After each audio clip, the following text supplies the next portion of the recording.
Okay, there we go. YouTube stream started. Okay. Ladies and gentlemen, we have liftoff. Okay, now we haven't started the TikTok stream. Why haven't we started the TikTok stream? You're probably wondering. In order to start the TikTok stream, we have to do something. Something very wonkers. We need a song. So, ladies and gentlemen, I need a song. Give me a song. Give me a song. Give me a song. Give me a second. Before I do, I gotta check up on something first.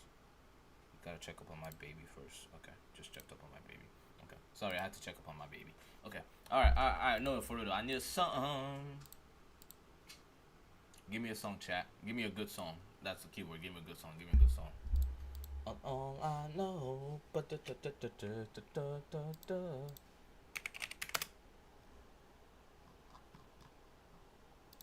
bro, typing on the keyboard is so much easier than typing on a phone. How y'all niggas be typing on phone, bro? That's how I know I'm old, bro. I got a thumb titty clack clack head eye, bro. Nah, I can.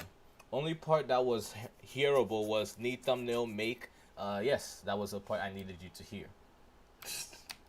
But yes, I'm trying to. I didn't want to have to become who I am now for you to notice me. Man.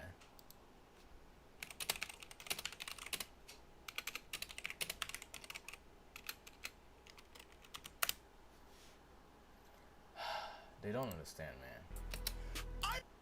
They don't understand. Like, I go through all these hell, and I just tell myself, I didn't want to have to become who I am now for you to notice me. I used to have hoop dreams until I found out there were other ways to score. Okay. No, for real though. We need a song. We need a song.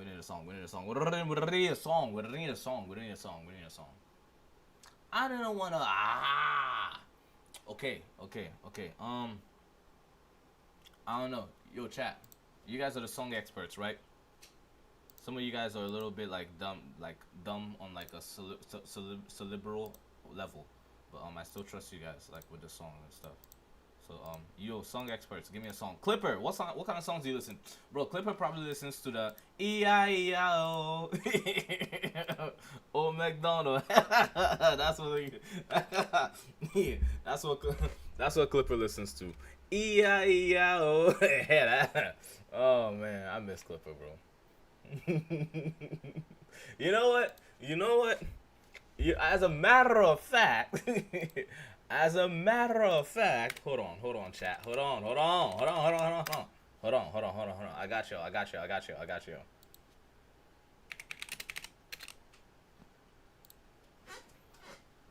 on. Stop. I got y'all. Let's go ahead and start the stream. I got y'all. We'll start the stream. Alright, chat. Give me a second. Ready? We're about to start the stream. In 3, 2, 1.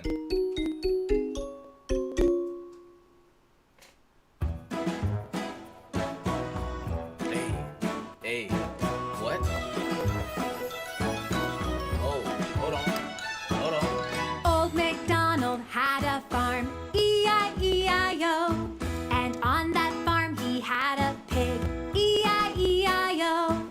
With an oink oink here and an oink oink there. Here an oink, there an oink, everywhere an oink oink. Old MacDonald had a farm, E-I-E-I-O. Oh, okay, yo like this? Yo feel hype Old already? MacDonald had a farm, E-I-E-I-O. And on that farm he had a duck, E-I-E-I-O. With a quack quack here and a quack quack there, and an oink oink here and an oink oink there. Old MacDonald had a farm, E-I-E-I-O. Yes, sir. Old MacDonald had a farm, to listen to this. And on that farm he had a horse, E-I-E-I-O. With a neigh neigh here and a neigh neigh there, and a quack quack here and a quack quack there, and an oink oink here and an oink oink God, you there. gotta enjoy Old life a little bit. MacDonald Okay, had this a is fun. farm. This is fun. E-I-E-I-O.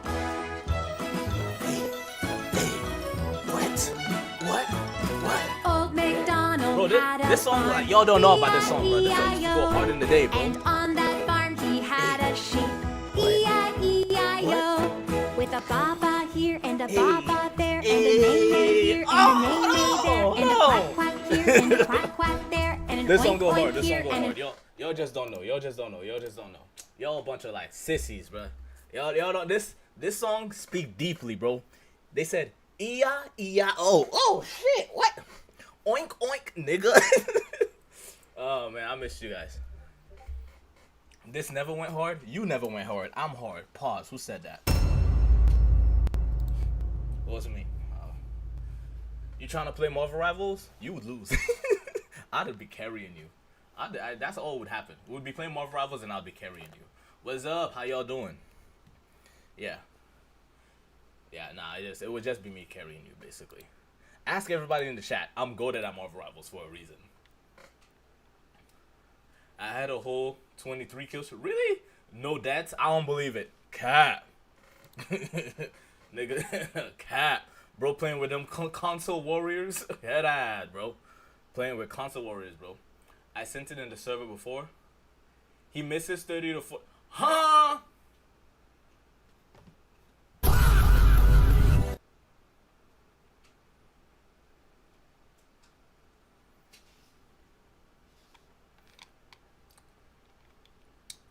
Oh, okay.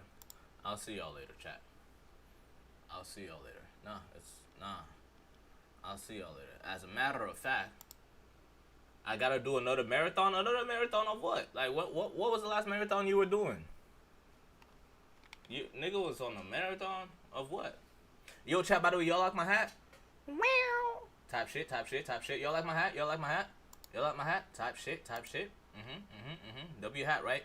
W hat. Yeah. W hat. Yeah. The furry arc. Bro, I'm not a furry. I'm not a furry, bro. I'm not a furry. Yes. My furry days are over. We don't do that stuff no more. Yeah. Day one of asking for Ghostface bundle when he comes out. Lord have mercy. Oh my gosh, bro. Oh my. This guy's back at it again with this thing. Anyways, chat. Y'all know what we gotta do, okay? Everybody go ahead and tap the screen. Let's go ahead and get started, okay? We're gonna go ahead and start it. So. Baby, I'm just trying to crack. We get people here. Everybody except Ghosty. I don't get Ghosty here. And I told her I don't discriminate. I love a neurodivergent. Don't care if it's ADHD or autism, long as the head game working. If she yap too much, I do not judge. Your body is tea, you serving. I don't care if the gears in her head ain't turning. 10 in her face, you. Don't care if you skid so little bit sick, cause I'm down for the syndrome. Oh, they calling you sped. Baby, me too. Guess both of us mental. I don't care about your. I've never been a furry before, but don't ever start a sentence like that, by the way. I've never been a furry before, okay? But I'm not gonna finish this. I'm not gonna finish that. I'm not gonna continue what I was saying. Anyways, chat. You guys go ahead and tap the screen. I'm not gonna finish that. I'm not gonna finish that. Okay, go ahead and tap the screen. Okay, let's get people in here. No, for real. Seriously, let's get people in here. You know what I really want to do? You know what I really want to do? I want to go back and do this again. I want to do this again. Yo, chat, what do you guys say? Can we do this again? Would y'all be down to do this again? Would y'all be down to do this again? I would love to do this again. But y'all just don't tap their screen enough for us to do this, though. You know what I'm saying? But yes, no, I genuinely have some questions for them.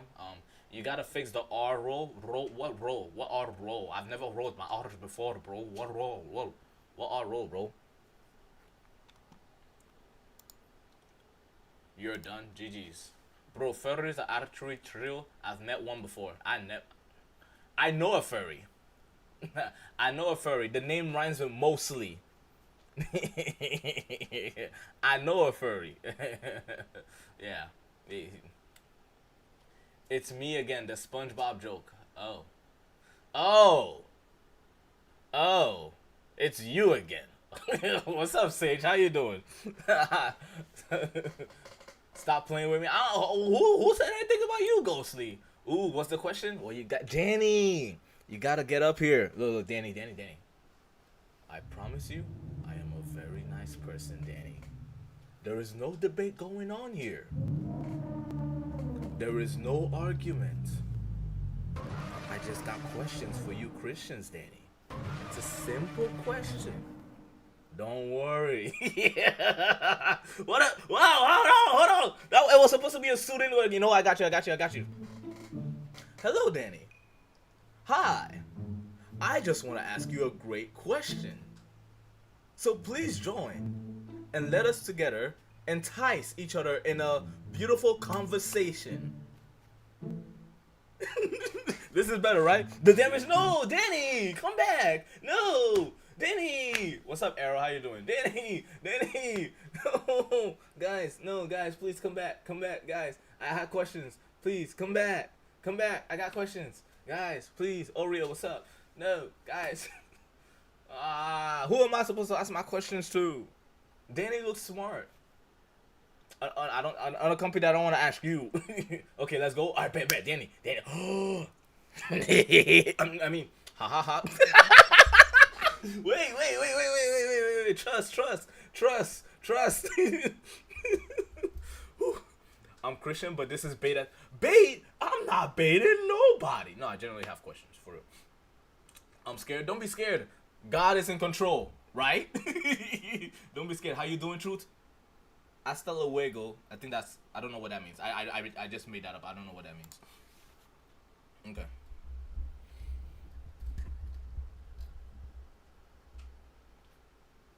Hello, can you hear me? Hello, Danny. Testing 1 2. Can you hear me? Yeah, I can hear you. Okay. Hello. So you don't need to worry. This is just a complete well, I try to make it as wholesome as possible. My job is to interview you as a Christian. I have several questions, and you seem to be a Christian. Is that the case?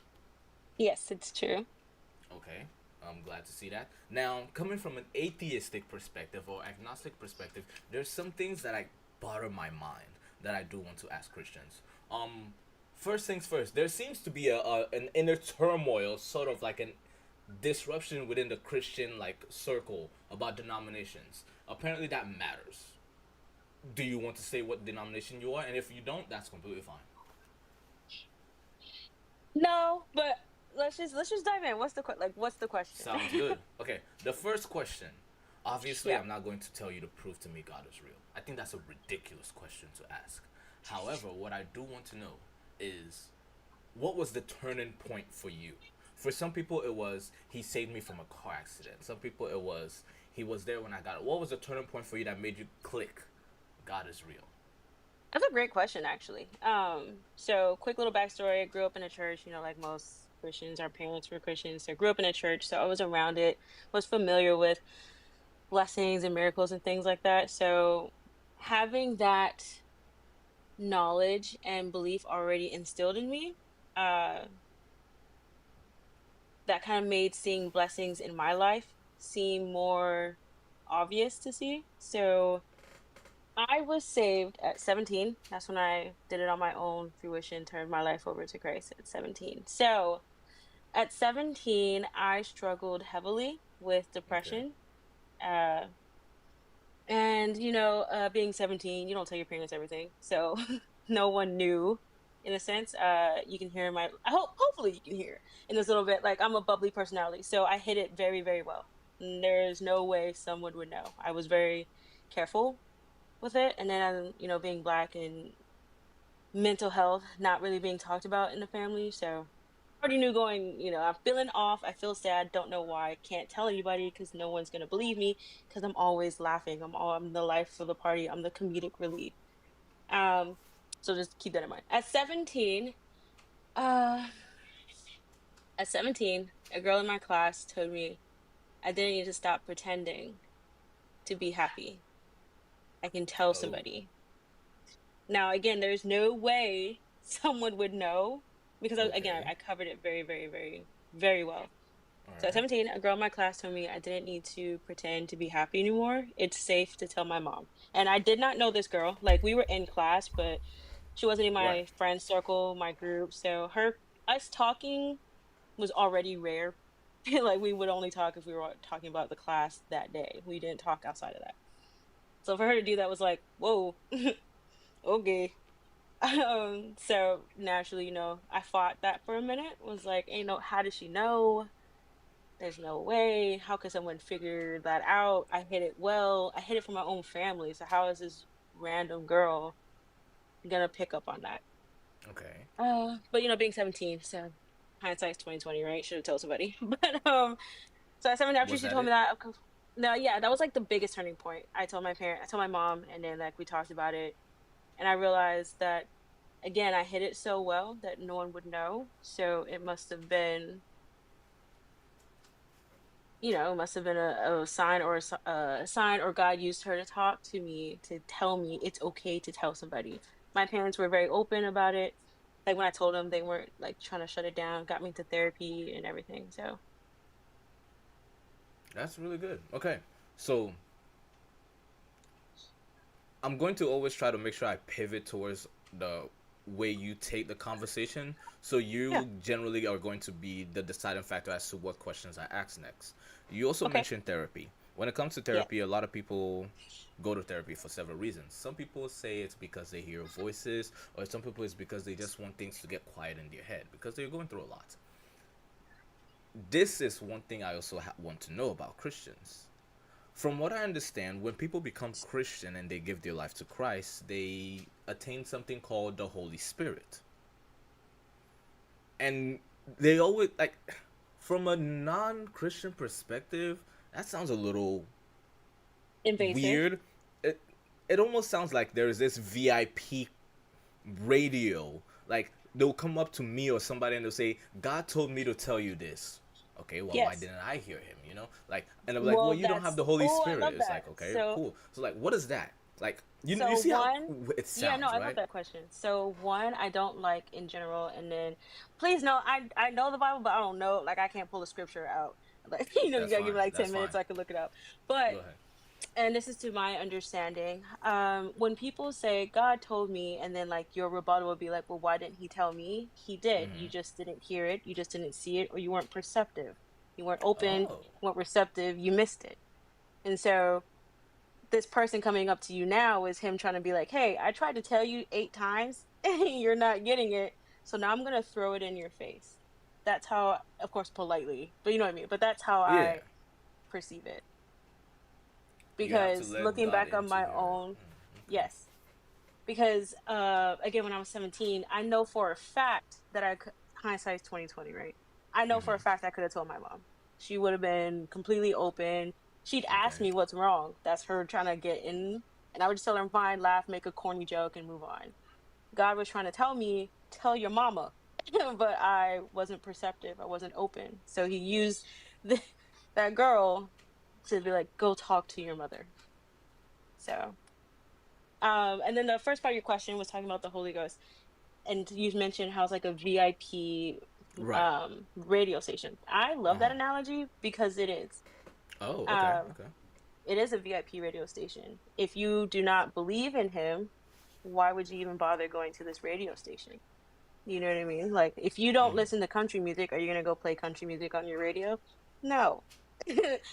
So it is like a VIP radio that you can only get in once you accept Christ. You know what I mean? Like, you can only get the frequency once you let him in, and he tells you, okay, go to the station.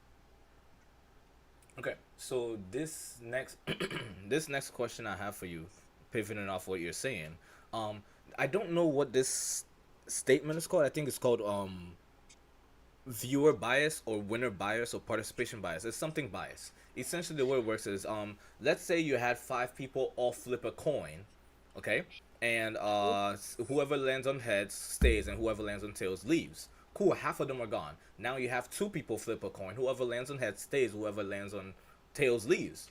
One person is left. That person from the beginning will tell you something like, I don't know, I just had a feeling inside me from the beginning that God wanted me to win. And you're like, wow, this is cool. God clearly wanted this person to win. But nobody interviews the second place or the third place or fourth place who also said they had this feeling, but apparently they didn't win. You always get this person who says that, well, I believe that this is true. So I use that analogy to try to ask people about the religion. Several people seem to claim They know what the truth is. They seem to know what their religion is and why it's true. Christianity seems to have a bold claim on faith and truth, because Jesus comes in and says, I am the way, the truth, and the life.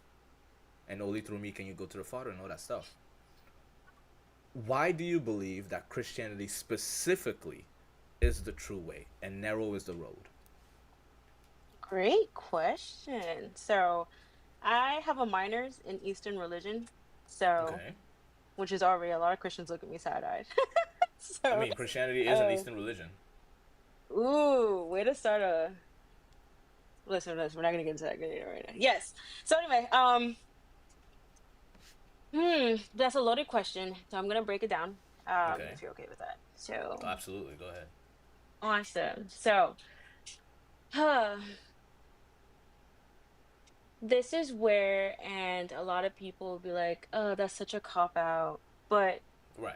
in all religions, regardless of whatever you believe it for a reason. And that's called faith. You have faith in what you believe. You have faith in what you believe is to be true. Um, so I have faith, and then I'm going to use my own personal experience. So I have Okay. faith to know and feel, believe that the prayers I do, they get answered. The many blessings I have in my life is because of God. Um, Learning Eastern religion and how other religions they have many different gods, right? Like they got Right. plenty of them. But there are so many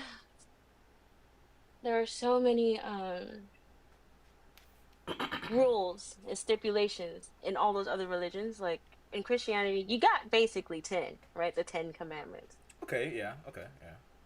In Hinduism, there's like over 100 something. I don't remember the exact number. I haven't been to Right. school in a minute. But right, there are a lot. So one, I would imagine God, and this is if I wasn't a Christian, I would imagine that the being who created me would not want me to sit and be complicated and confused. Um, Okay. so Christianity has 10 straight rules, straightforward. One. How else do I believe or think that Christianity is the right way?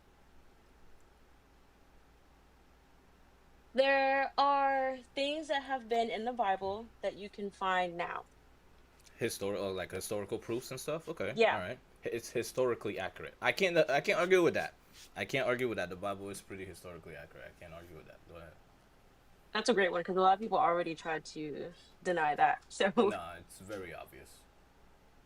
someone said the truth is what you believe in. I mean, that's not really, you can't really, right? The truth, you just off topic. The truth is what you believe in. I mean, if someone's lying, it's not the truth, it's a lie. Right. Okay. So that doesn't really make sense. But my answer is going to be like, you just got to have people, no matter if you're a Christian or not, whatever religion you believe in it because it answers the questions in your life. Gotcha. It gives Okay. you the hope, the faith, and all the other things. So, Thank you. I appreciate that. Okay. This makes me have another question that might be more difficult. I don't know. Maybe this is like your okay. expert on like your field of like goal anyways. But one, I want to say thank you for the gifts, guys, and thank you Vix for the Twitch. Appreciate it. Okay, so you mentioned that God wouldn't want you to be confused. Cool. This gives me a reminder towards Job in the Bible. You know, we have this Yeah. guy Job in the Bible. He's very faithful to God. He's doing all these things, and then he goes through a bunch of trials and tribulation. Really bad stuff. Stuff so Yeah. bad he loses family brutally, gets mortally sick, and yet he's been begging to be unalive. It's so bad. He starts to tell Yeah. God, "Yo, God, I don't want to do this." At first, he's praising God and like, "God, we're all good, we're all happy," and then it gets worse and worse, and he's like, "All right, God, look, we're good, but like, come on, this is getting really Yeah. bad. No, I'm with I you. need Yeah. help." And his wife tells him to curse God. He's like, no. His friends are like, I'm sure you probably did something bad. He's like, have I ever done anything bad? Why is God doing this to me? It's gotten to the point where he's like, God, this is unfair. I want you to answer me. I demand you to answer me. I have my rights, I hope. Why do I have to go through this? Why can't you just let me die? This at this point is just torture, or you're just sitting Yeah. up there mocking me and stuff like that, all of that stuff. Yeah. So it gets Yeah. really bad. Eventually, God does answer him. Yes. God answers him in several ways, but the most prolific ways is he says, "Where were you when I laid the foundations of the earth? Where were you when I set up the cosmos? Who are you to question me? Do you remember Leviathan? Were you there when I laid the corners of the clouds?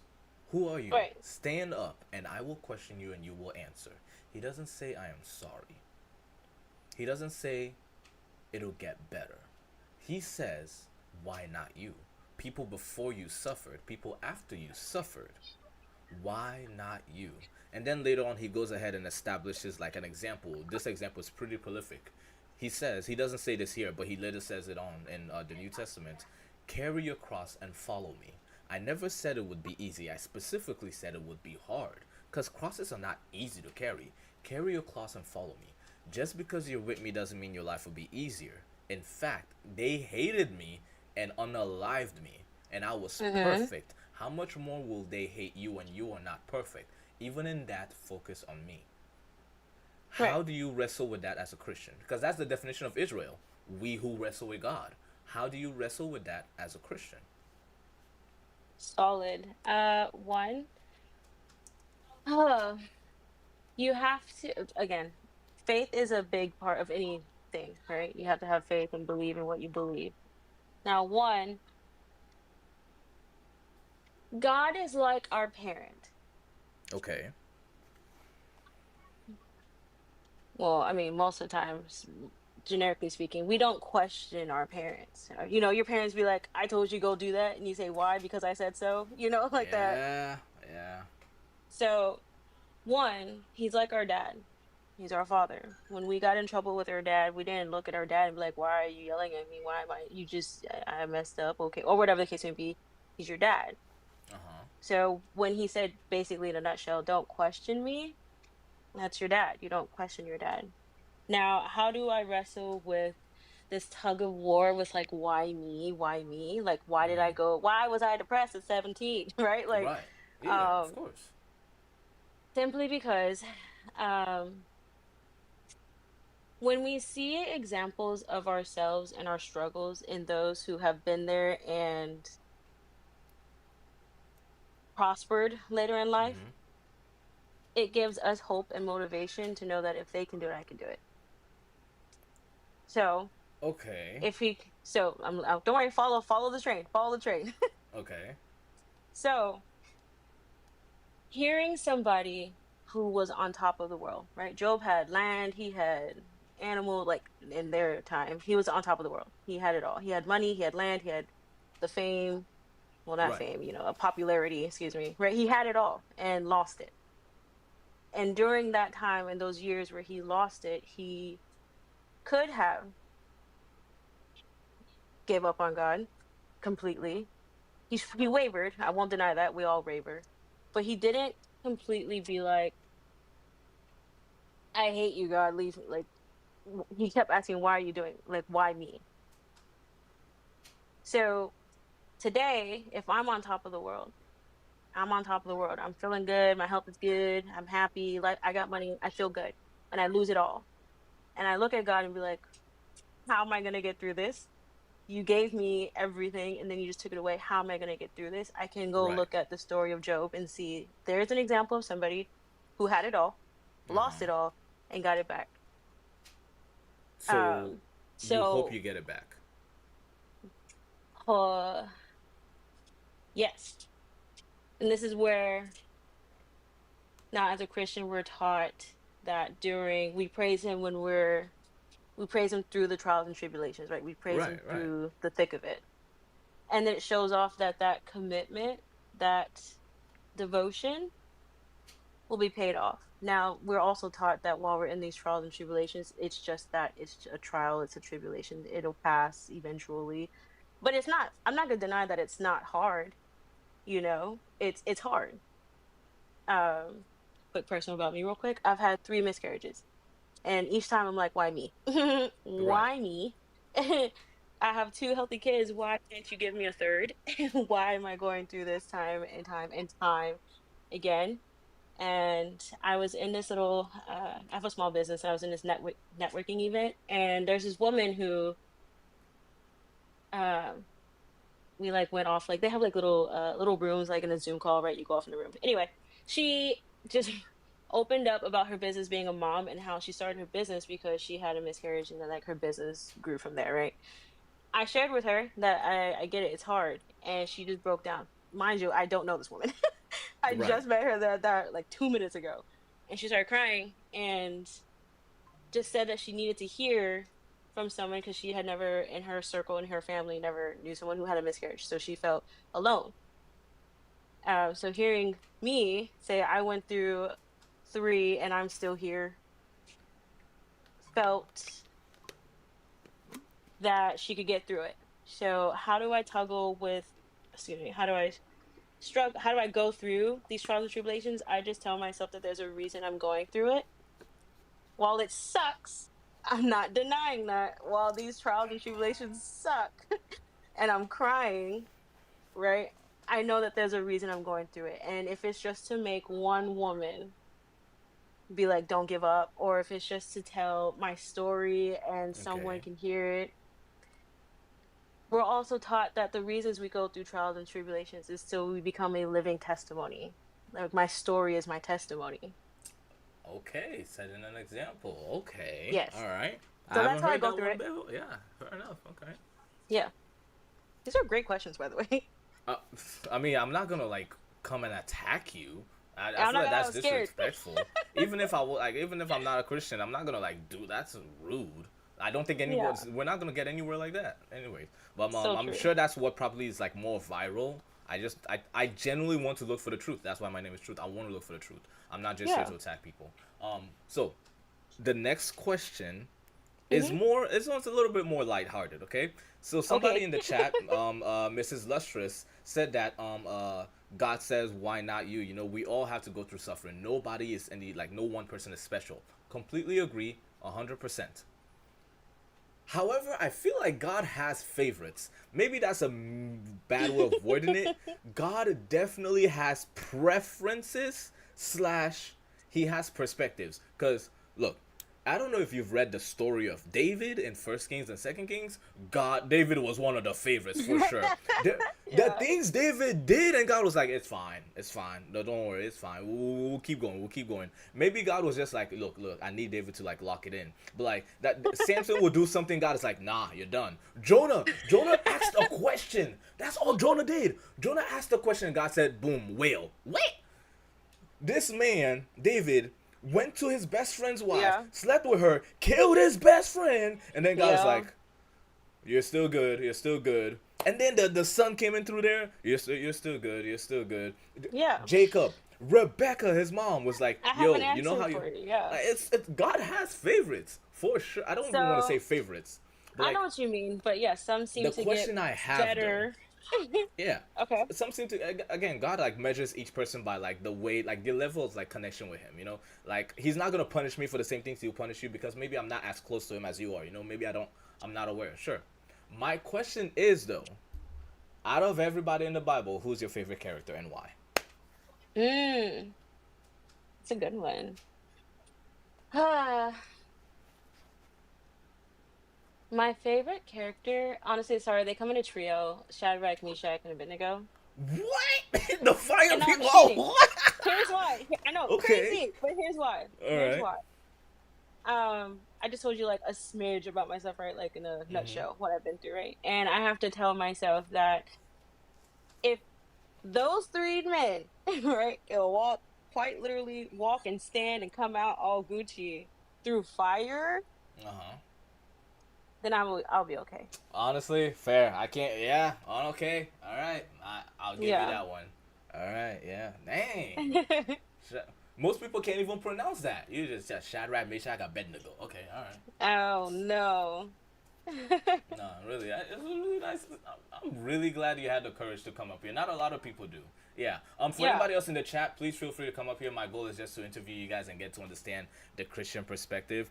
I people believe that Christianity is true, and I am willing to test that out. I want to, because in order for something to be true, it has to be consistent, and I'm looking for Yes. consistency in that Christianity. and Okay, so I'm hopefully, gonna be honest with you though, okay, just full transparency, and then I'm sure you can understand this, right? We can all read the same story, and we okay, all have different perspectives.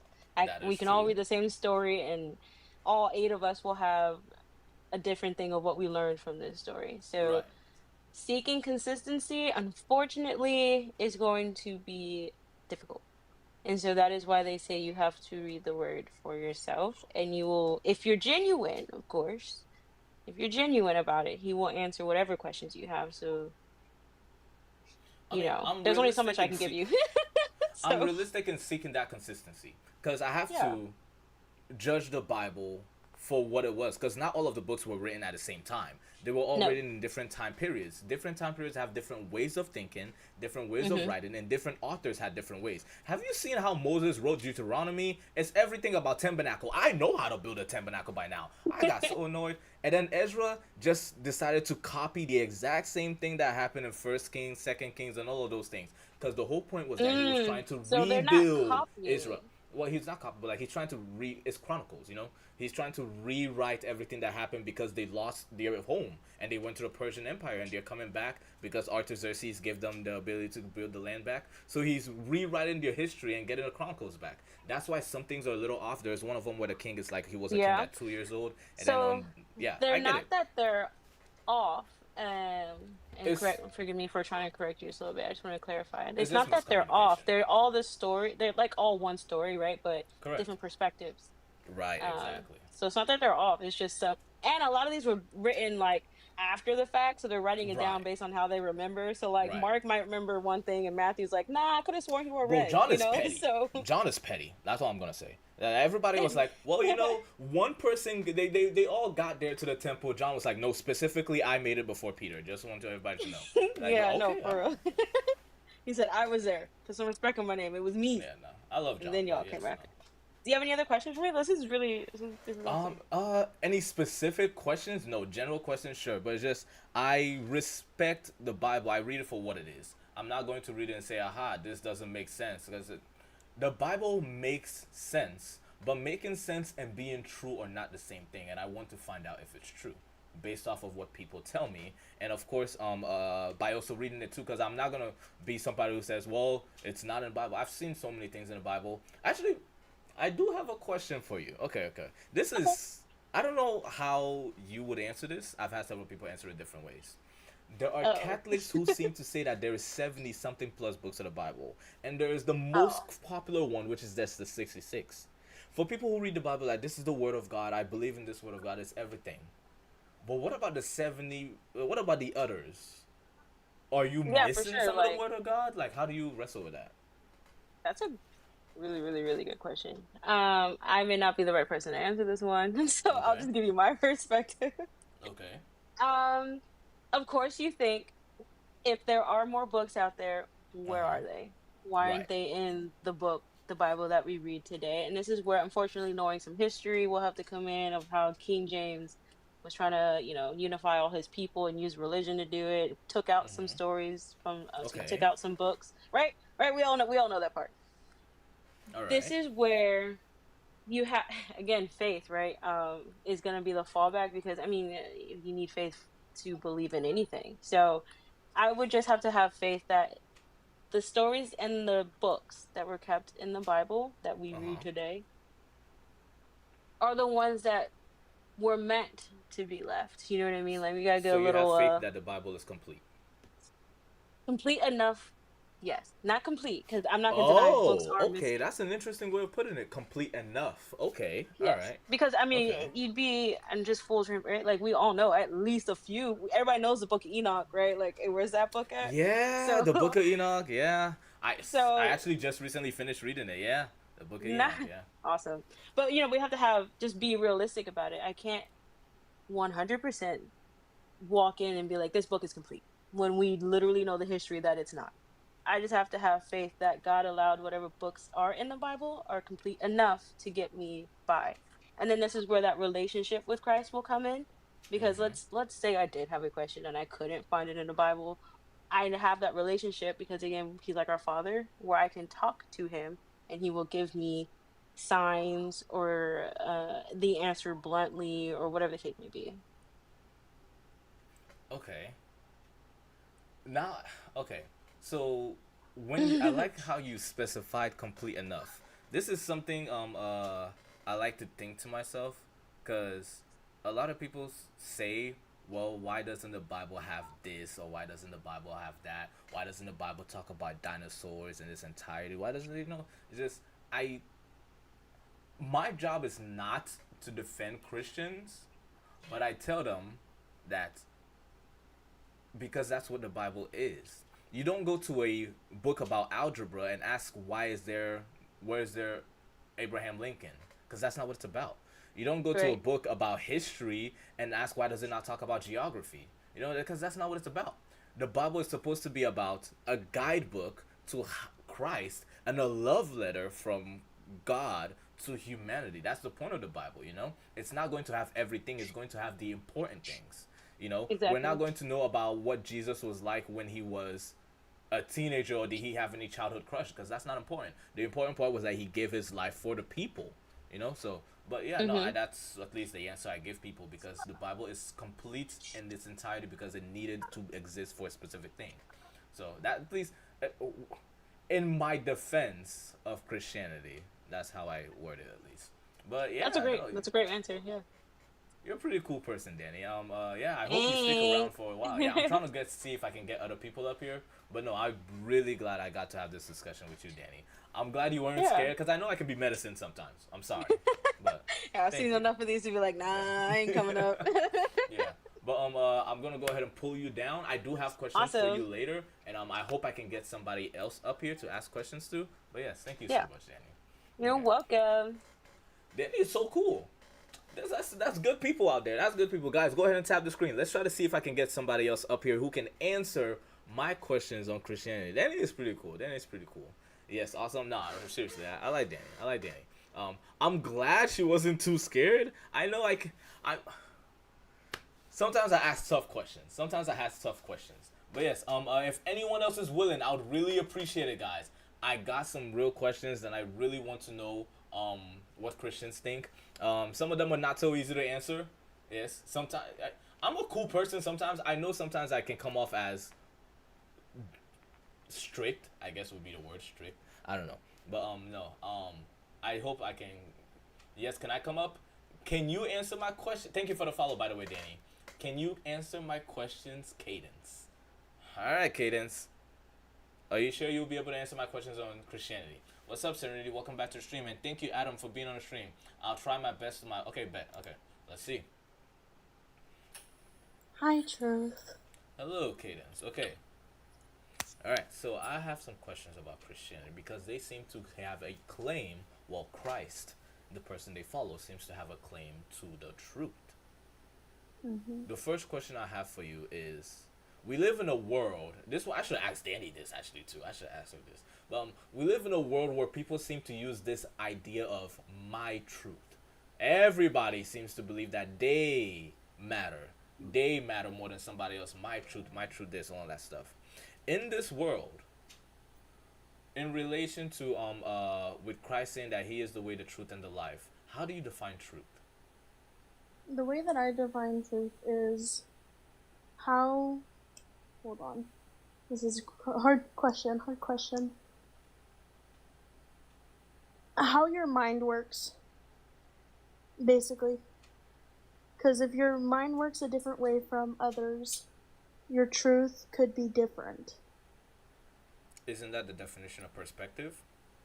That is, but there's perspective into truth, because there's always somebody who could be telling a fib, and it could not be the truth. So, okay, so walk me through this here. Okay. You said there's perspectives of the truth. That makes sense. So the truth is one thing, okay? If the perspective of the truth is different than the truth, is that still truth? No. So it's a lie. It's their truth, but they whoever is thinking this, because there's multiple things that could go into having. It's a two-way street of having truths, because if there's a lie, there's a truth. There's a truth. Okay. There's a lie. So if it's not a truth, it's a lie, right? Yes. So if your perspective is different than the truth, then it's a lie. That's what I think I'm getting at. Okay. Truth is based on your truth is based on your faith and morals. I don't know, Mr. Lustrous, you got a request up here. I gotta discuss that with you. That's a whole nother topic. No, but okay. So if your perspective is different than the truth, then it's a lie. What determines truth? What is truth rooted on? What is truth equals fact? Do you agree with that in the comment? Truth equals fact. Yes, logistics are set in proof of things that could be true. Okay, so truth equals fact. So if your perspective is different than fact, then it's a lie. I wouldn't necessarily. It would be your opinion, which is Can not opinions always. be lie? Depends on the person, cause if I say the sky is green right now, the sky's not really Okay. green, but it's my eyes. So it's a lie, right? Could be, could not be. But you said the sky is not green. Hold on. The sky's not green. Okay, but so it it's a depends lie. on- If someone's colorblind and you say your shirt is green, it's obviously Okay, red right now. okay. If they're colorblind, then that is. I wouldn't necessarily say that's a perspective. That's a lack of resources. Yeah, that's what I'm saying. Chris just said you can be telling the truth if you're colorblind. Yeah, I mean, even colorblind people are trained to know that this thing that you're misconceiving as this is still this. You know, they're trained to know that whenever you see pink and it looks like green, it's still pink. They're trained to understand the truth. You know, despite so. It's still a lie, right? If you say the sky is green, even though it's blue, right? Yes. Okay. So then, when God says, I am the way, the truth, and the life, anything not Him is a lie, right? I wouldn't believe that, no. Huh? Okay. This is my standing on Christianity. Okay. There are some things in the Bible that I disagree with. I will elaborate the question. The question wasn't specific Oh. enough. Here, I will elaborate the question. It sounded too broad. When I say anything not Him is a lie, I mean any other religion not Him is a lie. That's what I specifying. Any religion not Him is a lie. It's a hard question. Well, It's I a mean, very He hard says that question. He's the truth and the life, right? So anything that's not God or Christianity is a lie, right? And anything not Him, because if He's the life, anything not Him would lead to death, right? Yes.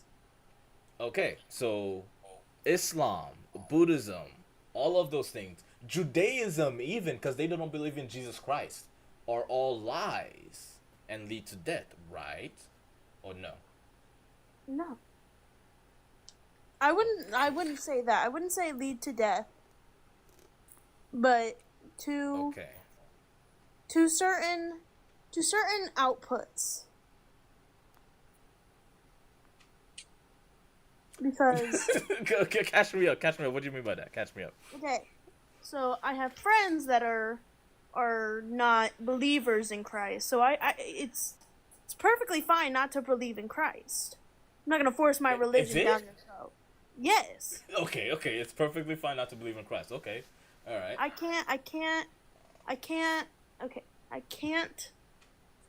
can't force something upon you if you don't believe into it. Right. and No, you that don't. makes sense. Yeah. So, I want the best for them. I don't believe that they will end up dying a tragic death. Oh no, that's not what I'm saying. Because I'm pretty sure when God specified I'm the way, the truth, and the life, I think He means life everlasting. I don't. He means He like, oh, if you don't believe in Him, you'll get hit by a car. No, I don't think that's what He means. I'm being realistic here. Okay. So, at the end of the book, Revelations, I do know this part. Okay. He says you will turn into everlasting life or go to hell. I don't believe that's true. Okay. Okay. Okay. So, are you saying you don't believe that hell itself is true, or that don't know. Revelations is? No, I okay. believe hell is true. I believe Okay. heaven's true. I Okay. believe that if you don't believe in him and only him, you're gonna go to hell. That's not. Okay. It's Okay. not what So I there's believe. it's either heaven or hell. There's no in between. No, yeah. Gotcha. Okay. Okay. That's good. Okay. So then, Christianity is the only way to heaven, No. and people. Oh. Oh. Okay. Now I'm lost. My Christianity stands on because I wasn't going to church. I don't go to church. But I'm more Baptist than Christian, Okay. which is a downfall through Christianity. It's like a different branch. Yes. And they believe that if okay, You I don't get want to baptized. okay. If you get baptized, then you're going to heaven. Okay, so anyone who's baptized is going to heaven. That's what I believe from them. And if you're not baptized, Then you go to hell. okay. So like the Muslims or the Buddhists or anything who's not baptized, they go to hell. Yes. Okay. At least we have a ground set here. We have a ground set here. All right. Again, the goal is to understand everybody's perspective. Now, the question I have is, you mentioned specifically Baptist.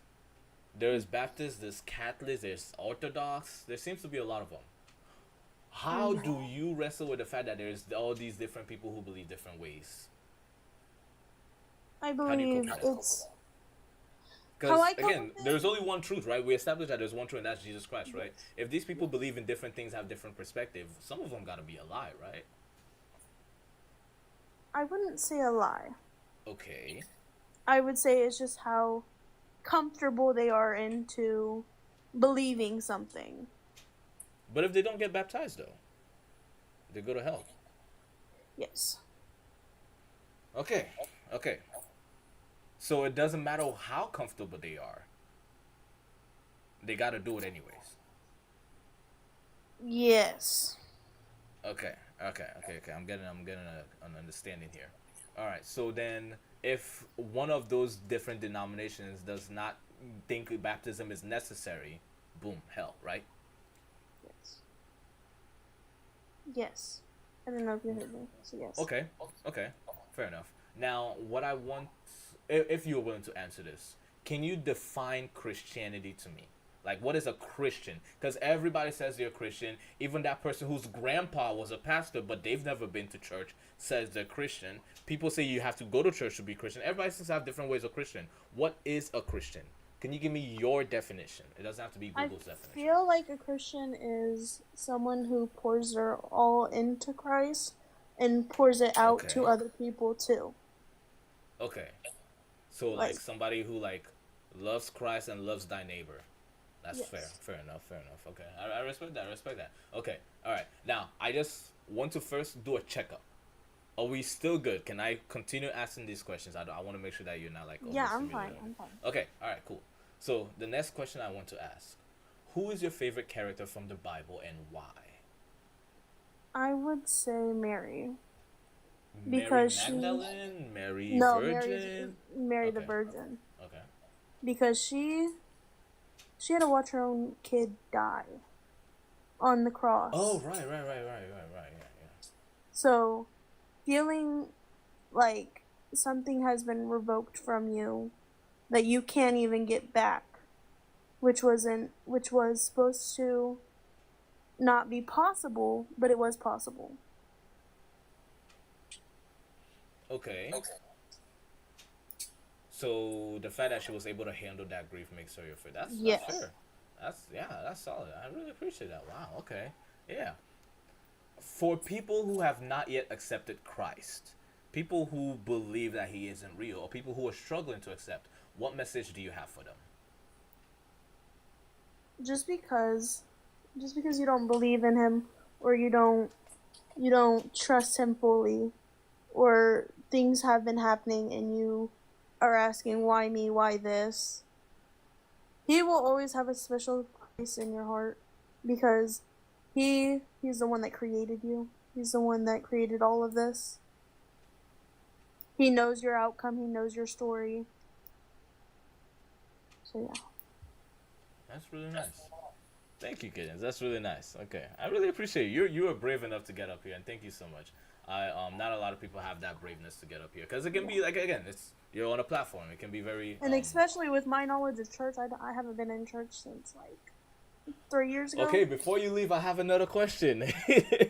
Is there a requirement to go to church to go to heaven? I wouldn't say. As Okay, long as you pray and you talk to God and you have that special connection, I wouldn't say because some churches do wrongful actions. Okay. And I would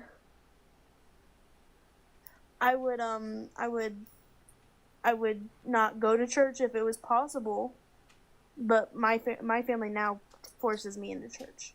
So if you had the choice, you wouldn't go to church? No. And you'd still be I good. would You'd not. be able to go to heaven? Yes. Okay. Thank you. I really appreciate you for elaborating on that. And yeah, Cadence, you're really awesome. You're really amazing. I'm really glad you've been here. Thank you so much. And Okay, yeah, no I'll go ahead problem. and try to get somebody up here. I hope you stick around and continue watching the show.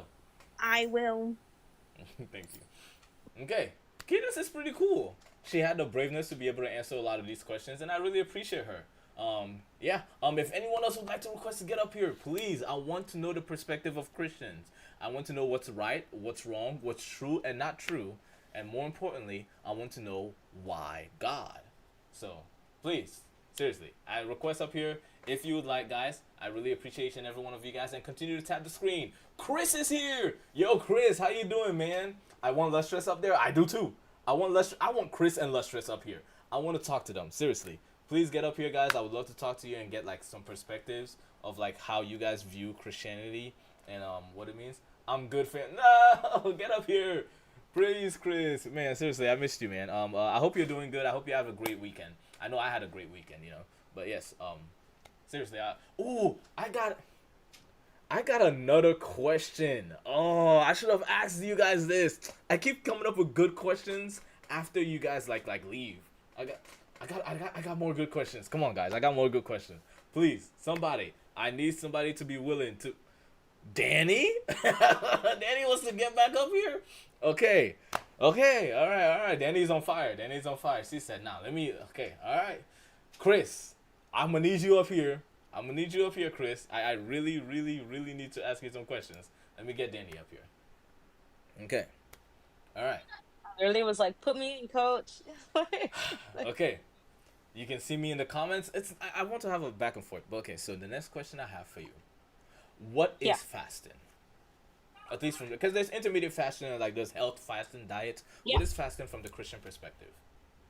Yeah, so fasting is you stopping the thing that's taking your attention away from God. So for some people, now back then it was eating, right? Ain't much to do. So we eat breakfast, lunch, dinner. Like that was your thing. Nowadays, people can fast from your phone. Because if your phone's the thing that's taking up your time and attention away from God, you can stop it. Okay. People can fast. I mean, this is a terrible example. Like video games, if you were addicted, if you played it a lot. Fasting is just stopping the thing that's taking your attention away from Christ and putting that time that you were on that thing, putting it back on Christ. Okay. Thank you so much for answering that. I'm understanding that now. Do you fast? I do. Okay. What is your experience with fasting? How would you say like before and after? Yeah, so I do fasting when, honestly, I do it when things are going really well. Not only when things are going really bad, because, you know, that's when Okay, most I people seem to hear turn the to opposite religion. usually. Yeah, because again, when things go wrong, now you're seeking help. I want to make sure that when things go wrong, I have that relationship with him, that I don't have to go seeking him. I can just turn around. You know what I mean? So I fast when things are going really good. And I'll just fast with, for example, my little small business is doing great. But I'm on my phone so much to make that happen. So I, on weekends, try to do the bare minimum on my phone, and I use that time to just sit and talk with God. Okay, all right. You mentioned weekends. Yeah, Churches because I seem work. to happen on weekends. Yes. The Bible seems to state that respect the Sabbath and keep it holy. Are churches supposed to be on a Sunday or Saturday? Ooh, hear me out. I'm gonna say I think it's Okay. okay to be on a Sunday. I know that Okay. they say the Sabbath, right? But the Sabbath was used because people worked. Again, this is where you have to Then take okay. The context. second question is, does it matter? That's the second question. Some people say it doesn't. Okay, yeah. Does it matter to like respect the Sabbath day? No, does it matter to have it on a Saturday or Sunday? Oh, no. Oh, okay. All No, right. not at all. I don't think the day you quote unquote rest matters, as long as the idea of, again, behind its real slight history will come in, is to stop working and to be with God. That's when Okay. churches started. They said, stop, everyone come to church. And this is our time to be with God. No working, no cutting grass. Right? Like we hear that today, no cutting grass on Sundays, stuff like that. I think it was just, that's where I feel like some people take things out of context and get too literal. It was Sabbath day was a day to stop working because God worked for 6 days, right? And rest on the seventh. Stop working and rest. Talk with God, rest. So no, I don't think it has to be a Sunday. It could be a Wednesday for you. I mean, the Bible doesn't seem to necessarily disagree with you on that one, because when Jesus was healing the sick during the Sabbath, the Pharisees would come to him and ask him, "Whoa, he's doing work on the Sabbath," and he says, "Which of you, if your goat or sheep were out there in danger on the Sabbath, would not go to save him?" The Sabbath does not mean you should not do anything. The Sabbath means you should focus on Christ. And how else would you focus on Christ if not with His people? So, okay, fair enough. So yeah, Hmm. the Bible seems to agree with you on that one. Yay. So again, I'm not like the Bible expert, but I think I've read enough to know some things. Okay. Um. Uh. Yeah. The question I do have for you, in tangent and continuing from that, is church necessary? Yeah. Now, Okay. I view church as, think of it like a battery recharge. Um, that's how I view Interesting. church. So I go, the most important thing with Christianity is having a relationship with Christ. But we all know how it feels when you're hanging out with your friends and you feel good. We all know how it feels when you go see your mom you haven't seen in a while. You get that recharge, that little burst of energy again, that excitement again. So that's how I view church. Should we go? Yes. Do you have to go every Sunday? No. Okay. Cause okay, this is the reason why like I seem to scratch my head around this. Hmm. Towards the beginning, we have things like respect the Sabbath. This was like during the Old Testament. Respect the Sabbath. Things like the Passover. Respecting the fact that they had the history of moving out of the land of Egypt into the Promised Land. They had traditions. It doesn't matter where you are in the world as an Yeah. Israelite, you come towards Israel and then you celebrate the tradition and leave. This tradition was then elaborated more on when Jesus was born in Nazareth, left to Egypt and all that stuff, but they would come back to the nation of Israel, to Jerusalem, and celebrate the Passover or whatever they'll celebrate, and then they'll leave. Like it seems to be rooted in tradition. Later Yeah. on, later on in the New Testament, after Jesus rises again and goes to heaven, we have Peter, we have Paul talk about the churches that they established, and they seem to elaborate a lot on those churches. We have several letters from Paul to the churches. The churches Hmm. need to be an important part of the community. The church is not the building. The church is a Christian community. They need to get as a Yes. whole communion together. They need to come together and pray together. They need to fellowship together. They need to establish rules together. It seemed necessary, doesn't it? Yeah, but things are different now. This is where, again, taking into account the day and age we're in. Okay. Because who's to say you can't go to the same community, right? On a Wednesday during Bible study online. I'm not at church, but I'm still with the community and we're still talking about God. I don't have to go to a physical church building. So no, that is why I say I don't think church is necessary to go, especially not every Sunday. It's not. Okay. All right. Fair enough. And Chris, no, I get that, Chris. I don't want you to like feel like inconvenient to do anything, Chris. No, I completely get that. But okay. So church is not necessary, and but fellowshipping with God is. Is that what you're saying? Like Yes. fellowshipping with likewise Christian is necessary. Okay. Yeah. Fair enough. Now, the Bible also. This is how comfortable are you discussing relationships? Let's go for it. If the question gets Okay, too crazy, I'll tell you. But I gotcha. think I'm open. So Okay, okay. I want to answer out of someone coming from the world and now being a Christian. Okay, yeah, definitely. Whenever you feel comfortable, request up here. I'll get you up here. So, the Bible talks about how a woman needs to be in Christ and how a man needs to be in Christ and stuff like that. mhm. It tells like, we got the Psalms. I think it's what 35, 31. I don't remember. But yeah, the Psalms wife, and then we have like the Ephesians husband and all that stuff. It's very clear on what it looks for in men and women. Would you say you are that type of woman, and are you looking for that type of man? So I am married. Oh, okay, so great. That's amazing. yeah, Okay. thank you. Not easy. Uh, um, so I'm gonna answer this. Um, we're taught, right, that a woman is.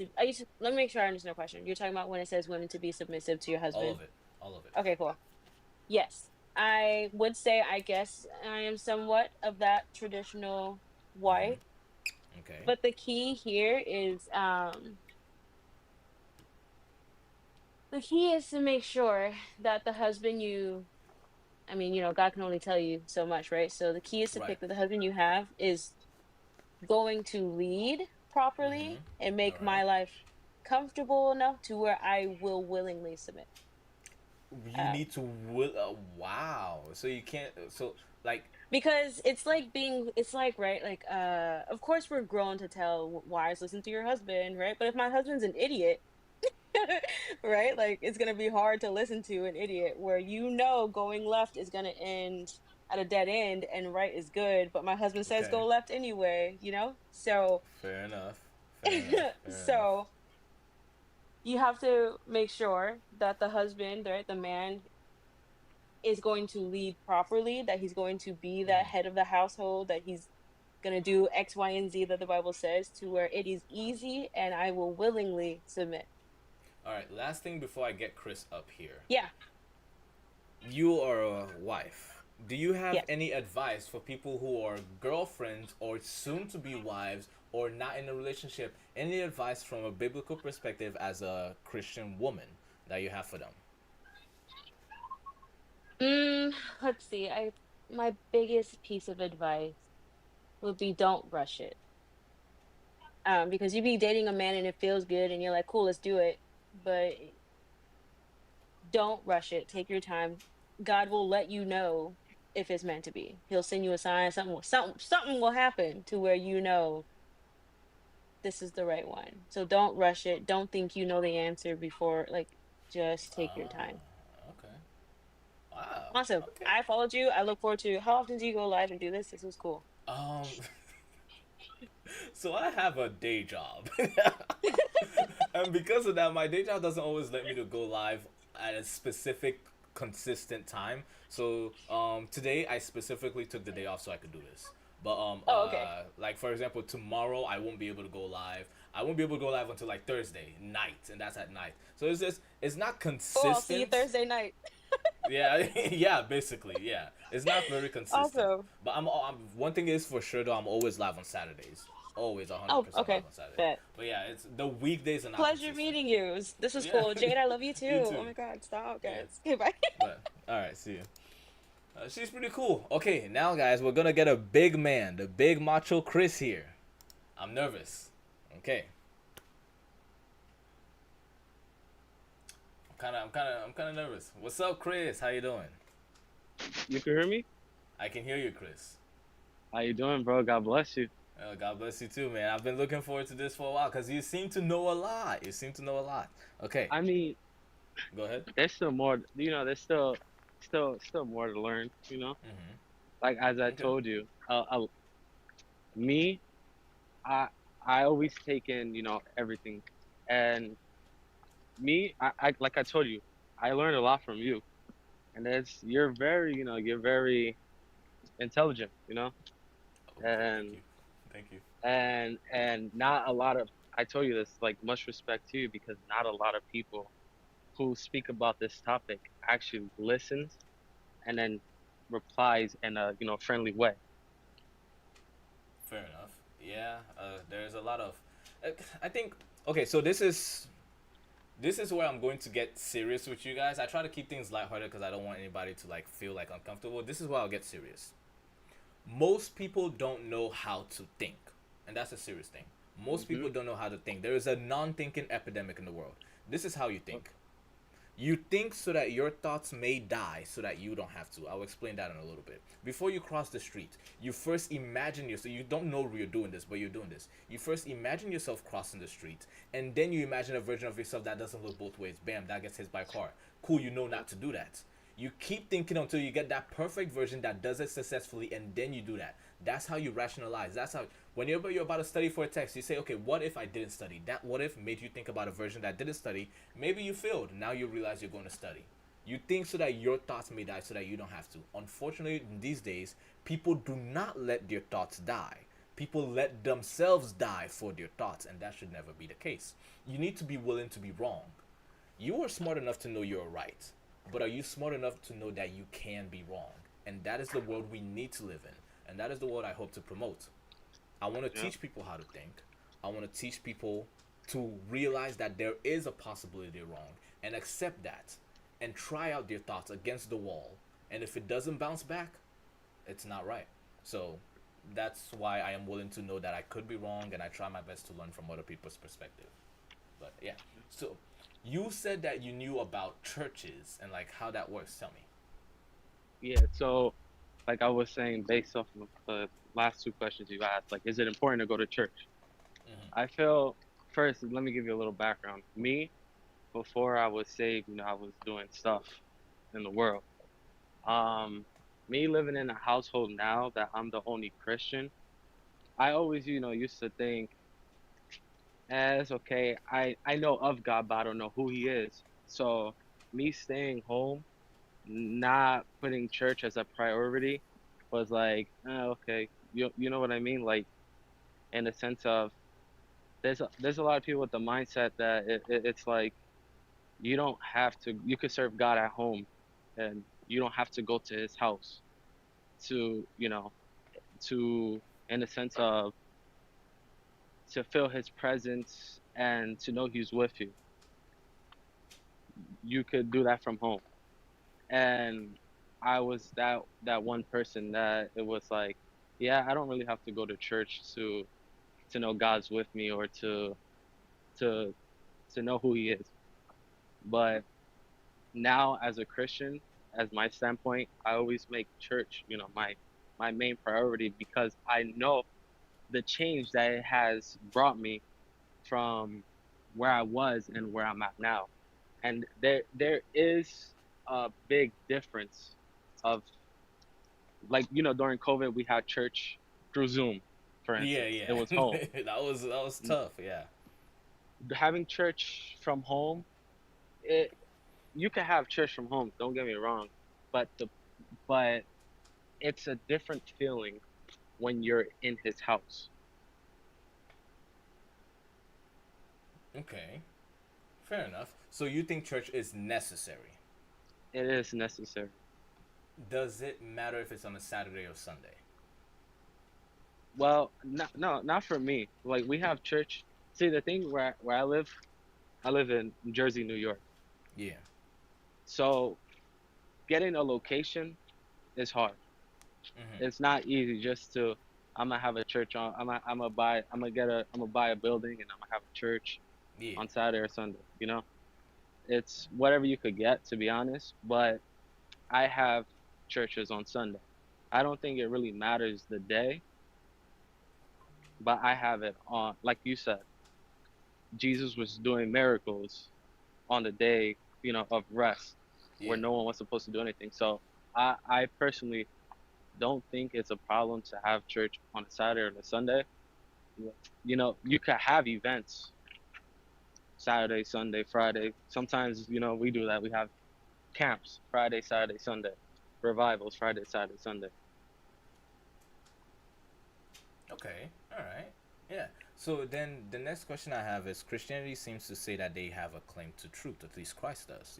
He is the way, the truth, and the life. How do you define the truth?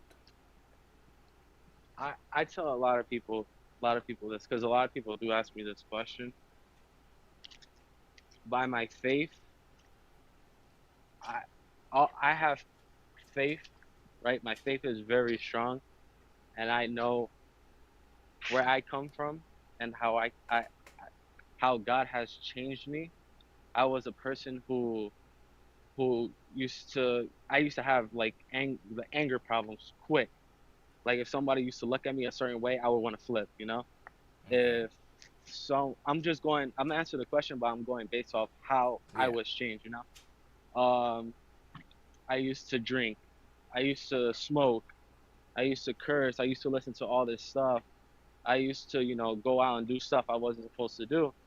And as you know, there's different religions out there, but Christianity was the only one who has made me feel like before, because I always knew who God was, but he wasn't like my main priority, you know? Yeah.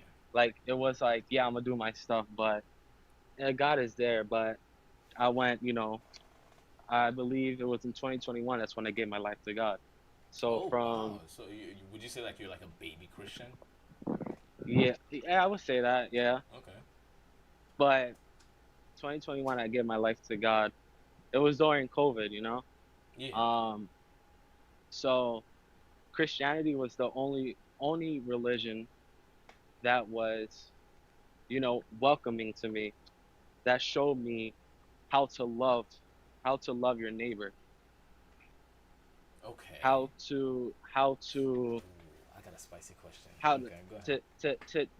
to change yourself. And there's one thing I always tell everybody, because people say, what if your God is a fake God, and Fair enough. what Okay. what if, what you believe in all this time is a waste? You know what I mean? Like you're gonna, because I'm never, I'm never going to leave from God's presence, you know. And I tell a lot of people, listen, if I have so much faith that, He is the one and only, and I tell a lot of people, if God isn't the God that who He says He is, it wouldn't have been a waste of time for me, only because the simple fact that I was changed, and the change that brought to my life, not exactly Yeah. who coming from a household that, God wasn't a priority. And my family, I planted a seed, I broke the generational curse, and I planted the seed for them. Mm-hmm. So my grandmother, she's coming to church now, she gave her life to God. My mom Wow. is on the Okay. path to do that, my little sister is. So coming from where I was and seeing how much he changed me, it wouldn't be a waste for me. Okay. So you mentioned the word love. By the way, everybody watching the stream right now, go ahead and tap the screen. Thank you guys so much for being here. If you would like to answer some of these questions, please answer. You mentioned the word love. We live in a day and age where the word love seems to just be thrown around everywhere. There is a statement that goes, "Sup, Batman? How you doing?" There's a statement that goes, "Love is love."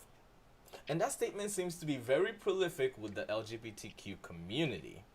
They believe that they understand what love is. They believe that what they're doing is love.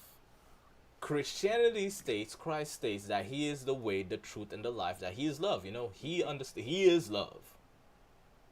But yet some Christians believe that the LGBT community is not right. So are they not doing love?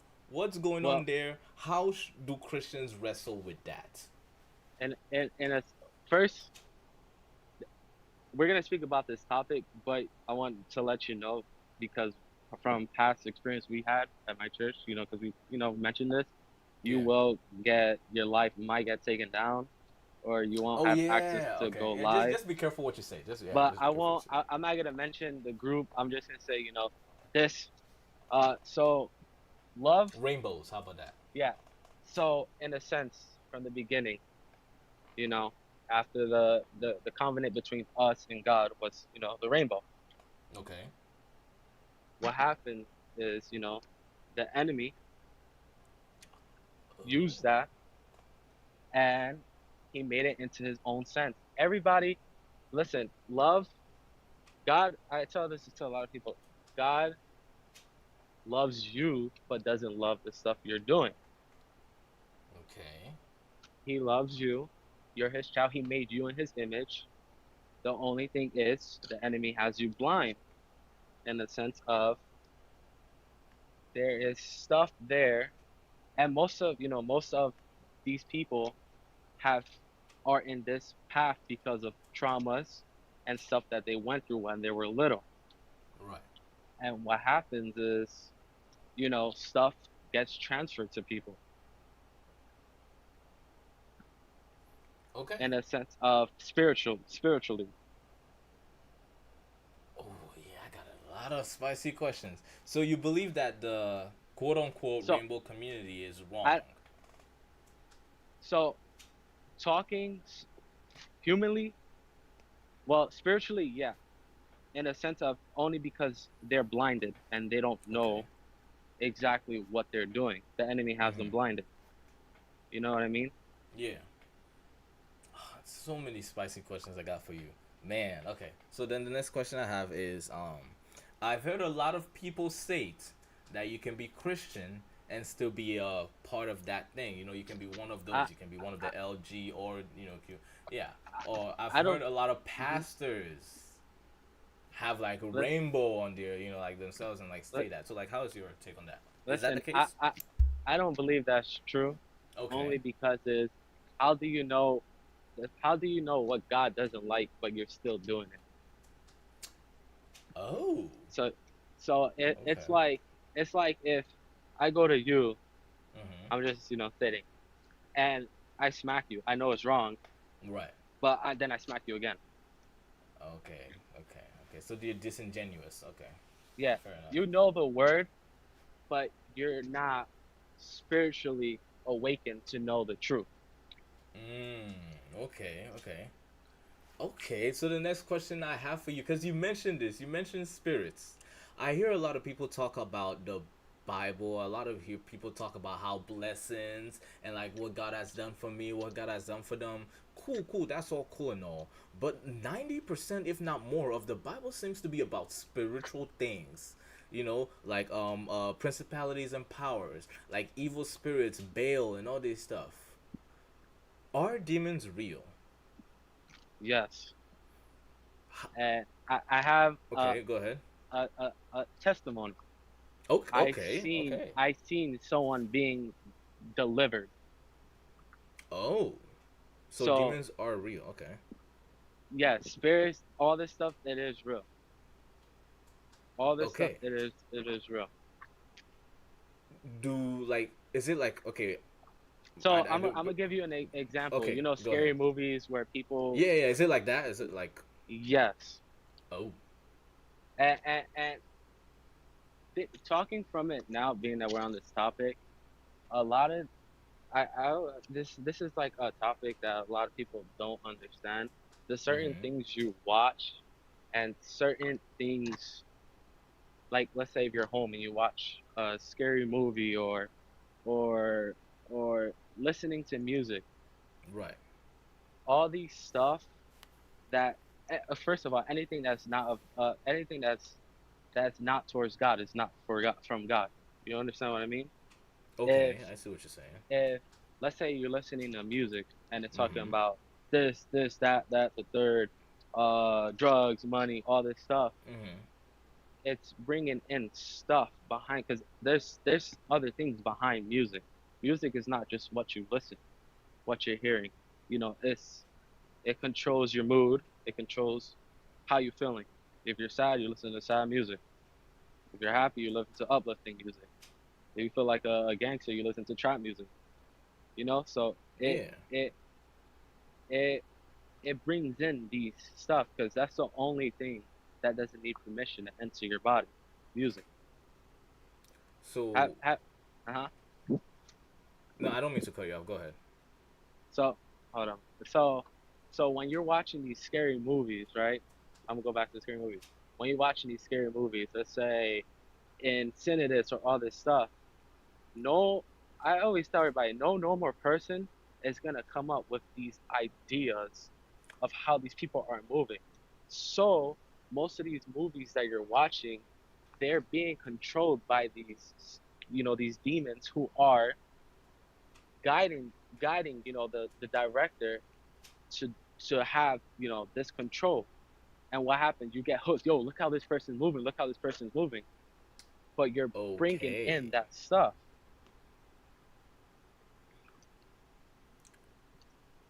You had okay. That's interesting. It seems like somebody in the comments actually agrees with you.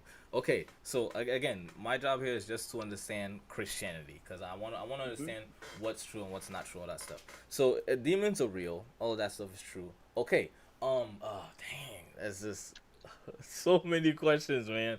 I'm trying to answer as fast as possible because my phone's at 9%. Oh, I And mean, I'm on a roof right now. You can go and come back later. We No, can talk. I'll just go until my phone dies. No, don't do that. No, you need your phone in No, case we of good. emergency. No, I have my work phone. I'm good. Okay. Yeah. Business. Okay. I know how to get home from here. I'm good. Okay. So the next question I do have is still going to be in the same idea of like spirituality and all that stuff. Yes. Being a Christian seems to put a target on your back because it seems to me like the devil already has the non-Christians. But when you become a Christian, it puts a target. It's not like the devil does not go for non-Christians. He already got them under control. They're going to hell, all that stuff. But he seems to be going after the people who believe in God and give their life to Christ and all that stuff. So it does put a target on your back. Yeah. So, question I have for that is, how do you wrestle with that, knowing that every single day, Chris, that you pray to God, that you do all these things, the devil is not happy. These demons are not happy, and they're coming for you. They will try to come against you, whether it's through your friends, your family, your wife, whether it's temptations. They will come for you. They want you down. How do you wrestle with that? You have give it all. I'm not gonna lie. As humanly, I have my battles. Everybody has their battles, and there is stuff that's always trying to, hinder you. But if from my solid foundation is God, anything that comes, I'm covered by His blood. Anything that tries to attack me because I'm covered by His, by His covenant, it will not prosper. No weapons formed against you shall prosper.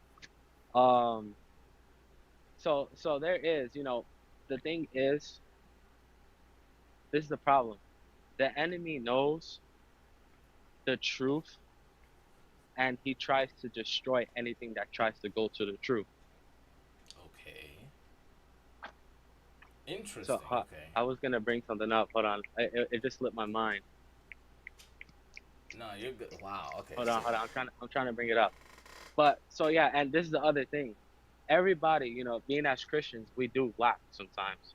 But the thing between us and the enemy, which is Satan, is we have multiple chances for forgiveness. It was just one and done for him. So he tries to, he's trying to take anybody he can.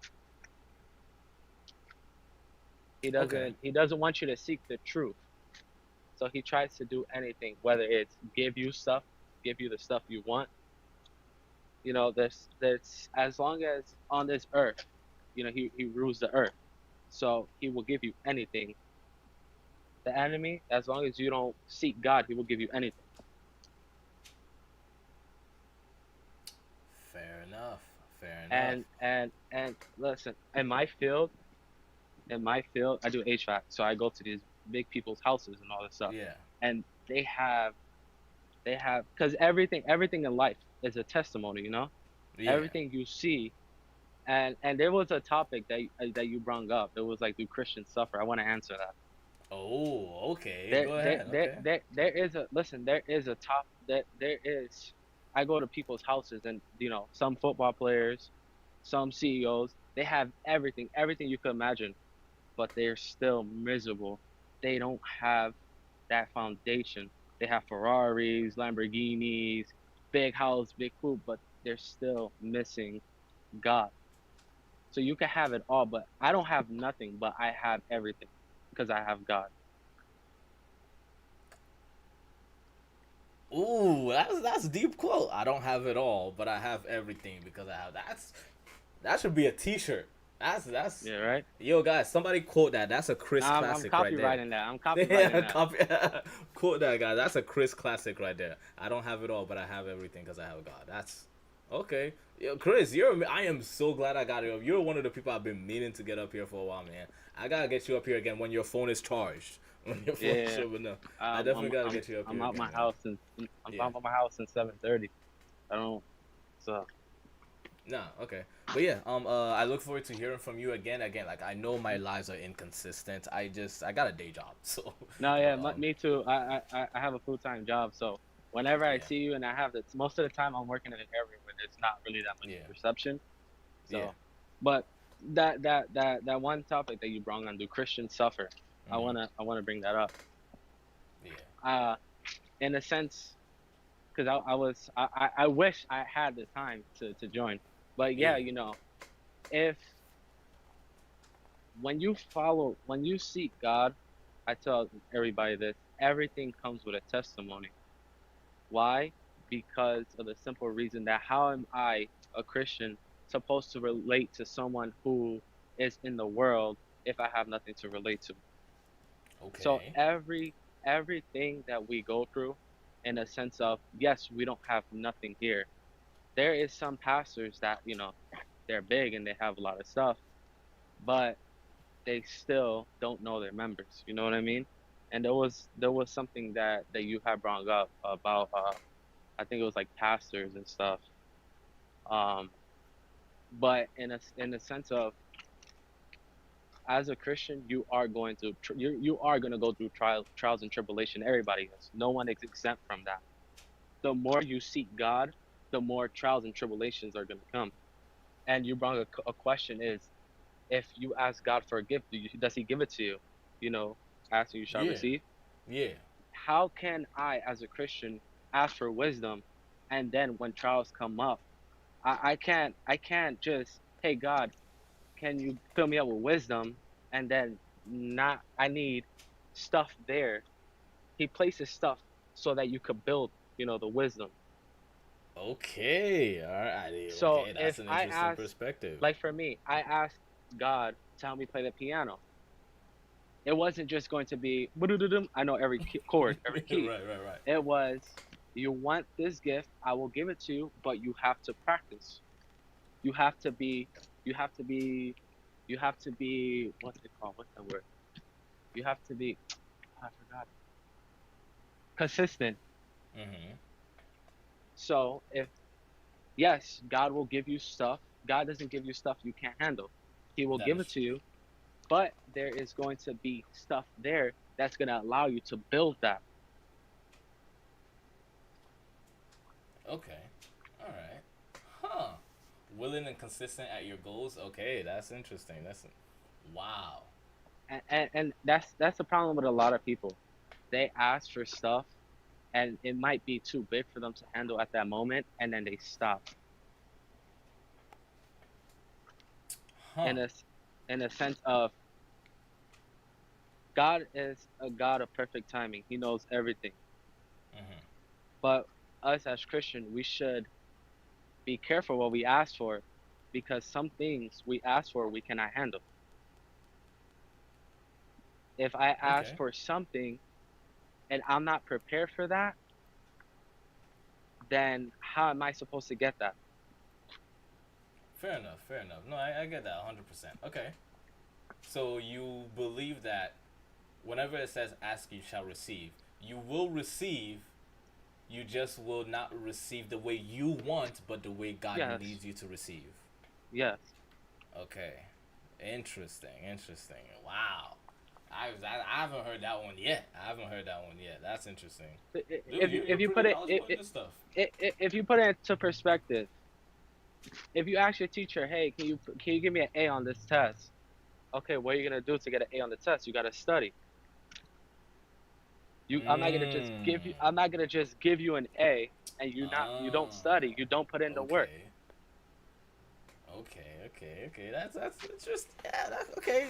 Okay. All right, man. This makes me think about how like certain people got rich. You know, like, well, God made me rich. Like, dang, like, what did you do? You know, like, okay, fair enough. Yeah, yeah. It definitely puts it in perspective. Okay. That- Um. There, there was Go ahead. something else. There was something else. I think it was if you go to church, do you get changed or something? You had asked the kid. It was the kid and his mom. You had asked him a question, and it was something about The church. kid and his mom. You And talking about 5 star? yeah, him.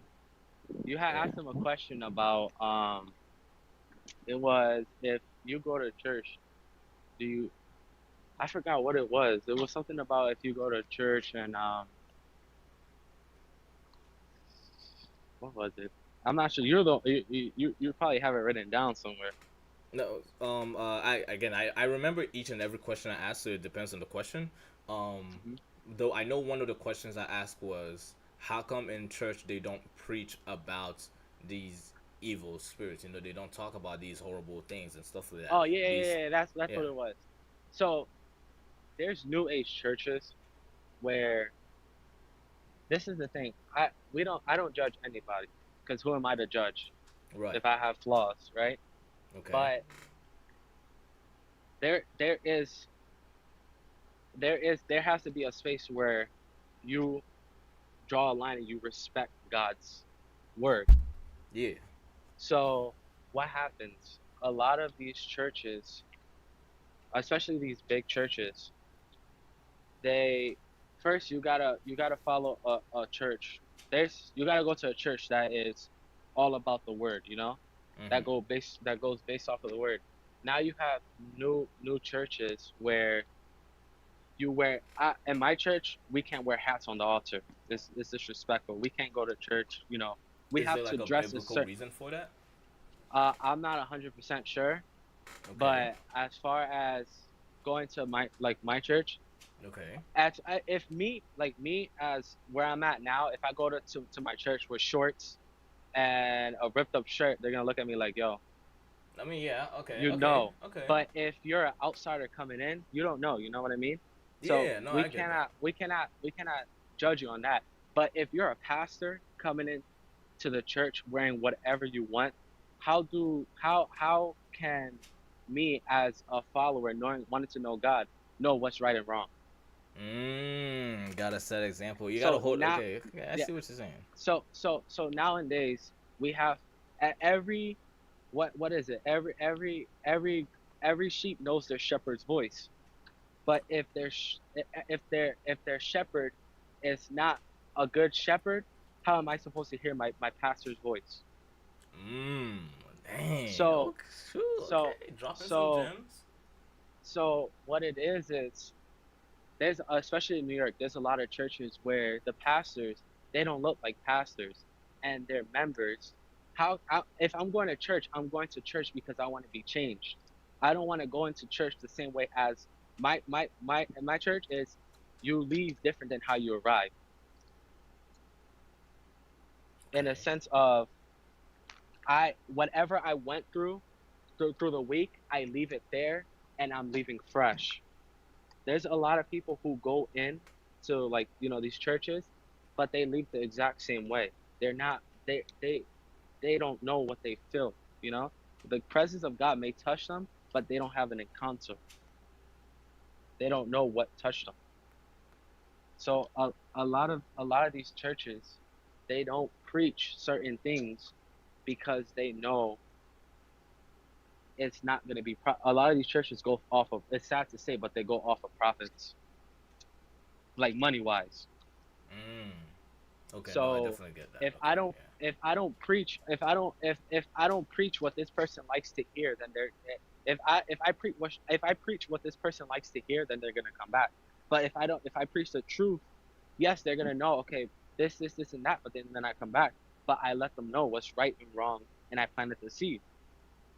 So it's in their conscience. But if I'm just saying, yeah, you come in, you leave the same way, because honestly, if you're going to church, it's because you want to feel a change. I'm not gonna go to church just to go to church. I'm going to church because I don't want to come in the same way. I don't want to leave the same way I came in. I have one final question. Go ahead. There are some people who have family members that believe in God, but they don't. There's some people who believe in God themselves, but they're still struggling. There's some people who know God is real, but they're struggling to build a connection with Him. There are a lot of people who do a lot of different things. I don't know where you are in your relationship with God, the God that you serve. Mm-hmm. What advice do you have for people who are non-believers, people who are perhaps believers? What advice do you have for people in these tough times? Because we live in a time of uncertainty. What advice do you have for them? This is one of the advice I could give you. You cannot know how something tastes if you don't try it. You have to give God the time. He's always there. God is always there. It's just us that we're not making that connection to try to reach out to Him. He always sends signs, whether it's someone saying God bless you, Jesus loves you. It's just us. We're blinded to the fact that, you know, a lot. It's more of it's a chain, you know. It's God is always there. This is the thing. God is a gentleman God. He's not gonna. That's why you have free will, whether to choose Him or not. The difference between God and the enemy is God knocks on your door before He wants to enter.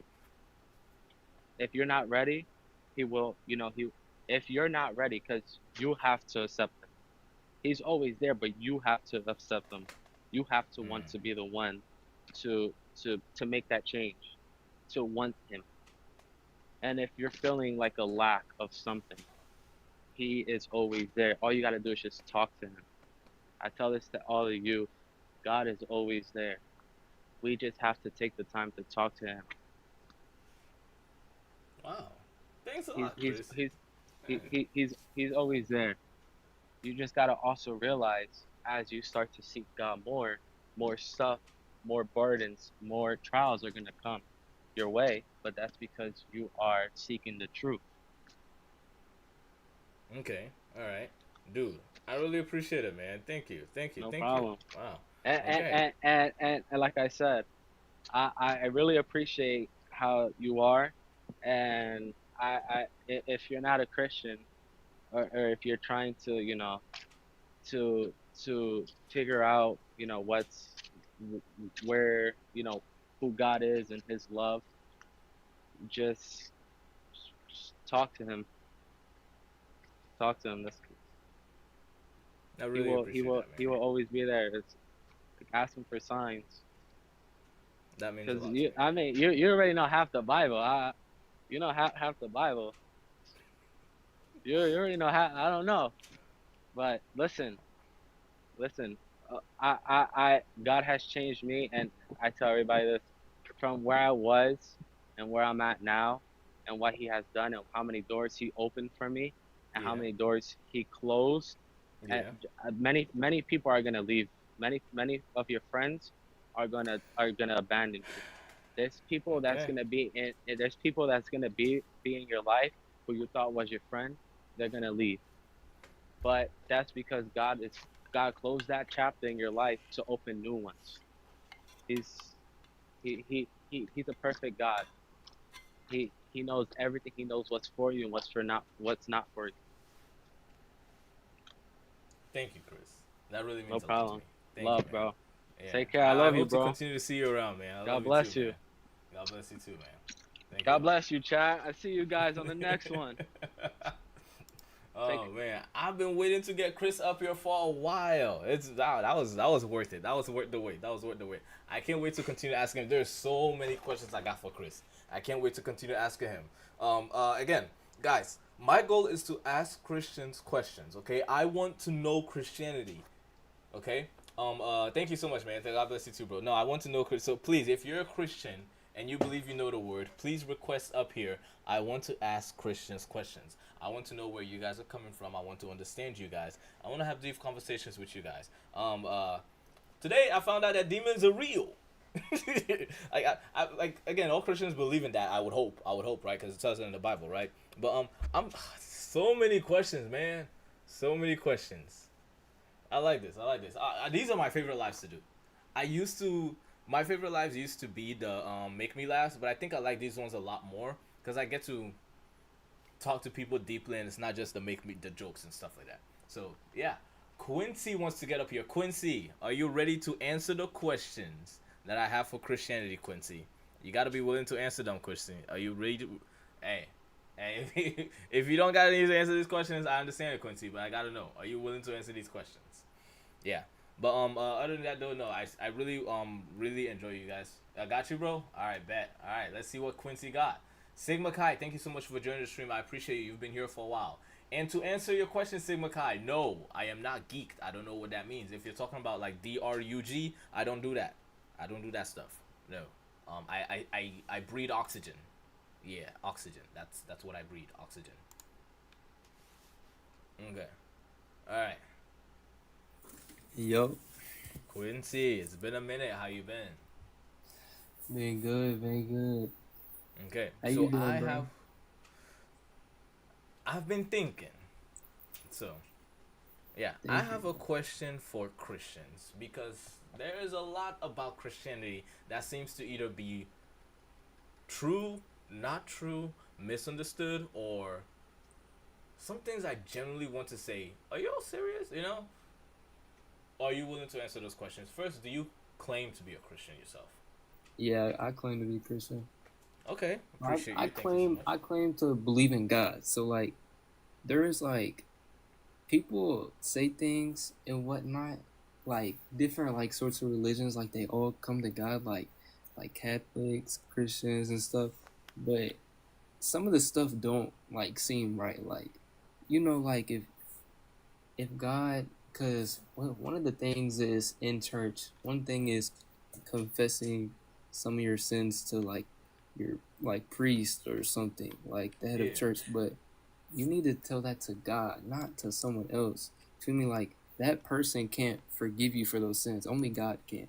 So it's like some things I feel like are being twisted, and then I don't know. So there, okay, I want to go into that. I want to go in more details into that. So some Christians believe this is like the whole denomination thing. Some Christians believe that you have to confess your sins like a priest or whatever. I don't know the exact like logics of that because it's not written in the Bible. It's more of like a tradition that the Catholics do. You don't believe in that? Nah, cause like you, so if you're like, what's it called? Like confessing, okay? It Okay. really like depends like how you're trying to do it. So if you're coming to them for forgiveness or if you're coming to them for help, those are two different things. Help is different. Like God can help you too, but like whenever you're hearing it from somebody else who has been through the same things and like that's their life, like God is their life. Like overall, like God is everybody's life, but that's what they do. Like that's their job is to spread the word. Then you're able to hear more and learn more. But if you're going to them for forgiveness, then you're going to the wrong person. There's only one person that can forgive you. Okay. And one person So, that can change you. I'm going to ask a deep question, and you can tell me what your answer to this question is. All right. God, at least Jesus, right? Jesus says in the New Testament, I am the way, the truth, and the life. He Yep. seems to state that he has the claim to the truth. He is true. A lot of other religions seem to say that they are the right religion.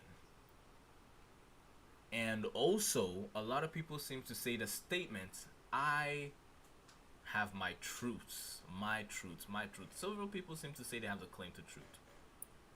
If you believe this is the case, that God is the truth, what makes you think he has a claim to it? Why is God true? And if that's the case, does that mean everybody else is a lie? Okay, so this is one of like the weirdest like this exact situation Okay. is like very hard to embrace, okay? Because there's so many beliefs. Like there's thousands of beliefs. Like you have your Greek gods, you have like Buddhism. Okay. There's so many different things. With me, I really didn't believe in nothing for a period of time. But recently, in this past year, I've dealt with so many things. But then just one day, like, I thought, I talked to God, right? Like a lot of family, they go to church, they're Christian, and so I just prayed, and that night nothing changed. Even though I prayed, I continued to do the same things, like my sinful acts, right? And then it all just hit me at once. I don't know what it was, but it's a flip switch, and ever since, I have been so much closer to God, because one thing that you can do to really see what he's done is not every day, like maybe once a week or maybe once a month. Think of all the good things in your life that has happened like that month or that week, and then reflect that onto the Bible and God's statements, the things that are Jesus or his statements, and then reflect that on what you've done, and then you'll start to realize he really is speaking the truth. That's what I do, and other people do different things. Some people do it in groups. I like to just do it by myself, reflect on my own things, and whenever you realize this is the right thing to do, the right path, and I don't know, it's so hard to explain, but it's one of those things you just have to do it, and then you'll see. It's Type shit. Okay, I get that. Jesus, just be careful with the TTS. Okay, yeah, just don't use TTS when people up here. Now, I want to ask you a question that Alice and Arkin just asked, because this is in regards to it. So, if God is the truth, are there other gods, or is there only one God? And also, after you answer that, there's something I want to establish on. But go ahead. I believe there's only one God. There's only one God. So the other ones are not gods. I feel as if people are misguided, because people. So there's so many gods. So people believe in something, but then they don't want to believe in some of the stuff that is stated. You see, so I believe there's only one God, but I believe people take God and twist it a little bit and then turn it into something else. They want to believe in something, but they don't want to agree with God. They believe there is somebody or people, but they don't want to believe in God's doing or God's saying. So okay, so the statement I wanted to make is, my job is not to defend Christians, man. So this is gonna sound like I'm defending Christians. So bear with me here, guys. My job is not to defend Christians, okay? But the statement I'm going to make is, coming from let's say I was looking at it from a Christian perspective. There aren't other gods, but God acknowledges that there are other people that people worship. Here's what I say by that. God very much acknowledges there's a reason why he said, worship no other God but me. He's not acknowledging that there are other gods. He's acknowledging that there are other people that people worship. Whenever he was freeing, this is something it pisses me off whenever pastors don't say this, okay? Whenever Moses was freeing the Israelites, okay? A lot of pastors will say, Moses went and God told Moses to free the Israelites and tell him to let my people go. No, that was not it. He said, let my people go so they may worship me. Because the thing about the Egyptians is that once you become Pharaoh, you are God. You are a God once you become Pharaoh. That's the whole point about being a Pharaoh. And they would have to worship that Pharaoh. God said, let my people go so that they may worship me. God will only give you things so that you may worship him. Put him first. He will give you a car so you worship him. Give you a phone so you worship him. All your blessings so you worship specifically him. That's cool. And later on, he establishes that the gods of Egypt, the people that the Egyptians worship, I will put wrath to them. He will bring his wrath to them, That's why he brings in the plagues. And he specifically aligns the plagues according to those deities and all that stuff. Even later on, with Elijah, this is my favorite part, right? Elijah, went ahead and said, my God versus your God. Bring all your worshippers, bring all your priests and all of them, and try to get your God to bring down fire upon this stone, this pillar. And I will also try to get my God to bring down fire upon this pillar. They tried, they kept wailing, crying, asking for the God to bring down fire. Nothing came. And then he asked God, God, bring down fire. And God did. And Elijah looked at him and said, hey, I don't know what God you're praying to, but you need to pray louder. He might be asleep. And that is the baddest thing I've ever heard anybody say in the Bible. Elijah wanted to smoke, bro. Elijah literally wanted to smoke. But yeah, so I don't think there is only one God. It's very obvious from what the Christians say. There's only one God, but God does acknowledge that people are dumb enough to worship other people. So that's the way I see it. Yeah, it's. I believe that people just like they want to believe some of the things that are stated in the Bible, but they don't want to believe all of it. But if you want to believe in God, you have to believe all of it. And you can't just, because it's all one thing. Like, you can't just take bits and pieces that you like. Like, some people struggle with lust, and some people struggle with pride. They're all equally as bad. But just because you don't struggle with one of those things doesn't mean you don't have to live by it. Like, even if you're somebody who doesn't struggle with lust, you still have to live by it. That even doing these acts is still a sin. You might not struggle with it as much as other people, but just because they do it more than you do it doesn't make them worse than you. You are equally as bad. It's equally as bad. Yeah. Okay. So the other question I have for you. A lot of people who are Christians have different denominations. What denomination do you have, and do denominations matter? I don't think denominations matter. Okay, you don't believe denominations matter, okay? Because, you have the Holy Bible, and then you have, or just, the Bible, and then you have different versions of the Bible. That never made sense to me. Like the Catholic, there's some different names for them. I forget, but there's different types of Bibles. But why are we changing the words? It might be small things, okay, but those are things that could change many people. It's so. I believe if you believe in God. You can't take, words and twist them. You're either a true believer or a non-believer. That's another question I have for you. Everybody seems to say they're Christians. Everybody says they're Christians. Some people say, I'm a Christian, but I don't listen. I don't read the Bible. Some people say, I'm a Christian, but I don't go to church. There seems to be everybody who says they're Christian. Even some people part of the rainbow community who says they're Christians. Are they lying? What defines a Christian? What is the definition of a Christian? And just, you believe the word of the Bible and of God, and you are living by the word. You have to read the Bible to be a Christian. No, not that you have to read it. So, see, with me, is, I dip into the Bible. I don't go to church every Sunday, but I do go to church. But to be honest, I feel like I utilize my time more in going to church, taking an hour or 2 hours and sitting with myself and just talking to God does me better than going to church.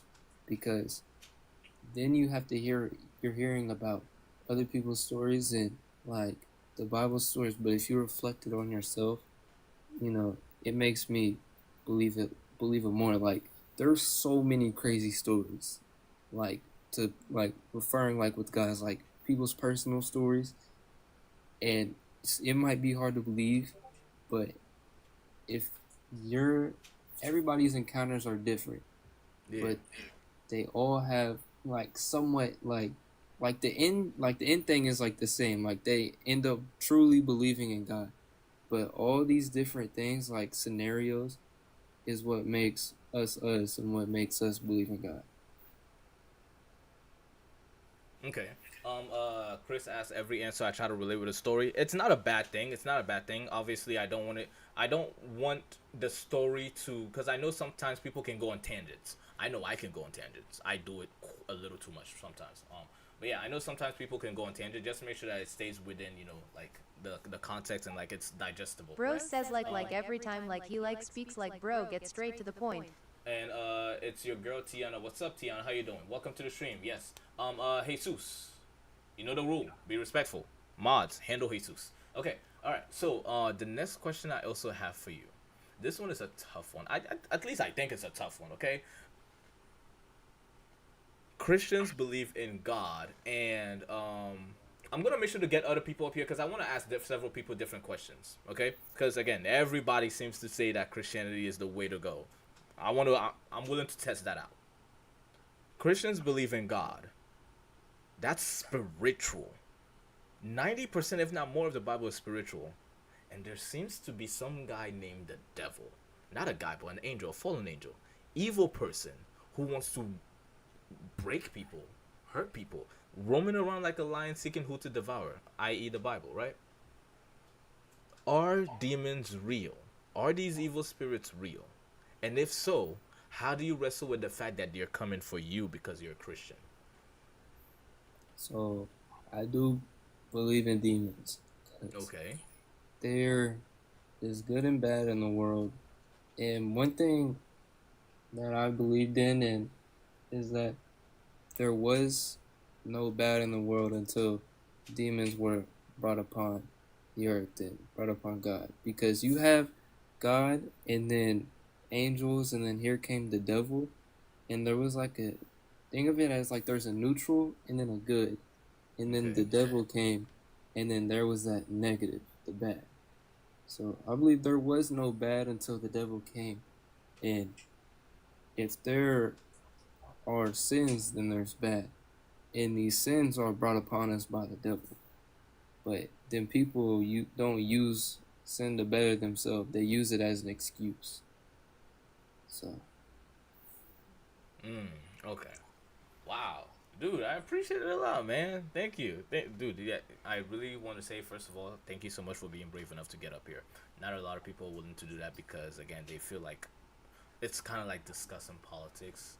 They feel like it's tumultuous. They feel like it's a little controversial to discuss religion. So I want to say, first off, thank you so much, Quincy, for being willing to get up here and discuss this with me. I definitely learned a lot about you. Like before this, we were always making jokes with each other and stuff like that. So it's nice to be able to have real conversations with people. It feels like I get to know you better as a person. I definitely respect you a lot even more now. So thank you for coming up here, Quincy. And hey, no I look problem. forward to talking to you more, man. I'll be tuning in more if I see you doing something else like this. Yeah, all right, I then. appreciate You have a it, good man. rest of your day. See you. You too, man. Quincy is pretty cool. Quincy has been around since I want to say he's been like watching me for like 7+ months now. So yeah, it's definitely something new. It's definitely something new. Shout out to Quincy, man. I really like that guy. That guy is a really amazing guy. Yeah, like I see so many of you guys and how amazing you guys. And one of these days, I gotta like. The thing is, last time I did a fan meetup, it went well. Okay, it went well. But some people started developing like parasocial mindsets, and I don't know. I gotta meet some of you guys up in person, man. You guys seem like really great people. Okay, all right. I got questions for Christians. If you're a Christian, go ahead and request up here. Sigma Chi, I see you requested up here. Are you a Christian willing to answer these questions? But yes, guys, please go ahead and request up here. I'm willing to talk to people. I want to get to know these Christians, and I want to understand them. Yeah. There are several people who seem to say that they're experts at Christianity, and I want to talk to these people who are experts at Christianity. Yes, we have been live for like what, 2 hours? I didn't think the live was gonna last this long. I really didn't think. I kind of want to ask a question on what the last guy said. Okay, go ahead, Sigma Chi, ask a question.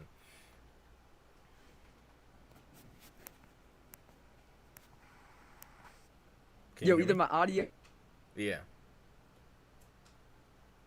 bugged out or I can't hear you. Hold on. I'm actually gonna read. You disconnected yourself. You disconnected yourself. Why'd you disconnect yourself? Why'd you do that? Let me get you back up here. All right, can you hear me now? Mm-hmm. All right, there we go. First off, though, we got to meet up with Gooner Nation in real life. But I have a genuine question. Don't worry, I'm not here to troll. I'm not here to be a Gooner Nation type kid right here, right? Don't worry. All right, so the last guy said that all other religions, like their gods, are fake and stuff like that. Couldn't you just say the same about this one? Is that not just incredibly one-sided to say that maybe the other ones are right and this one's not right? I mean, I feel like this is completely biased. I feel like a lot of the points the last guy made were completely one-sided towards Christianity. Right. Okay. I Like- can answer that. Yeah. You know what I'm saying?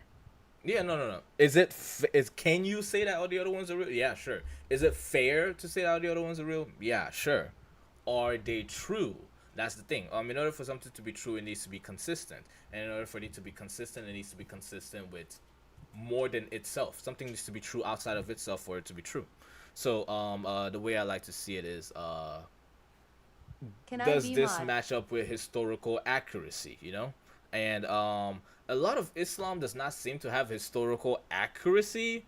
It's more like Muhammad did this. Again, I'm not the Islam expert here. Neither am I like the Christian expert, right? But a lot of Buddhism doesn't seem to be historically accurate. But from what I've seen, a lot of Christianity seems to be historically accurate. We know those events happened. We know there was historically a King David. We know there was historically a migration from Israel by the from Egypt by the Israelites. We know all these things. We know that there was a guy historically named Jesus. We know there was a guy named Pontius Pilate. So all these things have been historically proven.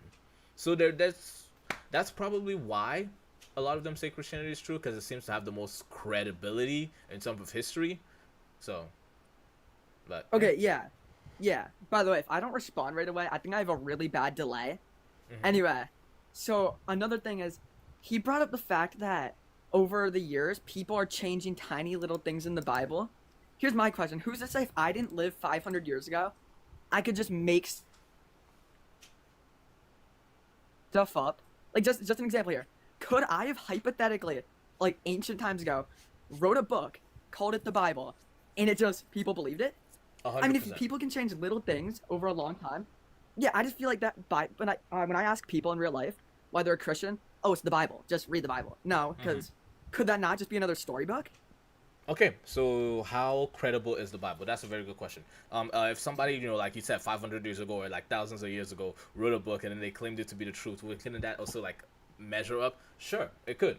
So then you have to figure, okay, well, where is the evidence to the Bible? Do you know what carbon dating is? Not really. No, that's completely fine. There's a reason why we understand that dinosaur skeletons are old.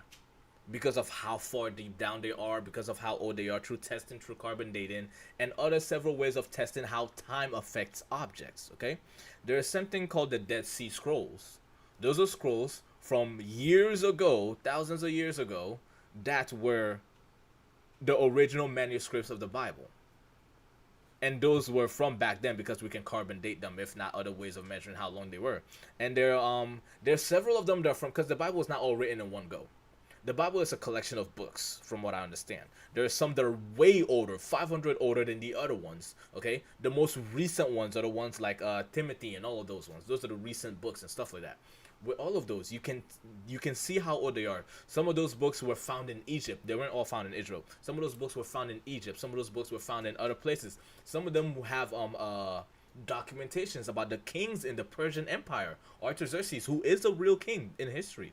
All of these things. So they are carbon dated to different times. Now you collect them all and you make one library, biblioteca.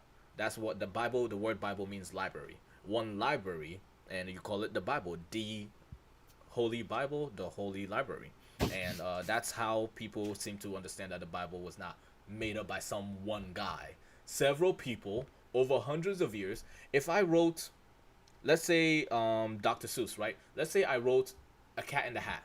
And then 100 years from now, someone wrote a part 2 to A Cat in the Hat. And then 200 years from now, someone wrote a part 3. And they all seem to match coincidentally.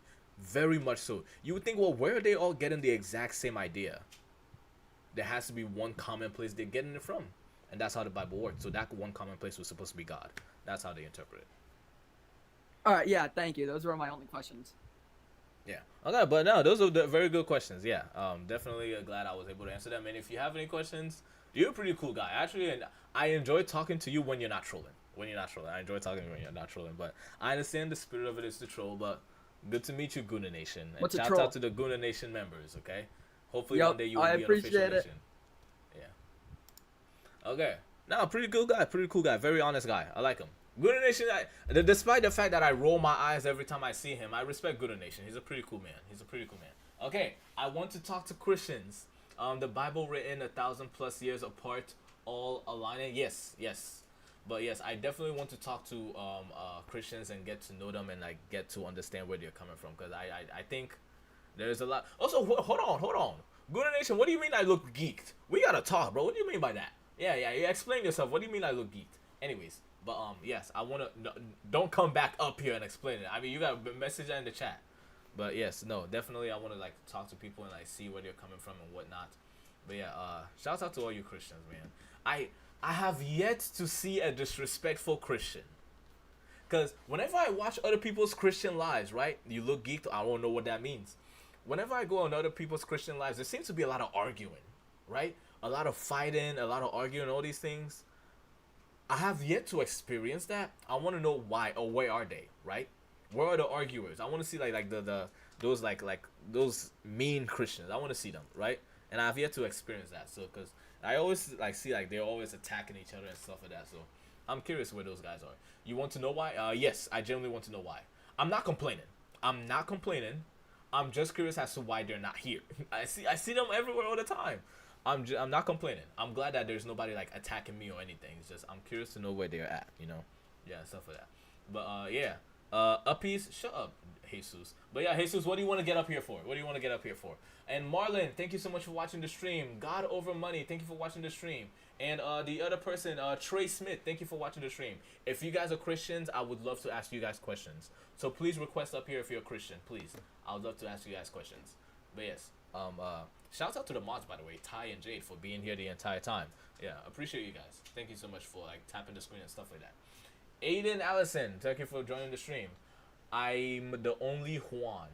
Shut up, nigga. Oh my gosh, shut up. Yeah, but yeah. If you're a Christian, please request up here. I want to ask you guys questions. I want to get to know where Christians are coming from, and I want to know if Christianity is the way. So yeah. But yeah, let me go ahead and talk to you guys. No one else.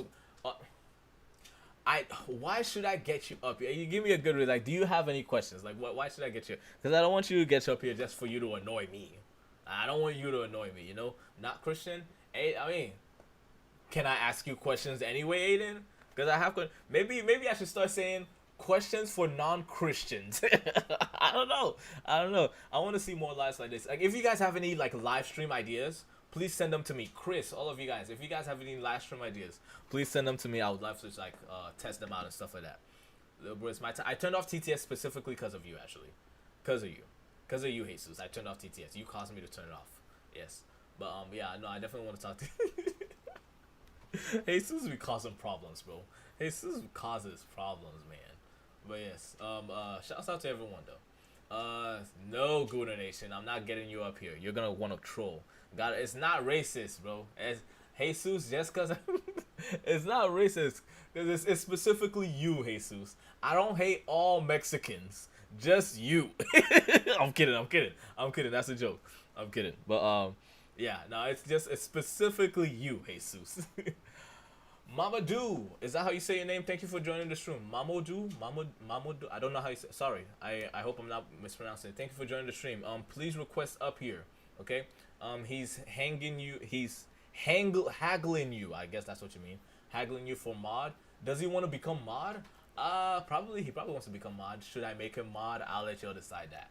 I don't think he deserves mod.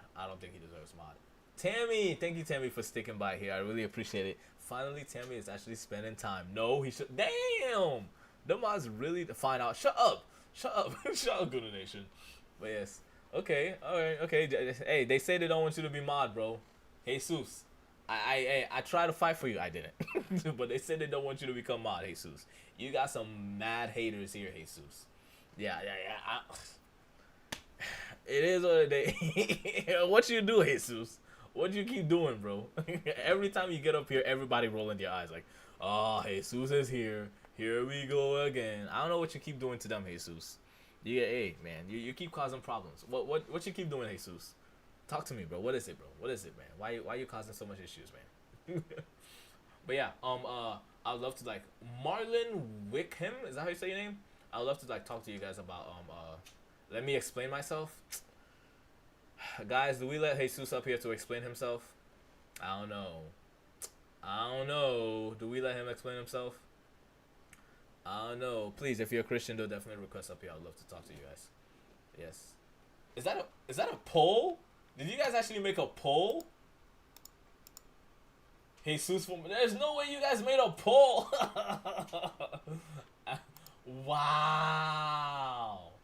Wow, there's no way you guys actually made a poll, bruh. That's crazy. Who, I don't know who made that poll, but shout out to you, man. Finally, the mod's actually doing mod jobs, bro. Shout out to you. I have to mention something to you later. It has me thinking. Oh, okay, I want to know. Marlon Wickham, are you willing to like answer my questions about Christianity? Let me get you up here. See, answer is no. Crazy, bro. Crazy. Am I saying your name right? Marlon. I'm gonna just call Marlon. Is that how you say it, Marlon? Yeah, that's right, okay. Marlon Wickham. Okay, so I have some questions about Christianity. Are you a Christian? Are you willing to answer those questions? Yes, sir. Okay, all right. So when I ask that question, it also comes with a bit of a question mark, extra question marks. Here's why. Okay. A lot of people say they're Christian. Some people say they're Christian because their grandfather was a pastor, but they've never been to church, and they say they're Christian. Some people say they're Christian, but they still do non-Christian things.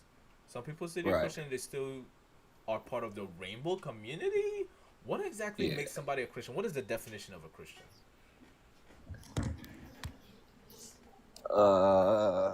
I say somebody that believes in Jesus Christ as their Lord and Savior. Okay. Can you still be a part of the rainbow community and be Christian? I mean, there's a lot of people that do it, so I mean, I guess so. Okay. Is the Bible against the rainbow community?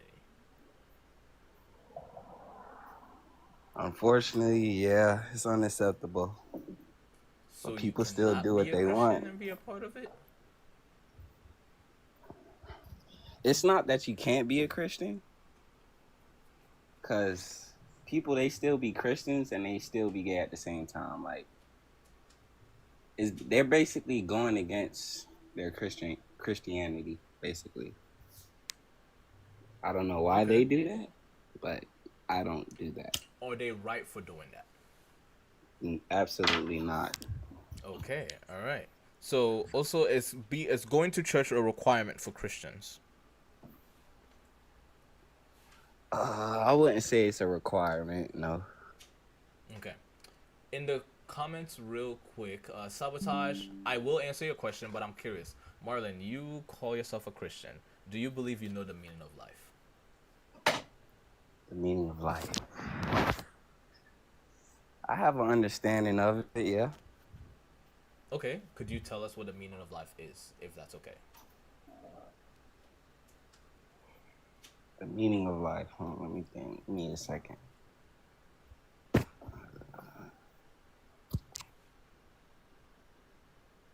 I hope he's not Googling it. Oh, that would be that would be different. And no, you don't have to go to church to be Christian. Two people talking about the Bible can be considered as your church. Okay, cool hat. Thank you. Right. It matches. It matches my outfit. Thank you. I mean, you still there? All right. I'm still here. Yeah. There's no real meaning behind. There's no real definition of like life. Like, there's a lot of different ways you could say it, but I'll say this, like, I feel like we were put here to like love one another, you know, and help one another. I would like to say what I believe the meaning of life is, and you please tell me if you believe I'm wrong. Br, I'm gonna get you up here next, okay? Just please be patient. Okay. You Okay. tell me if you believe I'm wrong, cause and chat, please tell me, chat, if you believe I'm wrong, okay? I believe I know what the meaning of life, and I'm going to go ahead and tell you guys what I think the meaning of life is. Okay. So, as creatures as are made, as they go through trials and tribulations, they go through struggles, hurdles, and only those who are capable survive. We know this from Darwin's fish theory, adaptability. Right. Nature calls it survival of the fittest. The meaning of life is rooted around that. And I'll explain more why I believe a lot of other things I believe with it. The meaning of life is survival of the fittest. You need to be the best and then survive. However way that survival takes place, it's up to you. You need to be the best and then survive. Survival of the fittest. Here's why I believe that the Bible and Christians also agree with that too. Because the first commandment ever given to humanity at all by Jesus Christ or God, right? Be fruitful and multiply. That was the first commandment ever given. And that commandment states, be the best version of yourself. Be fruitful. Be the best version of yourself. And then multiply that. Whether that be surviving, whether that be reproduction, whatever. Multiply that. Be fruitful and multiply. And I believe that's the meaning of life. The meaning of life, regardless of where you are, become your best. And then teach other people how to do that. Or continue that. Or reproduce that. Constantly be your best and spread that. That is the meaning of life. And every major religion seems to agree with that. Nature seems to agree with that. Evolution agrees with that. The meaning of life is to become your best and multiply that. Be fruitful and multiply. What do you think of that? Yeah, I absolutely agree. I don't got no doubts about that. Yeah, you're correct. Okay. Everybody in chat, do you agree with that? That is what I believe the meaning of life is. Do you agree with that? But yes, while they're answering that question, I like that. Thank you. The question I have for you next is, I've read the Bible for a substantial amount, and I don't seem to find anywhere where it talks about denominations. Yet, for some reason, there are a lot of denominations. Some people call themselves Orthodox, some Catholic, some Presbyterian. I don't even know how to spell that. Some say Pentecostal. Are these denominations, which one is the right denomination? Right. And what denomination are you, if you feel comfortable saying?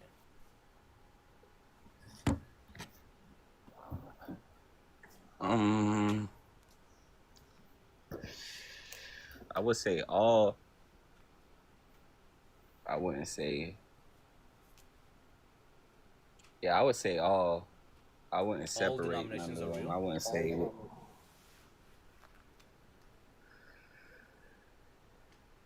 Because they seem to disagree yeah, with each other on certain things, right? Right, yeah, most definitely, yeah. It's a little confusing, I'm not gonna lie to you. It is. Growing up, I try understanding it, but I still really don't understand it. All of them? Okay. So, which denomination are you?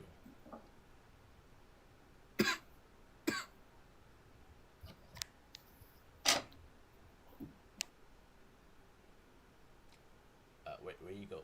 Where he go? Hello? He disappeared. You can hear me? Yeah, I can hear you. Yeah, I would say I'm Catholic. Okay, is Catholic the right one?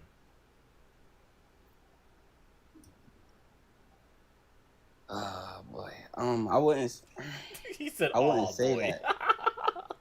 I'm sorry. Yeah, I wouldn't say that because like I have family members that like they go to the other ones, like the different churches.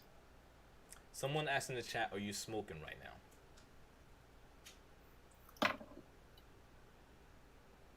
Am I smoking? No, I'm just playing with this lighter. Okay, all right. Smoking is bad. Yeah. It's I gotta say that for TikTok. Smoking is bad, guys. Smoking is bad. Okay. All right. Actually, can Christians participate in that stuff? Alcohol, all of that stuff. Can Christians participate in that stuff and still be Christians?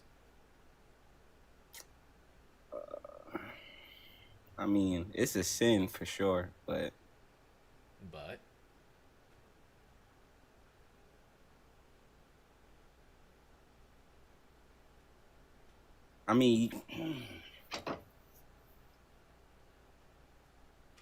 I mean, you could still believe and do drugs. Like, I mean, you could still believe in like. Careful with the words, man. I don't want to get taken down. Like, don't say that. My Yeah. bad, man. But nah, you could still like believe and like smoke and stuff like that. It's a big sin though. Can you go to heaven and commit sins? Nope. You have to repent. You got to get it right. But then you said it's a big sin. So if you do it, you're not going to heaven?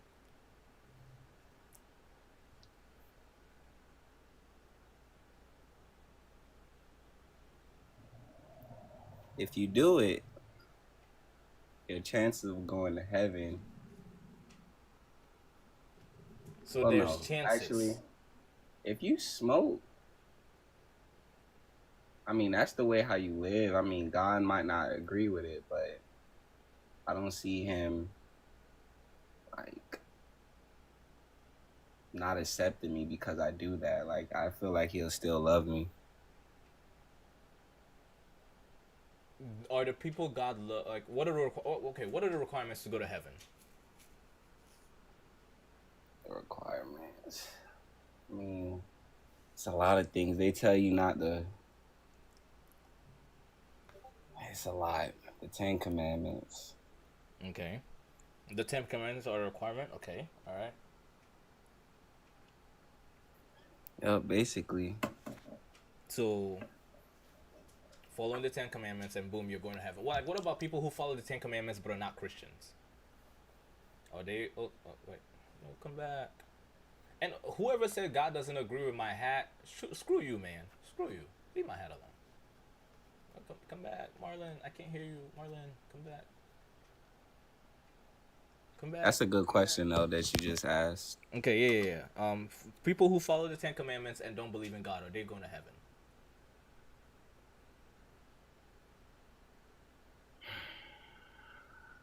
I would say yeah.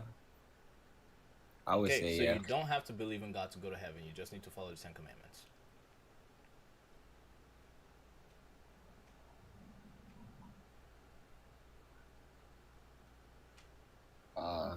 Nah, I see that contradicts because they say you gotta know him as your Lord and Savior. Like, you gotta know who he is, kinda. So. But what if you believe in, like, when you do the 10 Commandments? Like, why do you gotta believe, right? Like, why?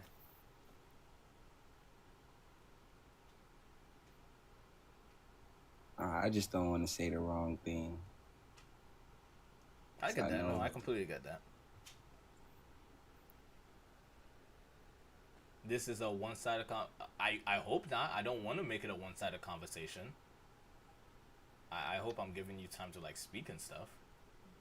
Oh, no, you are. Yeah, Like I said, I'm just not trying to say the wrong thing. No, I completely understand that. Again, it's just me asking questions because I'm curious. I'm curious how people perceive Christianity.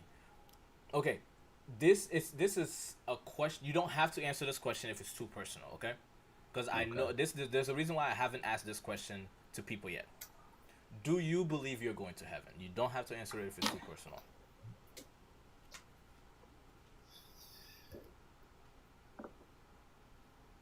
Yeah, I feel like I am. Okay, all right, but yeah, dude, I appreciate you for being brave enough to get up here, man. Like, not a lot of people like are brave enough to get up here and like request to talk and stuff like that. So I really appreciate you, man. Like, genuinely, I appreciate you a lot. So, thank you, man. Yeah, for sure, man. I appreciate you too. Yeah, I hope you follow the stream, and I hope you continue to follow me. And seriously, like, I have several questions, and if you have any like suggestions of like different lives and stuff I should do in the future, please like send them my way and stuff like that. I love taking like suggestions from people. Everybody except Jesus, though. I don't like his suggestions, but thank you. Nah, most definitely. Have a good one, man. Alright, you too, man. But yeah, no, guys, make sure to like DM me any suggestions and stuff like that. If you like think there's other types of lives you would like to see me do, be sure to send them my way and stuff. Jesus, we're just gonna keep hating on you, bro. Look who is back. Welcome, Miss Lustrous. Miss Lustrous, get up here, bro. I gotta ask you questions. BR, you're requesting up here. Are you able to answer my questions for Christianity, BR? Are you able to answer my questions for Christianity? I gotta know, B. Also, by the way, shouts out to my hat. Everybody who said they hated my hat, you suck. Okay. All right. Okay. Shouts out to my hat. W hat. W hat. W hat. Okay. Let's get a BR in here. Jesus is big mad, bro. Yo, bro, who gets clear braces? What are we doing right now? Who gets braces and makes them clear? Yo, Gooner Nation in the house on the troll account. You said Anyway, you were gonna troll, bro. Jesus told that guy he was going to hell. You I mean, he said straight you up weren't said gonna you're troll. not going to heaven. I mean, You yeah, said W you weren't Gooner gonna Nation. troll. I know, bro. Like, can we get Jesus up in here? No. What does a man have to do to get up in a box? I got up twice before him. What are we doing? It's Jesus. It's Jesus. No, I need to hear from him. I need to hear from him. Fine. I'll get Jesus up here. You guys will see why we don't let Jesus up here. You guys will see why. Now y'all see why I don't let him up here? Bro, I feel like we cousins and shit. We both got big ass noses. Like, y'all see why I don't get him up here? Look, I didn't even remove him. My mods removed him. I didn't even do anything. I didn't even see my mods remove him. Y'all see why we don't get him up here? Y'all see why? Like, damn. Like, why y'all hating on me?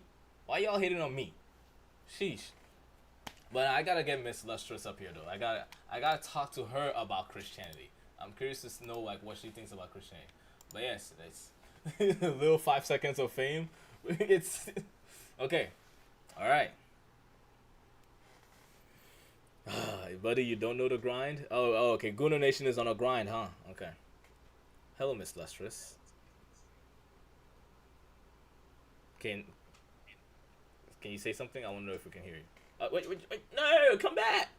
Come back. I don't know how to remove people. I need to learn that trick soon. GG's. Come back. Miss Lustrous. No. Oh my gosh, bro. Miss Lustrous left. Okay. Well, guys, I need to ask Christians questions. Please come here if you're a Christian. Please. I need to ask Christians questions. What's up, Vanessa? How you doing? But yes, guys, I have questions for Christians. If you claim to be a Christian, please get up here. And I understand if people are not brave enough to get up here. I completely do. And guys, why you stop tapping the screen?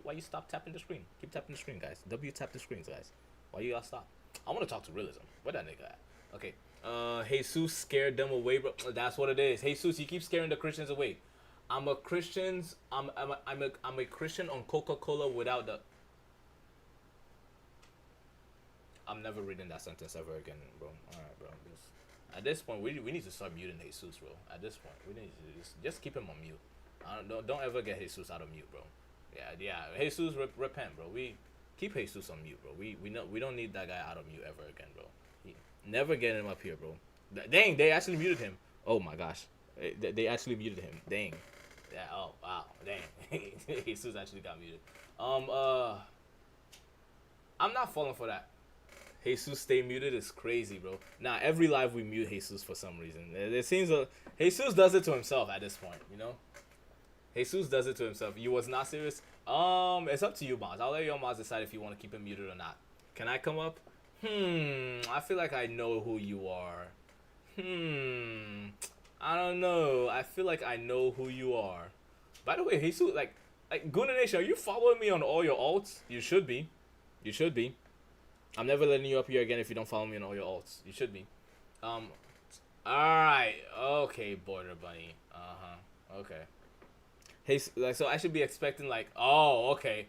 Gooner Nation, okay. I claim to be Christian. You didn't even spell it right. I don't trust you, bro. You didn't even spell it right. But, you should have never revealed to us that you were Border Bunny. Now we know. Now we get into ICE agents. I'm kidding. That's a joke. Okay, that's a joke. This is an ice-free zone, okay? It's an ice-free zone. Unless you piss me off. But it's okay. Don't worry. You can be up here from wherever you come from, okay? We're not bound here by any form of borders or country. Anybody can get up here. If you piss me off, though, I'm calling ICE. I'm calling the police. The white ones. The ones named Bradley. The Constitution is requesting up here. Oh, I remember you, Constitution. Are you Christian? Can you answer my Christian questions? The Constitution. Are you Christian, and can you answer my Christian questions? I have questions for Christian. Now they're not always easy questions. How you remember me? First of all, I remember each and everybody who's ever been up on my live. Y'all act like I don't, like, guys, like I have 10K followers. That's it, okay? I'm not so huge that I don't remember people, okay? I remember people who get up on my live, guys. I remember people. Yeah. Yes. I remember every one of the fans. I don't ever forget a fan, ever. Unless you change like your profile picture and your name, then yeah, I have nothing to say, cause yeah. But no, I remember all of you guys. And yes, my answer is yes. Bet. Let me get you up here. Yo, W Gooner Nation, bro.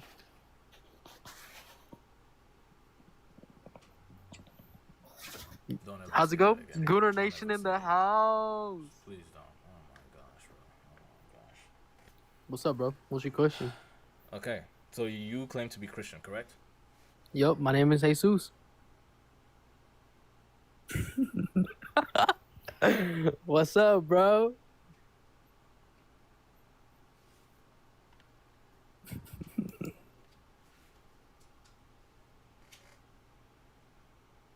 Now we know. Now we know. Now we know. Mods. No, he didn't make a backup. He's always had that backup. Trolls, man. It is trolls. It is trolls. Hey, you get them all the time. You get them all the time. That's completely fine. I know how to handle trolls. I know how to handle. That's. We gotta do something about these people. We gotta do something about them. And no, anyone who's, and the second he said W Gooner Nation, I knew it was a bad idea, bro. The second he said W Gooner Nation, just it is what it is. Oh yeah, isn't Missy's birthday coming up soon? We haven't seen Missy on the live in a while. Her birthday is coming next week, right? No, tomorrow. Missy's birthday is tomorrow, isn't it? I gotta like, am I gonna be able to stream tomorrow for her birthday? I don't. If I can, I'll do it in the morning. If I can, I'll do it in the morning. I gotta find a way to tell Missy happy birthday. Yeah, but yeah, Missy's birthday is coming tomorrow. I record all of you guys' birthday whenever I can. So, and I put it up here. So, but yeah, I try to make sure I have everybody's birthday on my calendar and stuff like that. Missy, are you here? Your birthday is tomorrow. It says October 7th. That's what you told me. I'll come on stream next stream with this prompt. Oh yeah, I got you for sure. But yes, yet forgot mine. I didn't forget yours. You gotta tell me ahead of time. But yes, I make sure to have everybody's birthday on my calendar. So if you've ever told me your birthday, it's definitely on my calendar, and I got you. If you've ever told me. Yes. You don't know mine though? Yeah, well, yeah, because you never told me. And also, we don't like you. I'm kidding. I'm kidding. But no, you never told me. What's my birthday? Miss Lustrous, you never told me. You never told me your birthday. Okay? And Jesus, just because it's you, I'm gonna specifically not put it up here. Just because it's you, Jesus. But Miss Lustrous, what is your birthday? What is your birthday? I got you. What's your birthday? Yeah. Specifically Jesus, though, we're not putting it up here. If I wasn't muted, you would know. Nah. Well, May 22nd. Okay. Let me go ahead and put your birthday. And then on May, I got you, okay? So make sure to be here in May, okay? I got you on May 22nd. Your birthday is gonna be on a Friday next year, okay? Friday next year. Okay, let me. Mrs. Lustress from TikTok's birthday, okay? Make sure you're here so I can like tell you happy birthday and stuff like that and like sing you happy birthday, okay? If you're not here to do that, it is what it is, bro. I tried, okay? Yeah, let me go ahead and like, there we go. All right. Okay. They scared everyone away. Probably. Abby is requesting up here. I feel like I know who Abby is. Philo the Gunge. I also think I know who that is. I think I know who Abby is. I've spoken to Abby before, I think. I think I know who Abby is. Yeah. Let me go ahead and get Philo in here. Do you re-update everyone for the next year separately? No, I keep it for like all year. Yo, what's up, Philo? How you doing? W Jesus, am I right, guys? But no, I try to update everybody. Let me see. I'm gonna have this repeat annually though. But yes, did you just join the Discord? Jesus just joined the Discord. Shouts out to Jesus. But yes, we do have a Discord.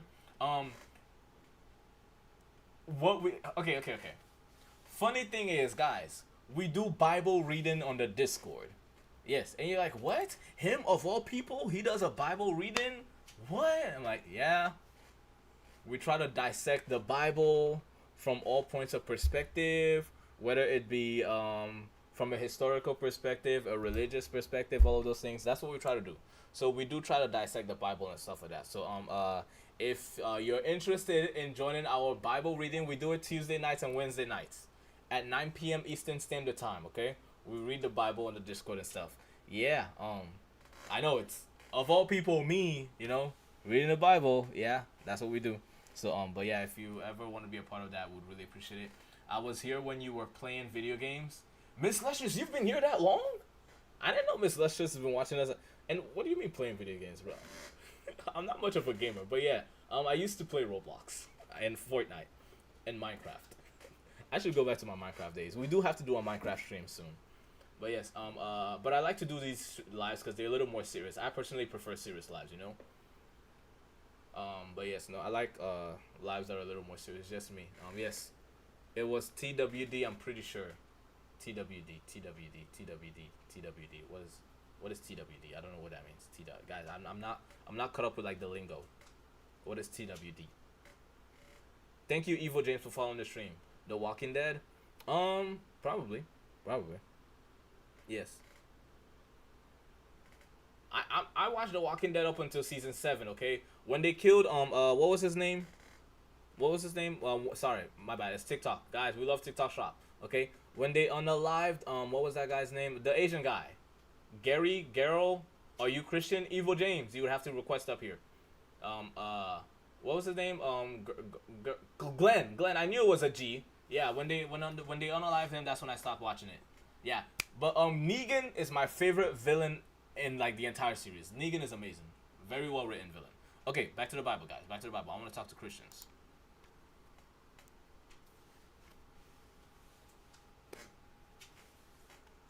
Yo, W Gooner Nation, am I right? No, but dang, how many fans does he have? Good Nation must be a huge movement. But am I Christian? That's a good question. Yo, chat, am I Christian? Yo, chat, am I Christian?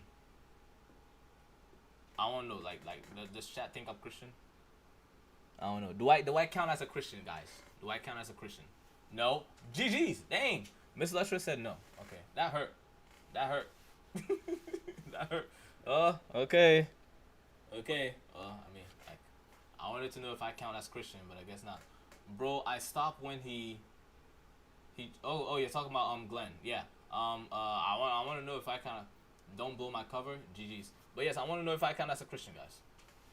I want to know if I count as a Christian. I'm curious, but yeah. Miss Lusher said I don't count as a Christian, so it is what it is, I watched it all. Oh, okay. You watch all of it, guys. Crazy. Okay. Negan became good. I wouldn't know. I genuinely wouldn't know. I wouldn't know because I didn't watch. But yes. Rosita is dead. I don't remember any of the names. I remember Carl. I remember Rick. I remember who else? Carl, Rick, Glenn, Daryl. That's it. Those are all the people I remember. Carl. Oh, okay. GG's. I don't remember. Rick marries the black girl. Oh, that's cool. You said you were atheist earlier. I said coming from an atheist perspective, guys. There's a difference. Coming from an atheist perspective / agnostic perspective. Okay? But I don't count as Christian, so apparently. It is what it is. It is what it is. It's fine. I'm just a guy who asks questions about the Bible. It's fine. It's cool. I don't have to be in the cool kids club. Y'all kids don't want me to be in your club. It's cool. Whatever. I understand it. It's cool. The exclusive cool kids club. Whatever. I get it. Hopefully one day y'all will accept me in the club. In the club, we all fam. Apparently not though. So gotta earn it. Oh, I gotta earn being part of the cool. Okay. I'm just saying what I heard. Oh, okay. So guys, how do I become part of the cool kids club? Ooh, that's actually another question I should ask. How do you become a Christian? Ooh, that's a good question, Choi. Bro, that's a good question. How do you become... I gotta find that out. Let me join, please. I don't trust you, Abby. I don't trust you, Abby. I seen you before. I remember you, Abby. Crickets are not. So like, y'all not gonna tell me how to be Christian? I'm curious. I'm genuinely curious on how to be Christian. I want to know. The answer is simple. Tammy, get up here. Tell me. To Michael, get up here. Let's find out. How simple is the answer? God knows your heart. You can be a Christian, accept Jesus Christ as your Lord and Savior, and deny your... Okay, the sentence is not completed. He's going to complete the sentence.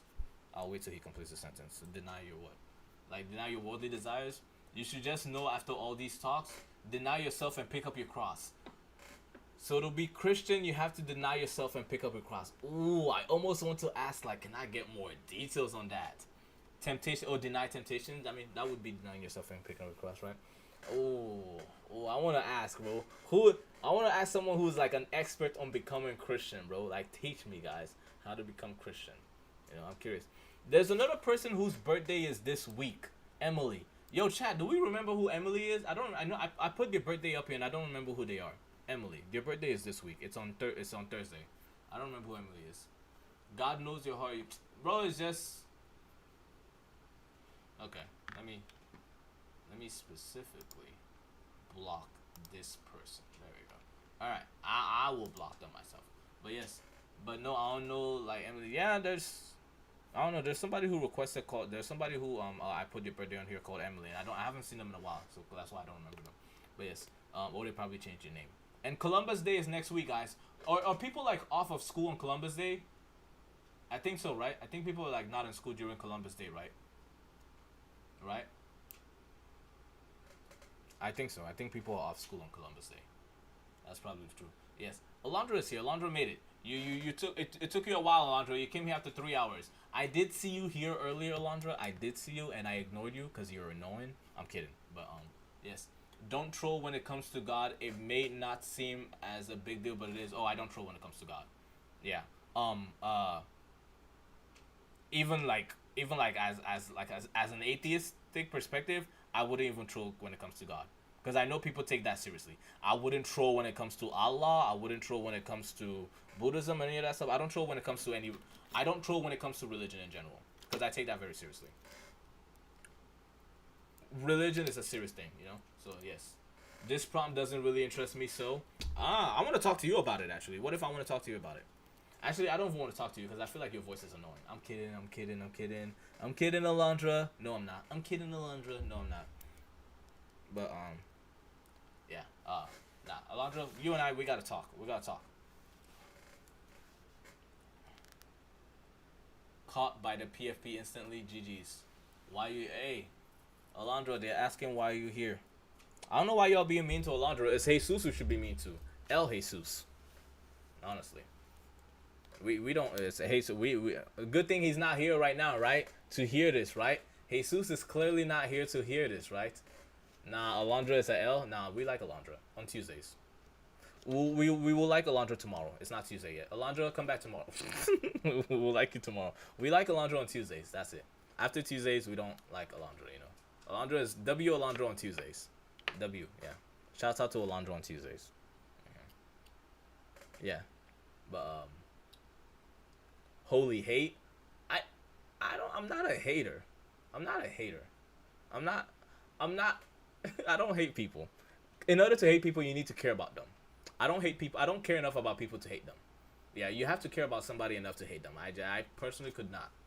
You could never catch me caring about people enough to hate them. So, yeah, I just don't hate people. Yeah, I don't care about people. Yes. I care about the truth. And if the truth happens to be Jesus Christ, then yeah. You know. Actually, clear braces are like the best option because I don't want colored bands on my teeth, lol. Why is that something you brought up? Can't be a Christian and hate people. Oh, wait, hold on. How do you know that? How do you know that, Alondra? Are you Christian? Let's talk, Alondra. Let's talk. Get up here, Alondra. Let's talk. Alondra, get up here. Let's talk. Are you Christian, Alondra? Get up here. Become a Christian. Repent from your sins. Jesus died for your sins. John 3:16. For God so loved the world that he gave his only begotten son, and that whoever believes in him shall not perish but have everlasting life. Did I say that right? I tried to remember what that one says. No, it's not just Christian. Like, oh, okay, nah, get up here, Alondra. Let me talk to you. because that dude joined the. Oh, I see. Bingo. Yeah. See, I try to memorize certain verses. Okay, as apparently being part of Christianity is memorizing verses, right? Apparently. I try to. Whenever I'm reading something and like it catches my mind, I try to memorize it. You know, like when Alondra says, "Oh my gosh, I'm in love with Truth and he's the best person ever," I memorize that. Yeah, she never said that. She never said that, but she will though. She will though.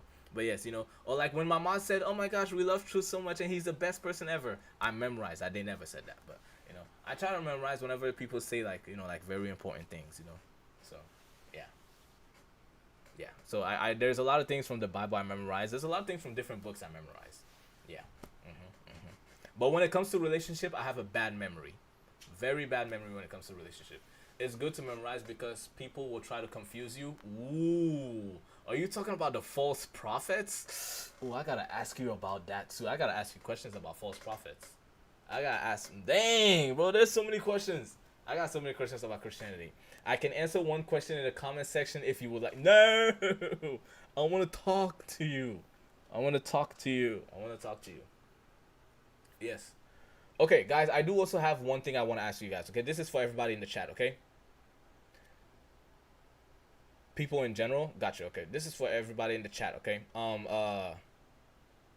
So there is, again, sometimes I do deep lives, like I do like these lives where like I have like deep conversations with you guys. Sometimes I do game shows like the Make Me Laughs. Sometimes I do like Roblox where I'm playing with you guys, or Fortnite, or like Marvel Rivals or stuff like that, right? There is a Pokemon game coming out next week. Yeah, next week. And I'm going to be streaming that. You guys suggested that I stream that for... I don't end the stream until I beat the game. So what I'm going to do is next week, I believe it's Thursday or Saturday. No, Thursday or Friday. Next week, Thursday or Friday, is I'm going to play Pokemon for 20 plus hours straight. The stream will not end for 20 plus hours. Are you guys going to be down for that? Next week's Thursday or Friday. The stream will not, it's going to be like Thursday, Friday, Saturday. I don't remember which one. But like for 20 plus hours, the stream will not end until I beat the game. The game is coming out next week. So, yeah. It's going to be like different. We do definitely do gaming streams, but like not always. I like to do these are my favorite type of streams to do right here. These streams right here. But yes, that stream will be next week. So it's going to be one of the most different streams I've done in a while. Do you need mods for that stream? I mean, I can moderate it myself, right? I have mods. The mods will probably not be here for that stream, but I can moderate myself if there's mods on here. But yes, that's what's gonna be happening. And yeah, we'll see how that stream goes. I'm definitely looking forward to it. I don't expect people to be here. Yeah, because again, I don't do this for the views. I don't. I do this generally because I generally enjoy it. I have a passion for discussing and finding out the truth and stuff like that. Can I apply for mod? You have to be here long enough, Waterfall. You have to be here long enough in order to apply for mod. You don't just get it, you know. You gotta be here long enough. You have people in the request box? I do. Some of them are trolls. There's a reason why I haven't accepted them. Some of them are trolls. And you can tell which one are trolls. But yes, I do have people in the request box. They're kind of like trolling and stuff. So, yeah. But, no, I just, which ones? Well, figure it out. Jesus. Yeah, Jesus. But yes, I want to generally ask, I'm going to try to wait for one more person, like one more, person I can interview regarding Christianity, and yeah, and then I'll go ahead and call it a day, because we've been streaming for 3 hours, bro. You know, after a while I get tired. I know it's rare, right? Truth gets tired. This guy who has so much stamina and is always so strong and handsome, he gets tired. I know guys, I know. I do also get tired myself. I know. But yes, yeah. Let me go, King. I don't know. Accompanied. It's been a minute. How you been, though? I need to ask you a real question. I mean, if you request up here, and I do accept you, right? Okay, here's the deal I'm gonna make, okay? Here's the deal I'm gonna make with you, okay? You request up here, okay? That's cool. And if I accept you, okay, and you turn out to either be Gooner Nation or Jesus, just know, because you lied, I will be banning you on all your accounts from now on, okay? So far, you haven't been banned. You've only been muted. But if you request up here, and I accept you, and you just happen to be any of those people, I will ban you on all your accounts. And that'll be the end of it, and we'll never talk again. Okay? Do we have a deal? All right. Okay. I'm gonna go ahead and get people up here. Mods. Ban them. Okay. Wait, are you Christian? That's a good question. Only one way to find out, right? Genuinely, only one way to find out if I'm Christian, right? Go ahead and request up here. Go ahead and request up here. Let me get Mace Window up here. Let's see if this is a troll. Hello. Yo, what's up? Not much. You? I have a question for Christian. Are you one of those Christians? That Yep, sounds I'm a mean when I say Christian. it like that. That sounds. I Yeah. didn't mean for it to sound mean like that. That sounds mean when I say that. But yeah. So a lot of Christians say that they have a claim for the truth. What does that mean? What does the truth mean? First of all, I want to say that when we say truth, everyone has their own different perspectives of truths, right? I mean, Jesus says he's the truth, the way, and the life, right? Doesn't he? Yeah, I'm trying to answer the question. Right? So, like, everyone, I'm going to start with the foundation that we all have some sort of substance of truth. Like, it's very elusive. The truth is very elusive, right? It's Everybody not has a easy truth, to. but- It's not as easy to jump from like some sort of subjective truth to like some sort of like a Kantian, a Immanuel Kant ethical perspective of truth that can be measured, right? So, when it comes to Christianity, I think that's essentially what we are trying to hone in is a certain kind of truth that can be measured, that we can reflect on, that we can be open about, and we can impact people with, right? So, for example, if we talk about the idea that slavery is evil, right, that would be a certain kind of truth that I think Christians will want to hone on and ask the question: is this measurable? If we talk about, for example, injustice upon oppressed groups of people, is not something we should be celebrating or entertaining, right? That is some form of truth that I think when it comes to Christianity, a lot of those things we are concerned about and we want to, tackle in a way that reflects justice for those oppressed groups of people. I don't know if that makes any sense. Somebody in the chat said truth is inherently tied to moral value. Esau, could you please request up here? I would also like to talk to you. I want to like get an idea of like what Christians. So I hope believe the truth I hope I'm answering the question so far. No, you definitely have. So Esau, you will be the next person I interview next. Okay. So you say, again, I don't want to misquote you, but do you believe that Christianity is true? Yeah, I believe that Christianity is true for sure. Okay, then that leads into my next question. I don't know if this is a hard question for you people, you guys. Okay. So, a lot of people say they're Christians. Some people whose grandfather is a pastor, they say they're Christian even though they've never been to church. Some people who are part of the rainbow community say they're Christian. Everybody seems to say they're Christian. It seems to be like this free card that just gets sent around everywhere. Okay, everybody gets to be Christian. What does it mean to be Christian? What is the definition of Christian? To be a Christian is to ignore all forms of oppression and to follow Christ. Why do you specifically say all forms of oppression? Well, because that's what it means to be a Christian. To not turn back to your evil ways and to follow. So, sin would be oppression? The opposite of evil, right? That's the pursuit of goodness. Kind of like what, so for example, Plato would argue for. There's this.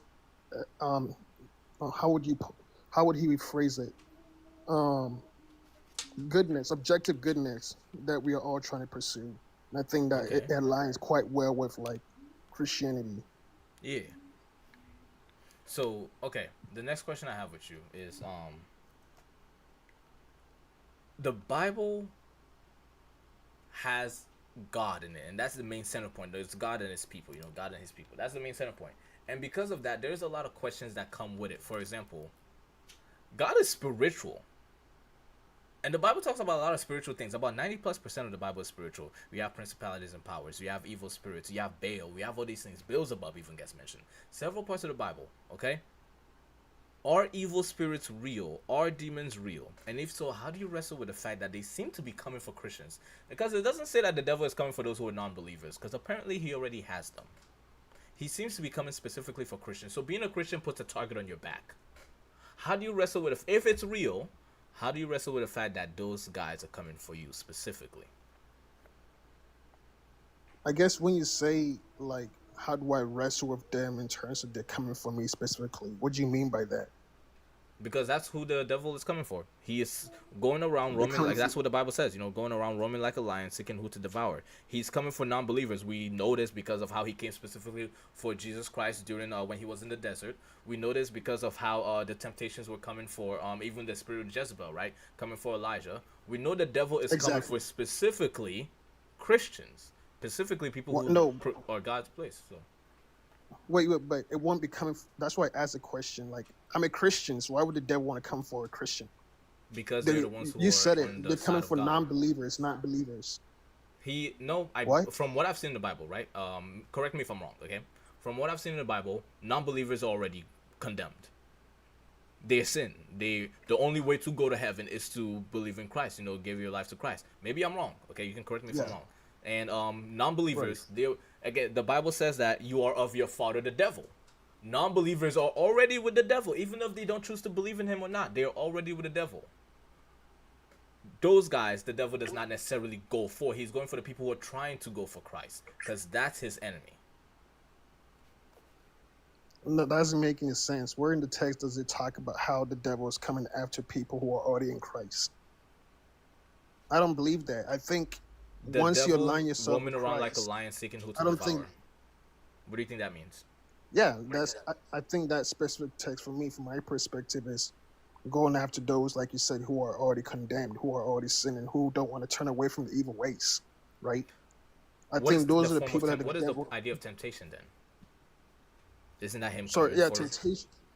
Yeah, exactly. I would say temptation would be some sort of like material things that are, in a way, a form of idolatry that people become addicted to, so to speak. Like, I think, for example, iPhones, pornography, OnlyFans, Right. all of these things would be a reflection of temptation.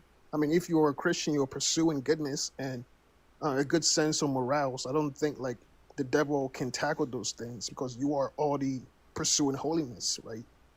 If But that if was you're the not case, pursuing Christians would not holiness, have any trials and tribulation, but that's not the case, is it? sorry, what? If that was the case, Christians would not have any trials and tribulations. Heck, the story of Job is a perfect example of it. We know as you're a Christian, the whole Bible is surrounded about God and his people, and then the one thing trying to come in between it, the serpent. That's the whole theme of the Bible. So, I like, mean, clearly, yeah, there seems to be something going on here. Exactly. Make my point. Yeah, my point is not necessary that we are inherently detached from like sin. Like we are on. That's why I kept like I think trying to reflect an idea that the moment whenever you are pursuing goodness and holiness, right, it is going to be hardship on the way, right? But you are in a way at the same time consumed by the Holy Spirit that guides you away from those condemnations, those evil ways, those strict sense of temptation that one can easily be reduced to, right? But if you're in this holy path, you're not going to be the common denominator. That's the point I'm trying to draw. Okay. So are demons and the devil, is that real? Yeah, so to me, I guess a lot of Christians would disagree with my theological notions of what I and how I perceive a demon to be, because I think about it from like a psychological perspective, right? Okay. So to me, anything that feels haunting, I would say I correlate it with like depression.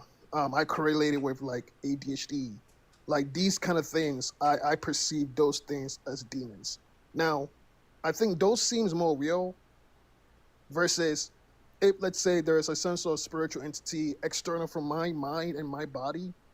I think I try not to speak too much about that because sounds are sounds, right? I can hear a sound in the forest and I can interpret that sound with all kinds of different lenses. So, like, I try to be humble, knowing that when I hear something outside of me, it may be something else that I'm putting some sort of like a gas to, which I don't want to do that. The only thing that I can strongly speak to is what I do feel and know, which is like depression or addiction, or like this is kind of like what I correlate with demons or two demons, if that makes any sense. Yeah. Okay. So and there's a lot of theologians, psychological theologians, that actually have written scholarly texts about the correlation between addiction and the demonia, because in the Greek context, the idea of demonia was essentially a reflection of addiction, a reflection of depression, a reflection of all these kind of like traumatic experiences that people find themselves in.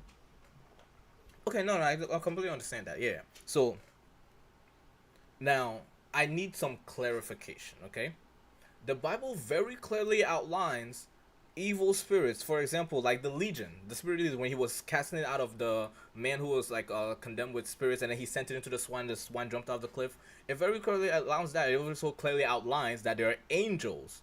The Prince of Persia, another evil spirit, very clearly outlines this physical things, or should I say, metaphysical, supernatural things. The serpent, a very real things. These evil spirits. Several times there were demons talking to God's people, and even in like Revelations, I don't want to go too deep into Revelation because like Revelation is so hard to digest, but it talks about demons there too. Towards the ending of Christ, and then he goes into heaven. He says we're to go out there, cast out demons in his name and all that stuff. When you say demons are like depression, like ADHD and stuff like that, are we to cast out ADHD and depression out of people? Yeah, that's my argument, bro. I mean, it's funny how like when I bring out these texts, you bring up a text that kind of I think justifies my perspective on this conversation, because those texts that you just brought up are literally a good example of kind of like what I'm talking about. Because those are proverbs, right? That you are actually literally highlighting and citing. And then when they brought up Revelations, apocalyptic text, right? That John of Patmos is literally in that book talking about his existential experience, and so apocalyptical experience whenever he was on the island of Patmos, right? So I think the text that you bring up literally justifies my theory about what I think a demon is, which is what modern day psychology is all about: depression, casting them out, or like we find know a way to those heal demons those have things. agency. They talk though. So does Sorry, what? depression and like we know those demons have agency and talk because we hear them talk. Well, we read them talk. We read them have a conversation. They were talking to Jesus Christ. They were talking to Elijah. We know that these evil spirits talk. They spoke to Adam and Eve, or the devil. But like we know they talk. So does ADHD and depression are they able to talk? I mean, have you heard of theophanies? I don't know what that is now. Yeah, theophany is kind of like what psychologists would call, how should I even put this? It starts with an H. Like whenever people are like experiencing some sort of like I forgot the term. Like hearing voices in your head. Yeah. It starts. So when those demons were in, go ahead. The term starts with an H, but I forgot what it's called. Like hyper, is it? I forgot what it's called. I hope someone can help me on the chat if you can too. I forgot what it's called. Hallucination. Hallucination, yeah. But there's a theological term for which is theophanies, like hearing voices in your head, demonic voices in your head. So or you think Jesus was hallucinating? I think that's kind of like what I'm trying to conclude, basically. Yeah. Okay. Yeah, and like so many different psychologists who are like pursue this reality of what hallucination. There's some different philosophical angles to it. Like modern day psychologists tend to reduce hallucination to someone who is like inherently like, stupid, or like some sort of inherently somehow like homeless or something like that, right? A lot of time when we think of hallucination, that's kind of like how we attach that word to these kind of people. But from now we begin to realize that hallucination is not just reduced to like someone that has to be necessarily like homeless or stupid or like be perceived as less than. Like hallucination is like a fluctuation of like either you're really having some sort of existential experience with something that is off a stronghold that you can't really control, or you're having some sort of existential experience that can be like in the form of like wisdom for you and so forth. If that makes any sense. No, that definitely makes sense. So again, I gotta make sure that I can get as many people up here as possible. I'm going to get Isak up here next, and then after that, Nick. But before I do that, last question, and I hope you're fine with this. And so there's you a lot mentioned. of Go ahead. Host, if you don't mind, there's a lot of books that I can like encourage you to look into. Whenever I went to seminary, like I came across this philosopher who was like giving like lots of books that like helped me like realize a different perspective of these kind of proverbs that people bring up, or like different perspective, or like these kind of like texts that people bring, like either a book of Job or like Revelation, for example. If you don't Okay. mind, I'll send it to you. Yeah. Oh yeah, no, please like DM those to me. Like again, I want to like get an idea of like how everybody perceives, because my goal is to understand Christianity from everybody's perspective and see where the truth lies, because the truth has to be somewhere, right? So one thing I want to ask is, if you believe that these evil spirits, these they're all these psychological mindsets and stuff like that, and you believe that the devil and all these things, they're all part of the psychological mindset, is God real in the sense, or is he also one of these psychological mindset but a good one? That's a good question. Like, I'm kind of, I guess like, to me, like, I don't know if you heard of the idea of like animism. I know, yeah, animal, and that's I know, yeah. And yeah, animism. So like animism, I guess like the way that I perceive God to be is some this kind of like energy that like pervades um the the world, like gives life to plants or gives life to people like me and you. I think that's kind of like how, the more like I study how the ancient world, the ancient Near East thought about God, I think they were more or less looking at God from the lens of like this energy that gives life to plants, or like this energy that gives life to us. Like without life, I don't think I'll exist. Or without life, I don't think plants will Does be able. this energy have agency? Does it have a will of its own? Um, I don't think so. I think like when it comes to agency, um, I guess Because it if seems it's like really, God talks in the Bible, right? Like he has some kind yeah, of will. yeah, that's a good question. So, um, have you heard about like anthropomorphism? Yeah. Okay, so I would say like when it comes to agency, I tend to think about agency in the term within the context of like humans have agency, and we are anthropomorphizing how we relate with this energy. If that makes sense. Okay. Does that make sense? So then So, so so in in the this Bible sense, when like he's talking, he isn't actually talking. I don't think so. No. I wouldn't say like talking like us. I would say like it would be within the context of like you are drawing some sort of wisdom from nature, or so it would be indirect form of like communication, that kind of thing. Not like direct form. Like wisdom to me would be like I'm looking at nature and I'm drawing connections. I'm drawing insights about how nature is functioning and operating around me. I think when I think about God, or like the burning bush, for example, right? Like this is kind of like how I try to, and there's a lot of theologians, monks who have like reflecting on this. I like to like, even like look into like even Native American culture, or like Chinese philosophy, Taoism, these kind of things, and they expand my imagination of what God is. So then, how then does this apply to like the miracles? Like the biggest miracle, the birth of Jesus. Jesus Christ is like fully God, fully man. You know, like this being who did miracles, healed the sick, and all of these things. Dividing the Red Sea with Moses, Elijah bringing down fire from heaven. Are these like people who just mastered energy so well that they're able to like have these powers? Like what is going on? That's a good question. I would say, um, pretty much like some sort of force, I guess. Um, Either some sort of like I don't know. I really looked at the miracles so much, but I think like for example, to me, I would look at miracle from like the perspective like how you placebo, right? Yeah. Okay. I think that's kind of like how I like correlate miracles to some sort of like placebos are not like physically real, or So they didn't really walk through the Red Sea when it divided. like the Red Sea thing. Many New Testament scholars like I think it was more or less something so like maybe if it was like probably like a Sea of Reed would be something like a river or something like some sort of lake, and So did it not divide into two or no?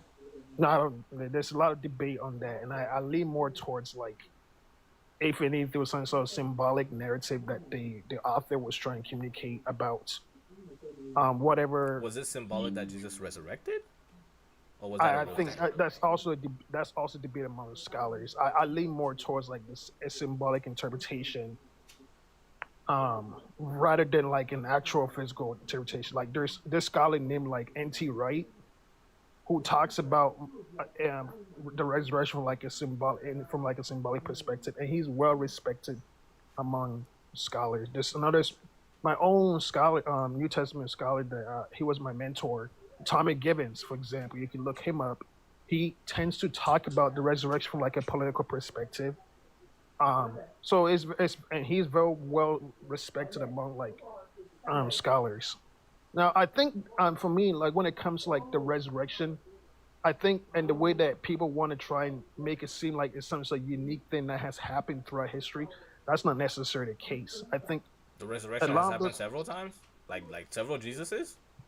I mean, like when it comes to resurrection, like people people throughout history, Jesus was not the only person to like I mean, yeah, he resurrect. resurrected. You know, like the person related to Peter. Several people have come back to life. But like, are you saying that there's other messiahs too, or are you just saying like do Oh, people what, just no, casually come back to life all the time? yeah, that's what I'm saying. Like there is like Egyptian stories of resurrection, right? There is like there's like I don't think Jesus' resurrection is some unique, super unique thing. And even like when you read into the text, it could be like he was missing. Like there's some different angles. Like he was missing. They went there. He was missing, right? So I don't even After he think got like crucified, he went missing. what.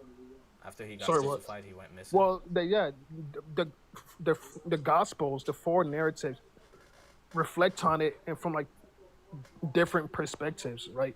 Not all of them agree on the fact that he actually resurrected.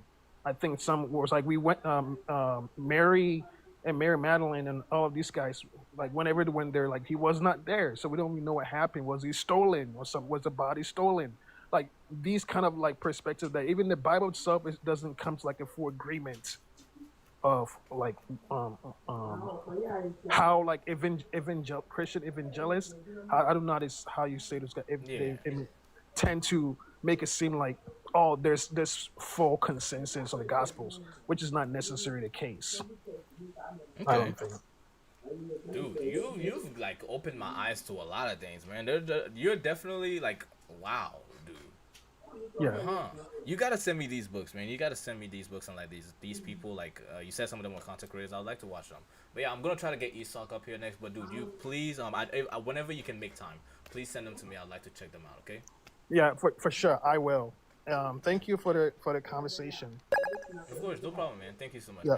man. You be sure to stay safe out there, man, and God bless you, man. Yes, sir. You too. Okay, that was pretty good. This guy, that was by the way Mace Windu. I don't know his real name, but that was Mace Windu. He's definitely given me the most unique perspective of Christianity I've seen today. It's quite interesting. If you truly believe that that is the case, then perhaps you have more followers here. The next person I'm going to get up here, I do not know much about, nor have I ever met this person. Their name is Isak. We're going to get Isak up here, and we're going to find out his take on Christianity, if he truly believes in Christianity, and is God true. Stay tuned as we bring him up. You like what I did there? You like what I did there? That was pretty professional, right? Right, chat? That was a professional, right? Right? Okay, all right. Y'all so mean, bro. That the intro, right? I'm saying, bro. I'm so cool. Okay. How you doing? What's up, I Isak? just want to point out, I was in the comments earlier, like, you asked me to come up just because I was, like, talking about truth or whatever. I was gonna say, I don't believe that I am a Christian just because I don't align with some of the beliefs, but, I mean, based on the last guy that was up here, I don't think most Christians would consider him a Christian, because he was spreading some pretty heretical stuff. I feel like it's fair to say that like Christians across the board, what makes them Christians is that they believe in Jesus Christ as the Messiah. That's like the unifying, like out of all of the other potential beliefs to have, that's the most fundamental and important one. That like, yeah, he came back to life. But I have a question. Yeah. So as you are getting up here, the first thing you stated is you don't seem to believe. Maybe I'm misquoting you, and if I am, please correct me. You don't believe that you're a Christian. What are you if not a Christian, and what is the definition of a Christian? I believe a Christian is someone who genuinely subscribes to how they interpret the Bible, right? Like And is there's a that lot not you? of so my thing is this. I believe that the Bible, I believe that Christianity, like all other religions, are looking at a piece of God. I think that even in the Bible, right? Like you were referring earlier to a lot of like definitive like verses that made mention of like these beasts and like these things and like God and all of these details. Even in all of those like details, they're still very individualistic and like vague descriptions, right? It's like a person describing a thing that they're looking at. Like, you know, if in most proverbs, most stories around this time, like regardless of what religion they may be, like the way that people would describe things, it was in the way that they understand it, the way that they understood them to be at the time. So I don't think that like rereading the Bible and treating it more so like a scientific academic paper and going like, oh well, what about this thing here and that thing there? Like it's a very like metaphorical book. Like the book of Job, for example. That didn't like I don't believe there's any Bible scholar that agrees that that was like a real thing that happened. Job has always been a proverb. Like you know that's You it's don't think always been. Job was a real person? I mean, that was not the point, though. The point wasn't whether he's real or not, but you don't think Job was No, a real I person? understand, but my point is that even though the Bible presents this story, right? Like um, like he wasn't like he was a it's a proverb that was shared within the culture even at the time. Um, so bro is literally, but like there were questions on like truth earlier. Like I think that when it comes to Christianity and Christians, like their belief is that God is the truth, that morality and the view of the world is essentially God represents automatically everything that is right. Whatever God does is right. Offer it. Like if God floods the earth, it's correct because God did it. If God like yeah, whatever God does, because it is godly, because God has made it so, then it is the right. It's the right path. Like that is, Do and you believe anything that? ungodly, anything far away from God. I think that like a really interesting point that Mace made earlier, and like a really interesting question you asked him was whether or not God, in the same way that he described demons, whether or not God was a positive psychological perception. Right. And I thought that kind of spoke to it. That speaks to it.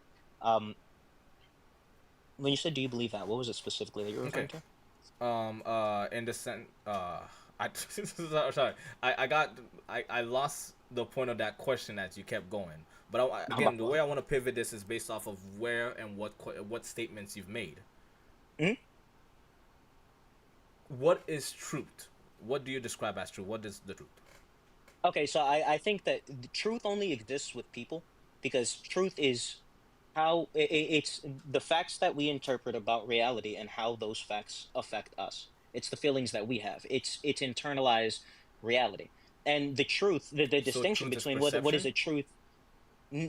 No, it's truth is essentially the moral value, right? Like that's the distinction between like a fact and a truth. Like a fact just is. The truth is how what is affects a specific person. So a person can. I don't think truth have anything to do with morals. I think.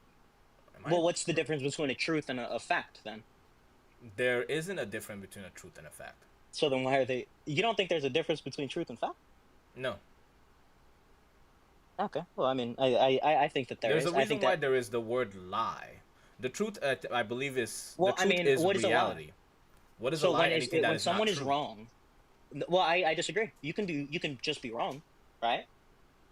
You can be ignorant of the fact that is Okay, called but wrong. Yeah, doesn't mean that. Did you mean to lie? No. Here's what I mean by that. For example, wait. let's So say it was. why is ignorance necessary though? Right? Because what it informs is intent. If someone is intending to lie, if they're taking an immoral No. path, You're thinking of right?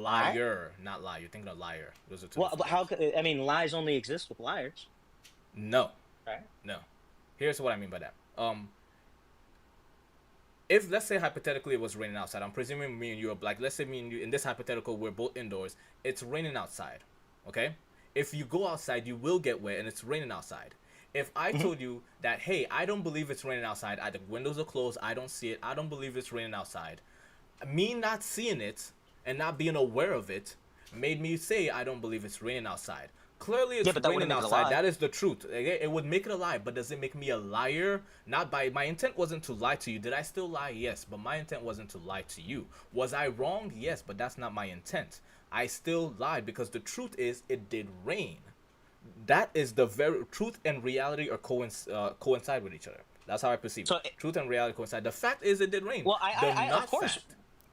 I feel Yeah, like we're, so we're that more would be a so on lie. the same page Truth than, and than fact we're are the not, same, you know? right? Like, this is the way that I see that reality as it exists, and then human beings as we exist, right? Like, we exist within reality, Okay. right? And then and everyone perceives their reality, our shared reality, right? The way that I see it is like That's a blank perception. canvas. Perception and reality are not the same thing.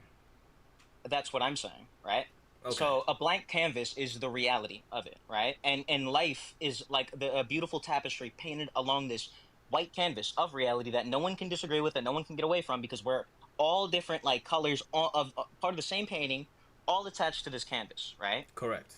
So like being how different and how diverse we all are, oftentimes people are going to come to different conclusions about the Correct. same thing, right? Because Okay. if what you're saying were entirely true about the nature of human beings, that there is just fact and unfact, right? Then every fact would impact every person the same exact, or excuse me, the same way.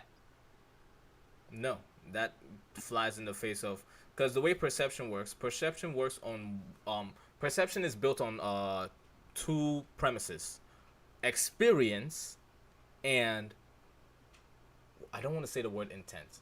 Experience and agency. I'll say the word agency. Or is the word agency? Is the word agency? I'll say agency. Experience and agency. The way I perceive something comes from how I want to interpret it and what I've experienced.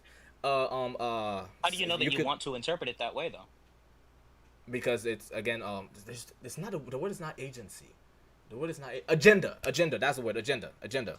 Because of your agenda, because of the agendas that's led you up until now. People have a specific way of people who have been depressed are more likely to experience and interpret things in a depressive manner. Agency, experience, and agency interpret how you perceive things. Those are very key values in how you perceive things. So flowers growing. People see flowers as a beautiful thing. Not all flowers are beautiful things. Weeds are also flowers too, and people see them as a negative thing based on experience and agency. Those things. Okay, so if I were to say putting weeds in all gardens, that's a good thing. Would that be a lie? Would that be a truth? Would that be wrong? Would that be fact? Then the question becomes, what is the achievement? Are you trying to have weeds grow in the garden, or are you trying to have every kind of flower? If you're trying to have every kind of flower, that would not be necessarily a good thing, because weeds take nutrients from other flowers. The goal would be your agency. What is your goal? What is your agency? And how is agency determined without context, right? Well, that's the point, okay, right? And context is going to be different situation to situation. Yeah, that's what makes a perspective. Yeah. Okay, right. So what I'm saying is that I believe your truth. I don't think there's any such thing as your truth. What do you? Okay, your perception. What's the distinction there? There we go. Perception.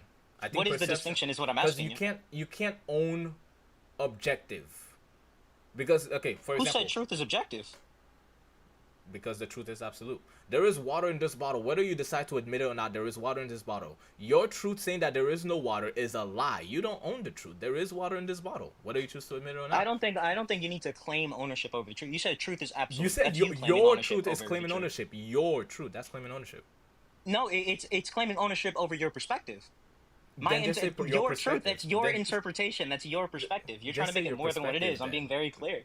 But what I'm saying is, but what I'm saying is that the way that you perceive things, right? Do you believe your perception to be true or no? No, not always.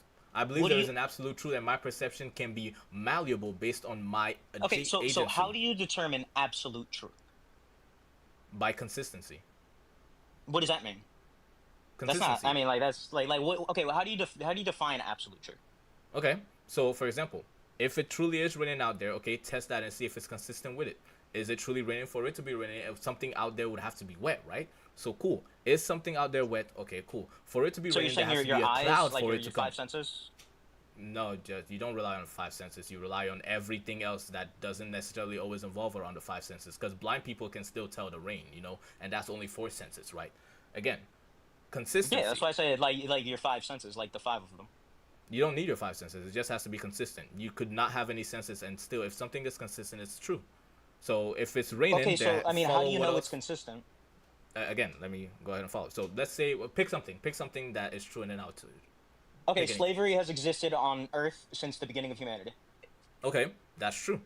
And the way you can Okay. figure out if that's true is first, are there any historical examples of people being forced into labor? Yes. Are there proof of people fighting but against you, that? you said that's into? absolute truth. But that is absolutely true, regardless if you choose Okay, to so deny or not. but what you said was our own perceptions and like our own, right? There is the absolute truth that exists outside of us, right? So if you're admitting that the absolute truth that exists outside of you is slavery has always been on Earth because it's consistently always been here, then how Correct. will you ever move away from that position? Are you saying that slavery will That's a always totally be an different Earth question. thing? You're asking, can slavery be eliminated? That's a totally different question. But That's not the same question. it falls into the criteria of absolute truth that you Those are two propose. different questions.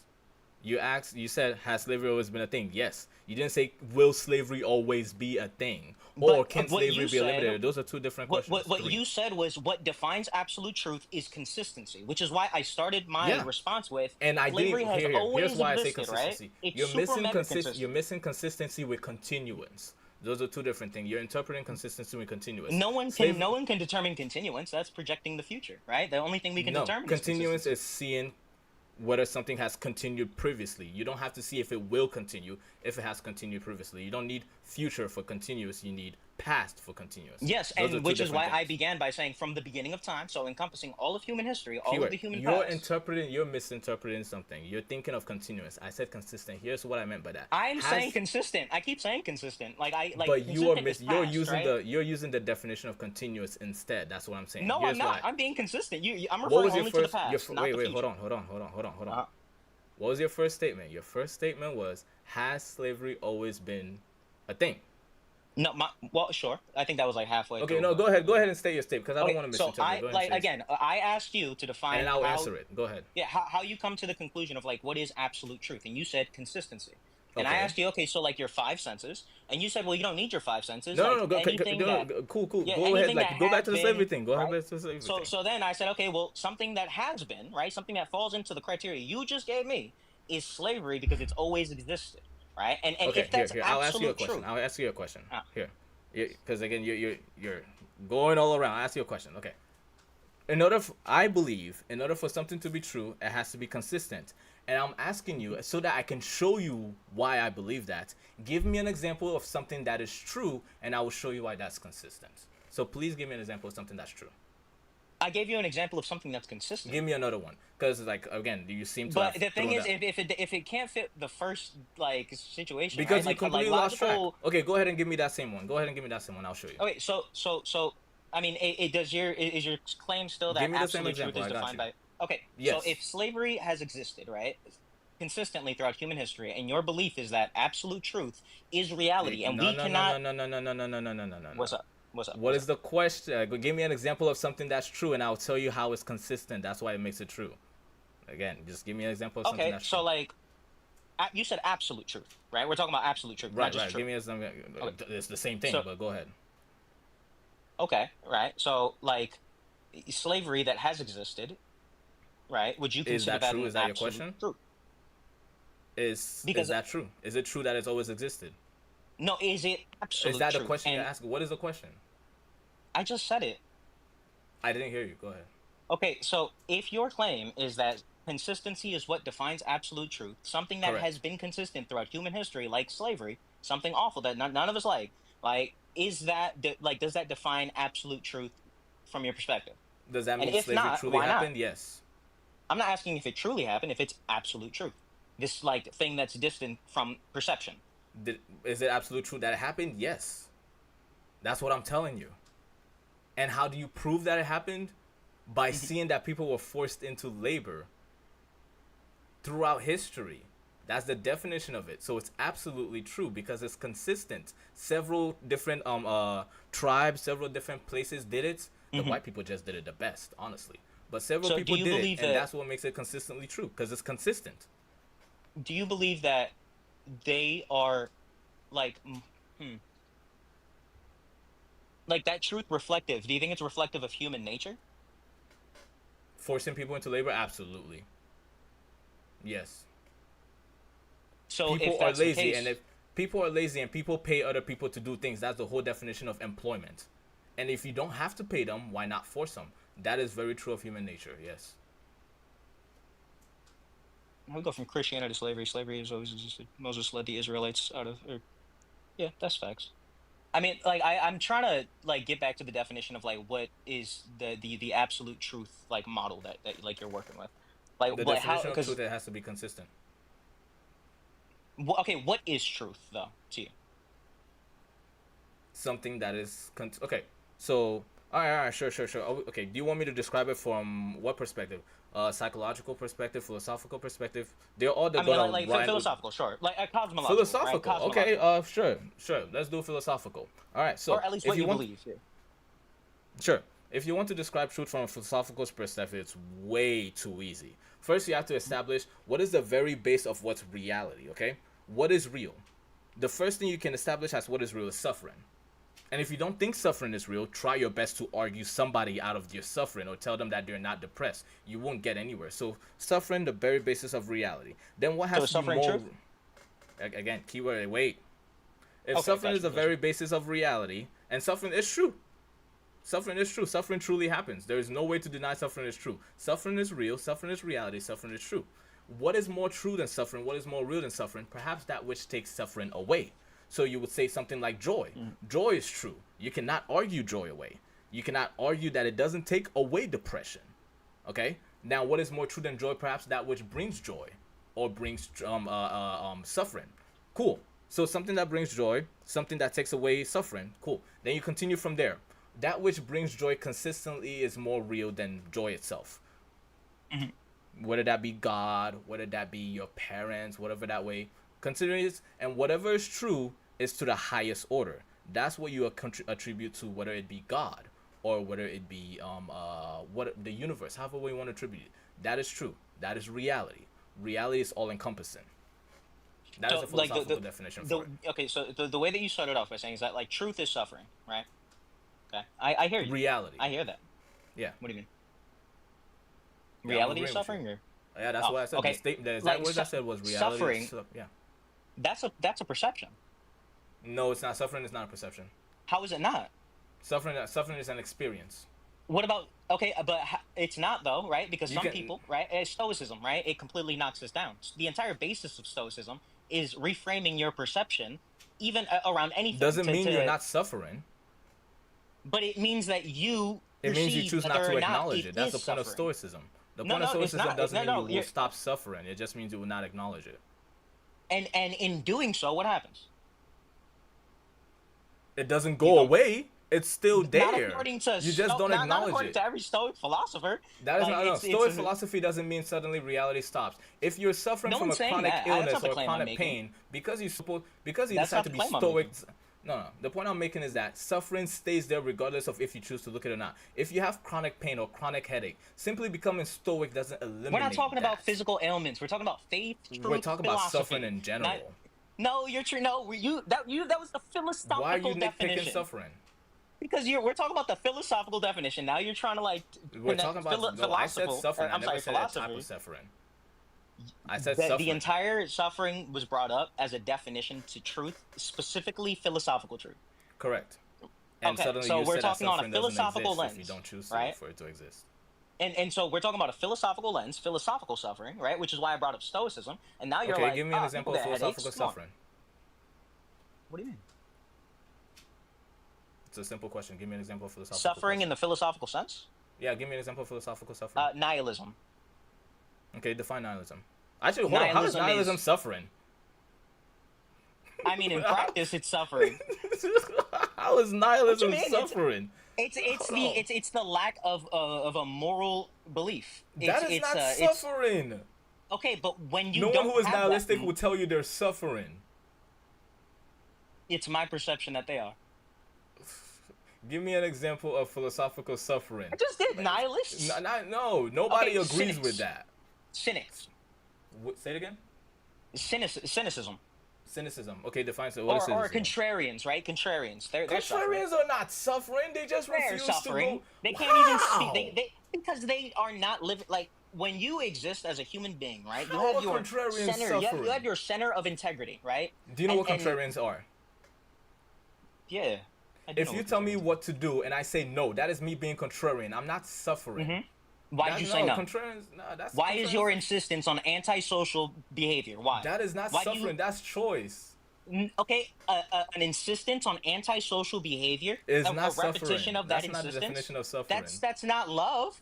That's self-harm. We're communal beings. If you're going out of your way to Contrarians don't sabotage, do self-harm. if you're going Oh out my of your way to gosh. sabotage like situations or like relationships because you are a contrarian, because it's more important to you to argue and to be right in every situation. Yeah. Do you I have don't to be a believe that there's contrarian to happiness suffer? there. But, Some okay, why are contrarians we, are why are perfectly we moving happy so and many they're not goalposts? Can we get back to the original 'cause point? I'm You've not asked moving me the for 5 goalposts, and I'm examples. saying that the I've given goalpost you doesn't several, exist. dog.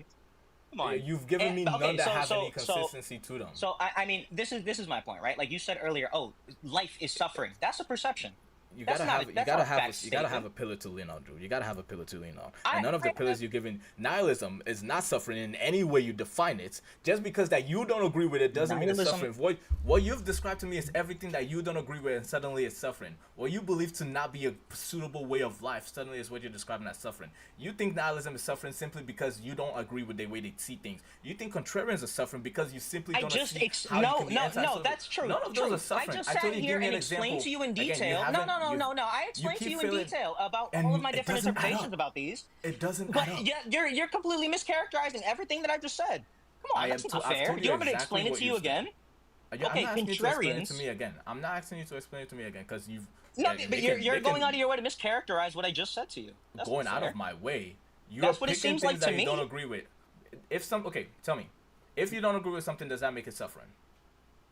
No, obviously not. Okay, cool. Do you agree with nihilism?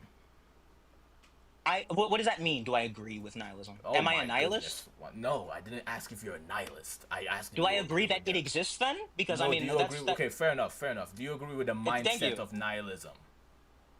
I'm not a nihilist, so no. I that's fair. Okay, I'll take that as the answer. Right. But why do you define nihilism as suffering? Because it's how I've interpreted it. I mean, like you asked me for my opinion. Nobody and some sees nihilism as examples, suffering. and I gave you my examples and explained them, and if they, None those of them don't add up. count, None then of them sure. none of them are concrete. Okay, cool. And then None- whatever part of the Give conversation me an this is, example I'm that so most cool people will taking it agree out. on. That's a philosophical suffering. I don't concern myself with what most You people could will have just agree said on. That's not the depression. You point. know, depression is a philosophical suffering. You could have just said that. Depression is medically. What you mean? So you don't believe that depression is like a medical thing? I didn't say depression cannot be medical. Two things can be concurrence. The word Okay, concurrence means so two if things you were can be to true at ask the me same for a time. Is philosophical depression not specific philosophical? thing, Yeah, it's go not ahead. absolutely. It's not philosophical. It's a diagnosis, a medical So- diagnosis. It's psychological, which is not philosophical. It's psychological, not the same thing though. Once you're You see how depressed, the there's difference? philosophy is for things in the past to have had some kind of regrets or some kind of way you didn't like them to be. That's the philosophy behind depression. It's focused on the past. Okay, That's suffering. sure. That's an interpretation, right? It took you what's that long the- to agree with that? Oh my goodness. I have, All the right, entire cool. point of like the Anyways, last 4 minutes has been you're- me just trying to get. You're back running to around the just main to point. tell me I'm right. Because Go ahead, you go ahead. threw us on this random tangent because you couldn't answer any of my questions. Can we get back to the topic of conversation? Like, this is a random tangent that has nothing to do with anything we're talking about. You're like, hey, 'Cause give me you an don't have example any of pillars you're nihilistic standing philosophy, on. or like a negative philosophy, like whatever. Okay, back to the main point. Regardless, you said absolute truth is quote unquote consistency. That's your Correct. Yes. claim. Okay, I disagree with that claim. Right? Show me one thing that is absolutely true that is not consistent. The sun, or us, not revolving around the sun, right? Like Are the you belief telling was me once that- that we were Go ahead. heliocentric, right? And Yeah, this is heliocentric the is thing. us going around the sun, yes. Well, sure. So what is it? What is going around, or the sun going around the earth? You know That the is, I know what you're Right? talking about. Let's just say Irrelevant, right? geocentric, yeah. Okay, so up until, right, like you're coming at it from a place of like definitiveness, like you know for a fact all of these things. The truth is that we don't have certainty about a lot as human beings, and that's fine, Okay, right? of course, And yeah. and so we can look back throughout history and find moments where human beings, much like in the modern day, full of themselves, but like they were so wrong and consistently until they were not anymore. Notice how consistency stopped. It stopped being consistent. That's what made it not right. Do you know why Galileo proved that? Wait, You're hold on, misusing hold on, the word consistency if you're expecting it to You fail just proved my one point. Let day. me tell you why you just proved my point. Consistency Galileo until proved. change Let me is tell you truth. why. Let me tell you why you disproved my point. Can Consistent. you respond to what I'm saying? Like, Here's why you just proved my point. Galileo proved that we live in a heliocentric because when he Mm-hmm. thought about the sun revolving around the earth, it didn't consistently add up mathematically at all. Yeah. Mm-hmm. He said something doesn't add up. There's a reason why the sun rises in the east and sets in the west. There's a I specific support reason why Galileo, it's so if around you're the gonna say, equator. "Oh, Galileo was right," I agree. Hold on. We're both here. All of these things. There's a reason why the geocentric formula didn't work because it wasn't consistent, and Galileo proved that it wasn't consistent. How long was it around for? How long was it around? Hundreds of years, maybe. I don't know the exact. Hundreds. When did Galileo die? I don't know. I don't even know when he discovered. I don't know the exact. Right. So like, we were under the belief, but pre-Galileo, for about over 90% of human existence. Sure. Over 90% of the time, right? So like, your belief that quote unquote is absolute truth equals consistency. No, it wasn't consistent. The sun revolving around the earth was never consistent mathematically. It was never. We know this is true because Galileo was not the first person to come up with this. Hear me out. Galileo was How the did only we person find who that out? stuck by How it. did we learn? We didn't always, right? What you're ignoring is development Because of we arithmetic. tested it out. How did we? No, we had to come up with the tests. Then we tested it out. Oh no! Right? Really? Yeah, well, What you're obviously. ignoring is the thousands of years that took place before we even came up with the tests. And Right? look. So what What did you're the test also prove? ignoring What is did the all test of the prove? other. I'm not ignoring it. What did the test prove? What do The you- test what- proved what it you wasn't already know consistent, did it not? What What was did the not test consistent? prove? Oh my gosh. The test proved that the You're like not even geocentric. hearing the point of what I'm saying. I'm hearing Obviously, your point. Galileo I'm was just right. saying that. Because why was he right? Because we had developed Because geocentric technology wasn't and consistent. math capable Proved. of measuring these forces. And what did it prove? It Which proved that proved his geocentric point. wasn't consistent, Which right? proved his point. Yes. Okay, So I have a question. True. Are you Jeez. of Why the couldn't you belief? just say Are that? you of the belief, right, that we have every single piece of technology that No. can examine everything? No. Right. So Absolutely not. you agree that any countless beliefs that we may hold is true, can change based on what we may learn. Until proven otherwise. That's another way to say what I just said. Sure. No, that's how science works. Science works. That's what I it's true just said, until man. That's why you do hypothesis. You keep trying to It's true argue with until me when proven I'm otherwise. literally just saying the same I'm thing not you're arguing saying, with you. Drew. I'm not arguing with you. I'm clarifying to make sure that you understand what I'm saying. Science works this way. It's true until proven otherwise. It's true until it No, stops it's being not consistent. true until it's not true until it's proven. No. Scientific Again, method. You start off with a hypothesis. You're not thesis. listening to what I didn't say until proven. I said true until proven otherwise. Until proven that it's not true, bro. But this is why it's important to have distinctions between truth what I and said. absolute truth, right? Because in science, Absolute truth or there absolute are. truth until proven otherwise. Okay, so are you familiar with Newton's laws? Newton's laws of motion, yeah. Right. So there are certain fundamental truths in science. An object in motion will always stay in motion until Right. an outside force acts on it. Is that absolute truth or not? So these absolute truths that exist, they're Newton's laws. They're cemented. They're like the Is it basis, absolute right? truth But or then, not? but Is it then absolute every truth or other thing, right? Is it absolute It's truth or pretty not? up for debate. Like you just said yourself. You said like Is it scientists absolute truth or believe. I just started off my sentence by saying the words. No, answer that one. Answer No, that one. Is it no, absolute truth. truth or Let me not? finish. Let me finish, please. You said there is no I such start- thing as absolute truths. Is it absolute truth or not that an object in motion will stay in motion until an outside force I acts on said, it? I never Is that said there's no absolute truth or not? absolute truth. I never made that claim. But- I believe in absolute truth. I literally gave you the. I believe in it. I'm just saying you're wrong about how you define yours. Is it consistent or not? Is what consistent? That an outside force will stay in motion until a force in motion will stay in motion until an outside force acts on it. Was it said by a white dude? Oh my! Because we can Why does both that point to matter? random. No, Why because does we can that both- matter? I'll explain it. We can both point to random things and then say, "Oh, look at this thing. It's irrelevant." Like, yeah, it's consistent. It's a law of nature. That does not So support it's your consistent. claim. Okay. That does not support your claim, though. That's what makes it true because it's consistent. No, that's not what makes it true. If it wasn't consistent, it would not be true. That's what makes it a fact. I assure you, if it wasn't consistent, name something that's not consistent that's true. Name anything, you would not be able to. I guarantee. Name you. There's something nothing that's not consistent. consistent that's true. There's nothing that is It's not not consistent that's true. consistent For and something to true? be consistent, for something Okay, to be, it this is has my to be thing. How do you consistent. define true though? You can't define. I can't I answer that just, question when I am you define defining truth truth as as okay. consistency. Bro. That's Why how are you you walking define backwards? truth. Stop walking backwards. Stop walking backwards. I'm not walking backwards. You're answering. You're asking me an impossible I'll say question. two sentences. It's not an impossible Go ahead. question. It is. It's not an Go impossible ahead. question. For something to be true, it has to be consistent. Second sentence. Name something that is true that is not consistent. You will not be able to because truth relies on consistency. Okay, so the way that these conversations work is that you give me your framework. Bro, just follow I that. give The you my framework. Okay, The framework you just gave me was in this Two- context. I'm not going to Okay. answer the question if you changing it up. Let me right? give you Like, my framework then, In this so I can give you my context, your framework. truth, because I already disagreed with you that I believe truth is perception. We disagree on that point. You keep How is it presupposing. perception that if an Because object's emotion stays emotional until outside force out? How is that perception? Whether or not It you is perceive it or perception. not What do you is mean? true. Have you ever heard of If you- Schrodinger's if- box? You ever heard of Whether or not- Schrodinger's okay, cat? Actually, hold on. Okay, yeah. Let's bring up. I'm glad you brought it up. Yeah, I am Schrodinger. perfectly Quantum glad. mechanics. Yeah, I'm glad get you brought up Schrodinger's box. Okay, Uh-huh. Schrodinger's box. That cat is both alive and not alive in that cat. It doesn't matter what you choose to be. One of those is real, whether you choose to perceive it or not. Yeah, in but, your but are perception, you familiar with the point of that experiment? the point of that Or experiment is what quantum they- physics and how quantum particles act differently based on perception. So you're telling me perception has an influence on the finite matter of reality? Perception that has an- an influence on how you perceive reality. Oh no! According to the experiment, According to like you just said yourself. according to quantum physics, quantum particles act differently on how you perceive Okay, them. so perception Whether or not you has, choose- has a direct effect on reality. no. That's what you're saying. No. That's not what quantum physics states. What quantum physics states is that quantum particles have a different way of staying in a specific, I don't want to say state of matter because it's not state of matter, state of being, based on how you perceive them, whether you choose to hear them, whether you choose to look at them, they are still there. How you perceive them. What do you mean there? How do you test that? They're not going to stop being there. They're not going to stop existing. They How don't do they go out of present though? existence. They present differently, right? But they're still there. That point is they're still existing. Right, That's and what and makes them this true. this has been my point from the beginning.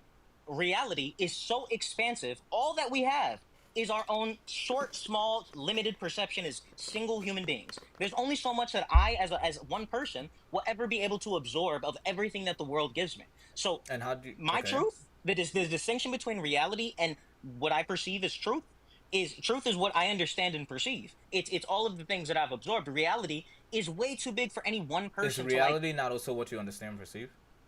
No, reality is way too massive to be understood and perceived by any one person. It's Is insane. reality true?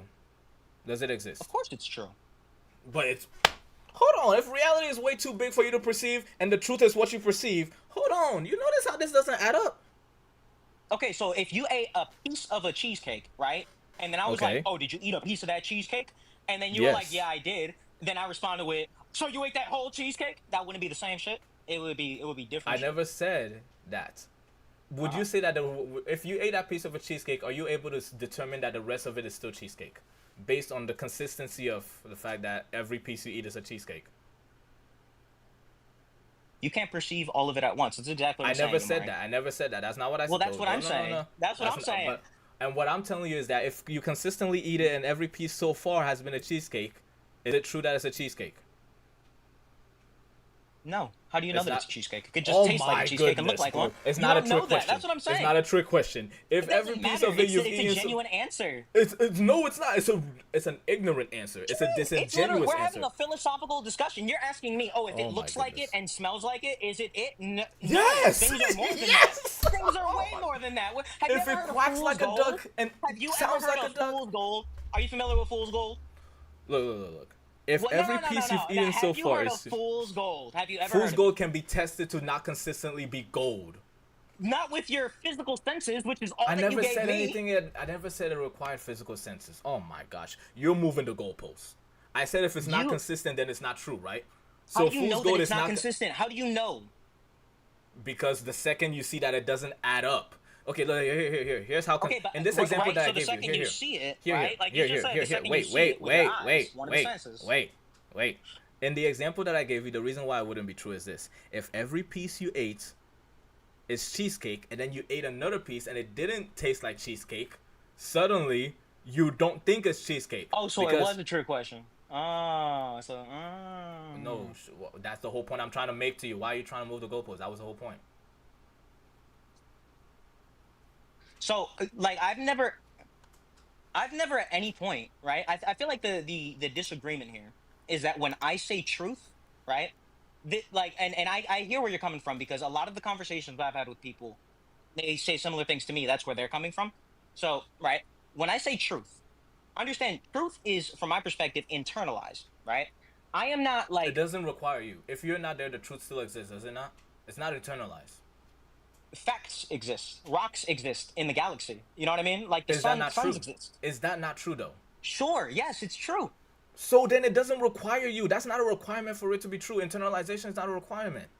Okay, so do you believe something is real due to observation or due to the fact? It doesn't require you to observe it for it to be. I agree. I agree. So right? then why Listen are you saying to it me. requires Listen to internalization? me. When you internalize something, right? That's you in your own head. You look at something, you're like, yeah, that's true in here.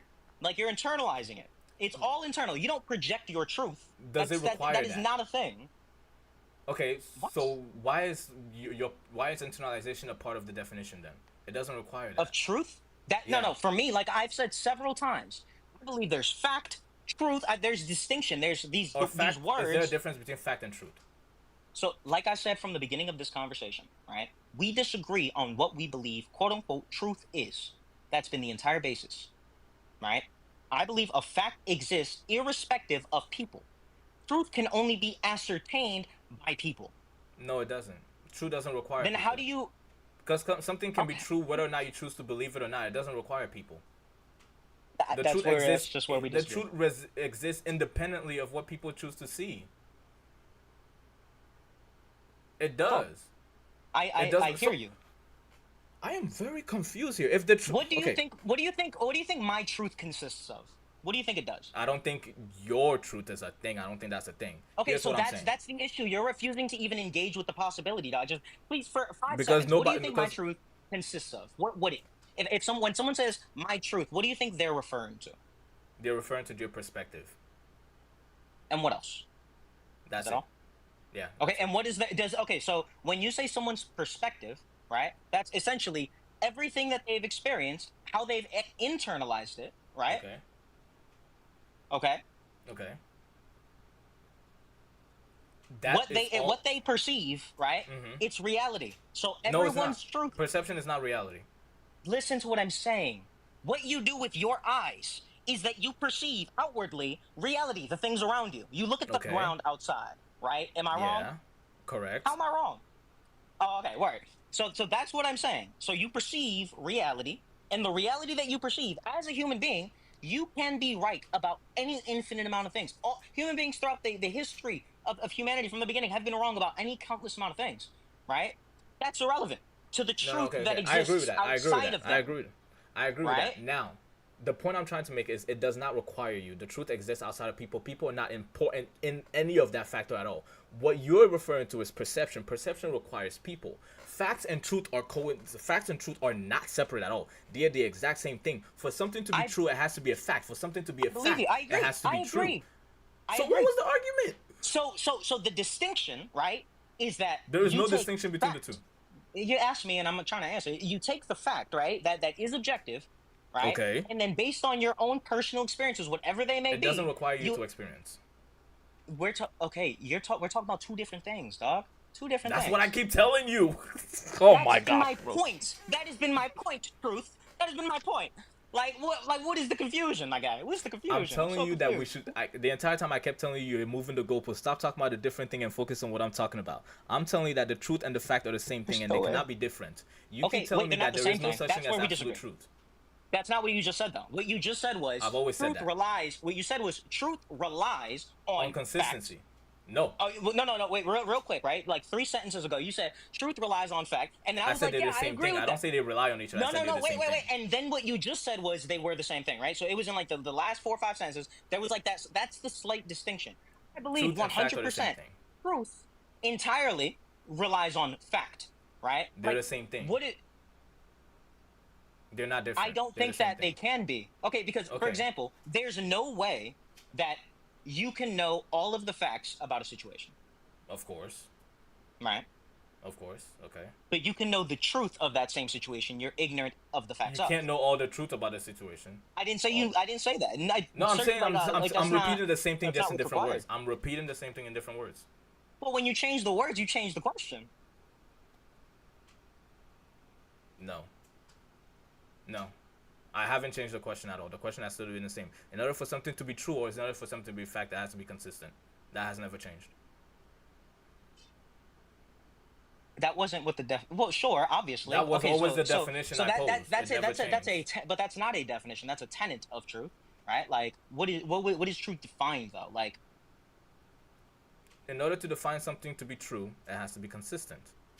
that's not what I'm asking you. You're like, okay, I'm just gonna Google it. I'm asking because I genuinely don't know like what the.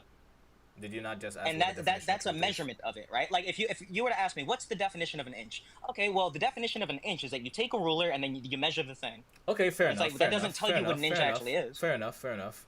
The definition of okay, that's okay. Fair enough. The definition of truth.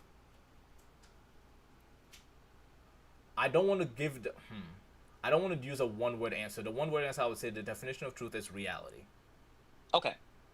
Okay. Can you take that? The definition of truth is reality. So, yeah, right. And so you as an individual, right? Everything like how do you distinct like your own self from reality? How do you make that distinction? How do I distinct myself from reality? Because I know myself is malleable to things like whether it be feelings, perception, experiences, agency. Regardless of however I perceive reality, reality is still reality. And if I don't but how do you know any of that? How do I know what? Any of it. Any of reality? How do you know any of what you just said is true, right? How do I know what it says? Because my perception has been different from reality before. So that's how I know it exists independently of reality. How do you know that you're not just wrong, though? That's the point. If I am wrong and something is right, I am clearly wrong. So my perception is not the same as reality. That's the point I'm trying to make. The point I'm trying to make is that my perception is independent of reality. My perception is not reality. My perception is how I see reality. Reality is still there, whether or not I choose to perceive it or not. So you can't say it's independent of reality, then say it's how you see reality. It's entirely dependent on reality. You're saying that's how you see reality. No. My interpretation of reality is entirely dependent on my perception. You're looking at it backwards. No, I'm not. That's exactly how I'm looking at it, right? And so what you perceive, is it reality? No. What you perceive isn't reality. What you perceive is how you interpret reality. What would you call that? Your interpretation of reality. It can be, yeah. If it's wrong, it's a lie, yeah. If it's not the same as reality, it's a lie, yeah. Very much so. How do you know? But that's the thing. How do you know what reality is? And that is where the measurement comes in. If it's not consistent, it's a lie. How do you? Like, you have to understand, right? And just because I like to write shit, right? Like, one of the things that fascinate me the most about human beings as we exist is that every single thing that everything, right, that we have, everything we do, it's based entirely on the fact that we have the five senses we do, right? Like, from the beginning of time, like the way that we interact with the reality around us, like the senses that we have, they're like the bridge there. So like a thought that I've always had is like, what if you had like some other sense that perceived some other thing that we simply can't perceive now? Like, for example, for then bugs, there is something more to that reality, right? Their reality is right. Yes, yes. Like, it doesn't make it not true. We don't have a baseline of like reality. We have a reality. You're presuming we have. Hear me out, please. Hear me out, dog. You keep waiting for things to argue it. Like, I'm like, hear me out. Like, we are limited as human beings. Like, we're not like we have limitations to us. There's no way that we will ever be able to understand the entire depth of the universe around us. Like I just said, like there are bugs and different animals who perceive in completely different there's levels to it, and I don't even know. That's a I'm not even going. But like I think that like the reality that we all experience, like I said before, there's no human being who can like put the entire reality of truth, Why does that matter? All of it within themselves. What does that have to do with anything we've said so far, though? I'm very well, okay. So here's the thing, right? Like you were saying earlier, we can measure reality, right? I measure reality, right? And also I measure other people as members of that reality. So these other people who are members of that reality that come to different conclusions than me, how am I to say that their conclusions are incorrect or correct? Or if like it's when it's correct. But That's here's how the you thing. say. There's a lot of beliefs. Like you have a Christianity post up here. If it's Like consistent, religions, it's correct. but there's oftentimes not a way to measure certain kinds of consistency because we're not an advanced alien race. Or like we don't have the technologies. Like What would be an eventually, maybe example one of day, a but consistency you cannot measure? quantum mechanics. There you go. That's it. That's it. That's Nobody a argues huge over one. That's Everyone that's, argues over quantum mechanics. Come on. No, they don't argue over quantum mechanics because there's no standpoint in quantum mechanics. String There's no theory solid is one of the foundation. standpoints. String The multi-worlds theory is another one. You have People don't scientists who argue dedicate theories. They suggest tens of thousands of hours yearly, like being paid in like Caltech and a bunch of other places, a bunch of these different universities, just to research quantum mechanics, quantum physics. Like string theory is not consistent. That's why nobody says it's true over something else. what in quantum mechanics is consistent? That's the problem. Nothing in quantum mechanics is consistent. But so you're saying you just disagree with the science of quantum mechanics because it's not consistent? No, I didn't say that. But according to your what you said earlier was that truth is consistency. If quantum mechanics is inconsistent, then no, I don't think quantum mechanics has a, what would be the word? A foundation to rely on. We know quantum mechanics exists. The process by which it exists, we have no idea. There's a lot of information there that we're missing a huge piece of the information. So there's nothing to test whether or not it's so there's nothing to test whether or not it's consistent. In terms of people's there's nothing to test whether or not string theory is consistently true with quantum mechanics because we've tested that it's not consistent. Quantum mechanics I don't believe that. I don't think that's true. There's a reason why not every scientist believes in string theory because it's not consistent. Yeah, string theory is just one of the many proposed arguments in quantum mechanics, right? So like you saying some scientists disagree with one of the because what you said was that because you're taking string theory as just one of the many arguments and then saying, well, because some scientists disagree with this one interpretation, isn't that what you just said? Then it's not.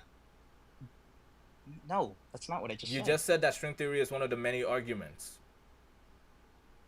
And then you repeat it again that I took string theory as one of the many arguments. Yes, it is one of the many arguments.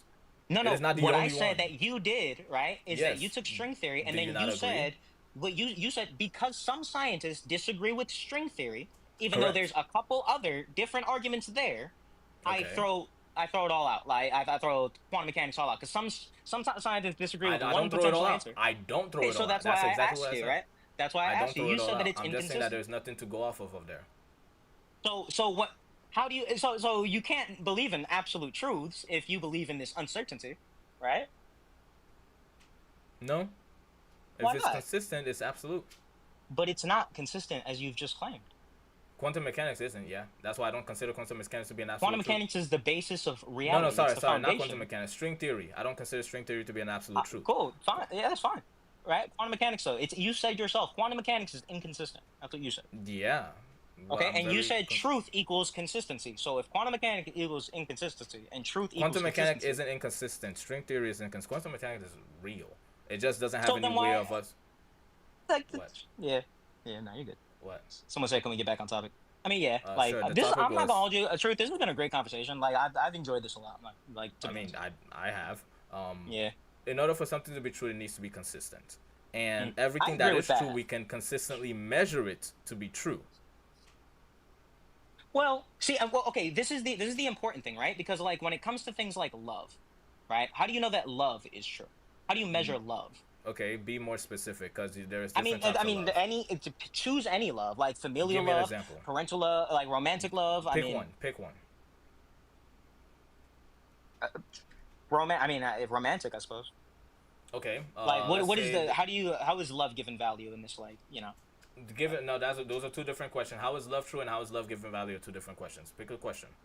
Well, I mean, you, from what you've proposed, and you can correct me if I'm wrong, but you put truth at like the precipice of like value in terms of reality perception, right?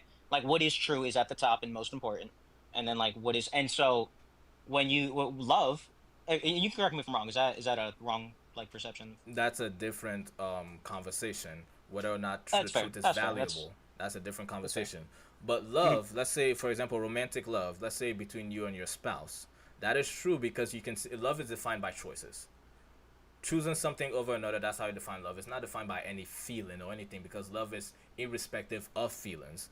Love is defined by choices. So long as the partner always chooses you or things in favor of you, they love you. That is consistent. Mm-hmm. So whereas I mean, love is proven to be plenty inconsistent, even throughout like loving relationships. That's my thing. Like, there's so much like there's so many. If they don't consistently choose you, they don't consistently love you. Yeah. I mean, I think that ignores a lot of context, though. Like what?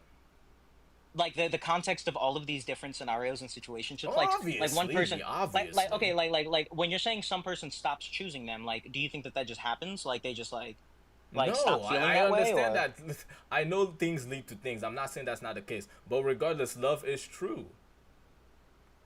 Because love is consistent. How do you measure that? Well, oh my goodness. Divorce rate's crazy high in the modern day. I mean, that does not mean love is not true. That does not mean love is not true. If love and divorce are two different things. You can love someone and still divorce them.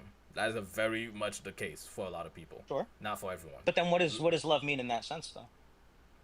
Depends on who it is. Again, depends on the person, but love is true.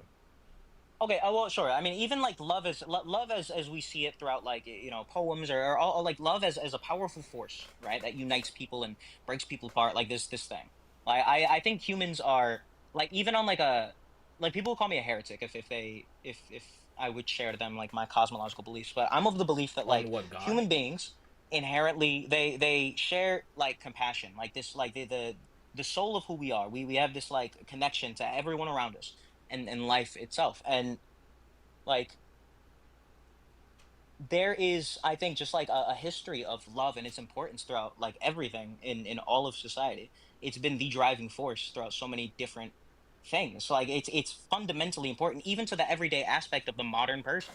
And like there are so many like different motivating like beliefs like that like that some people even believe that they're just born with, that are like inherent to them. Like they exist outside of things that could be considered rational, or like even oftentimes are like communal nature. Like we don't behave like animals. We're more compassionate towards each other. Like there's a thing there. Like I believe that reality is this expansive thing, and that we're here to enjoy our piece of it, and that truth is essentially because truth is, you ask someone of their truth, or like a perception, or like a truth. If you're looking for like an objective, and I know this because I filled out so many fucking reports throughout my life. When we're looking for objective reporting, it's objective reporting.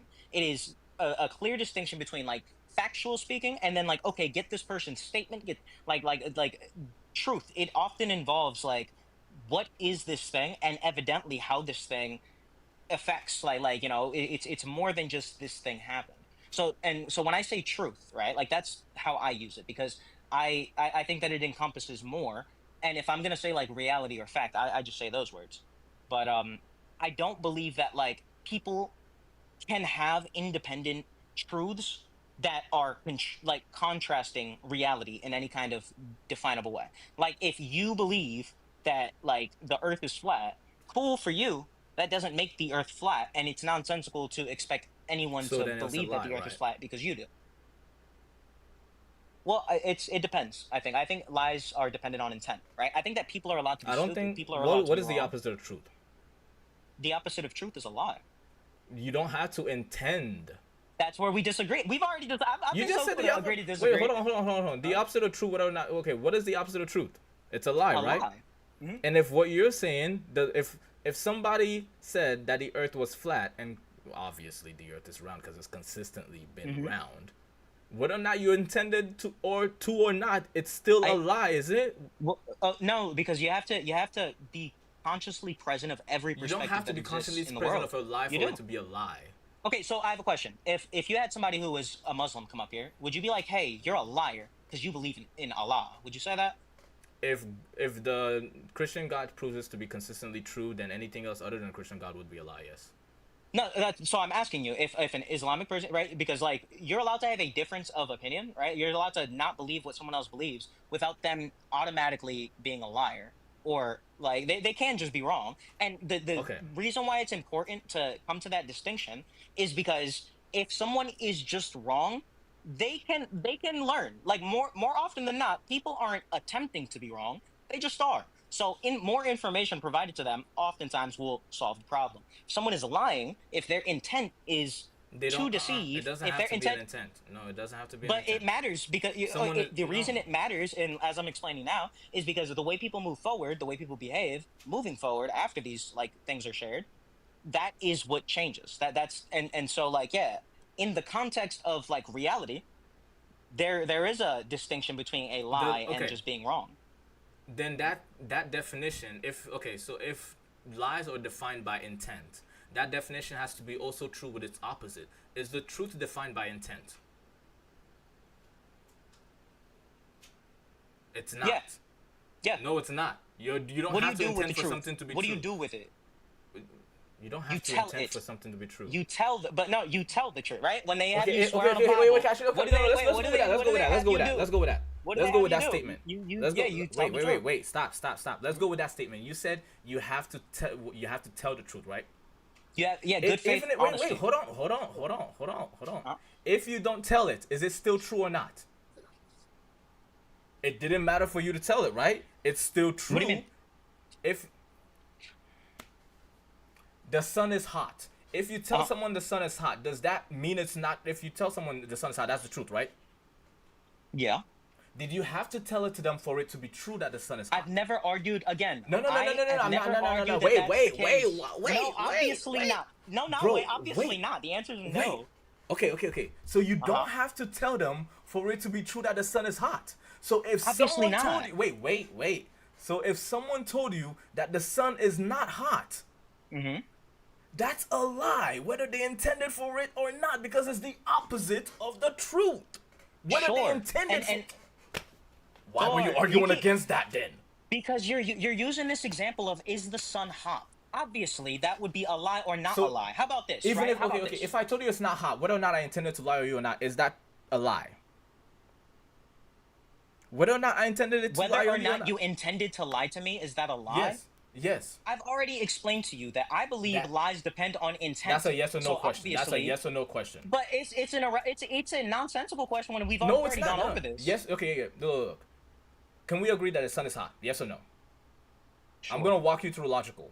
Okay. This is called. I feel like we don't need to. I feel like we don't need to, my This guy. is walking through logical fallacies. Okay. Okay, full good faith. Go ahead. Go for it. Okay.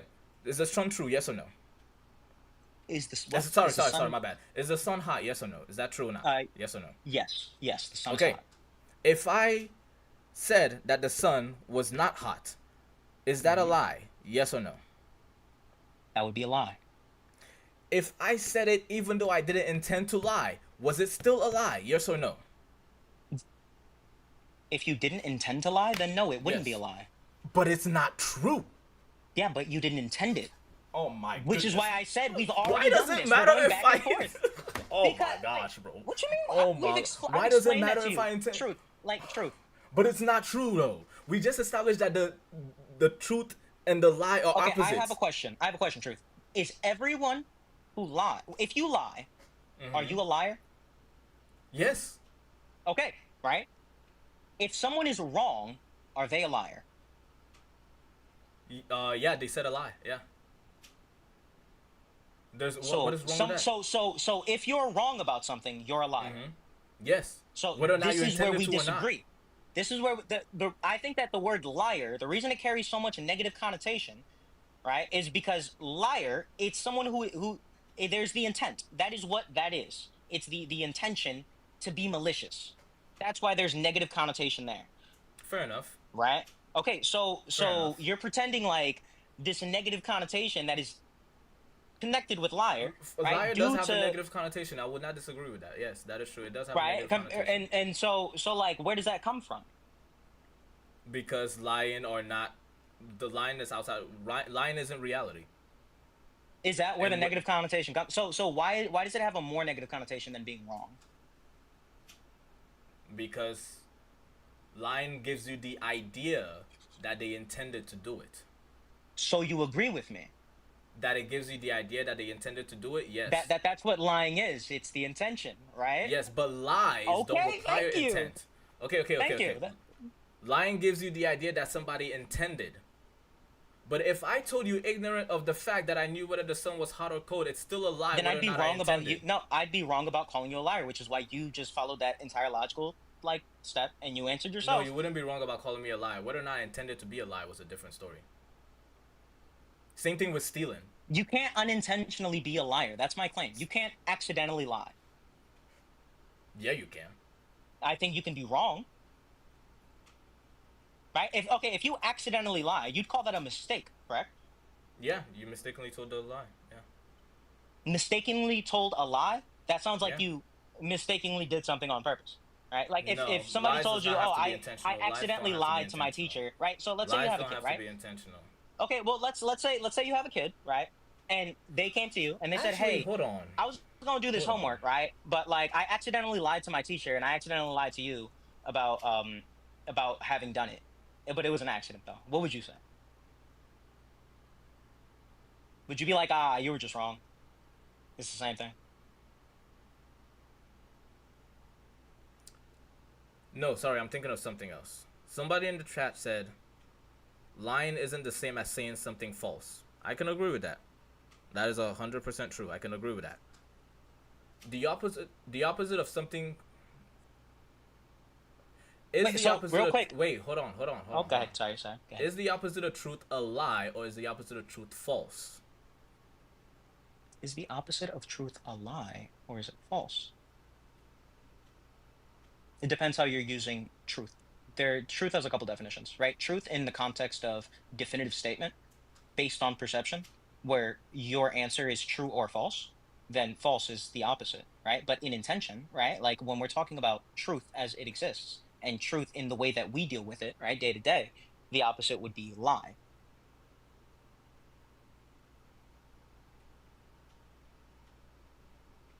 Give me that. Repeat that again. Something doesn't add up there. So, I mean, like someone in the comments, they said lying isn't the same as saying something false. I agree with that, right? The context of truth that we're talking about is more expensive. There is also, so there is also situations in which you'll be given a piece of paper and, hey, write T or F, right? And the point of that exercise is for you to use your perception and come to objective determinations based on any number of these things. And then in that context, sure, you'll throw true or false to the best of your ability, which is what those when tests is are lie measuring. the opposite of truth? I feel like because that was the question. The question was, is truth the opposite of lie, or is it false?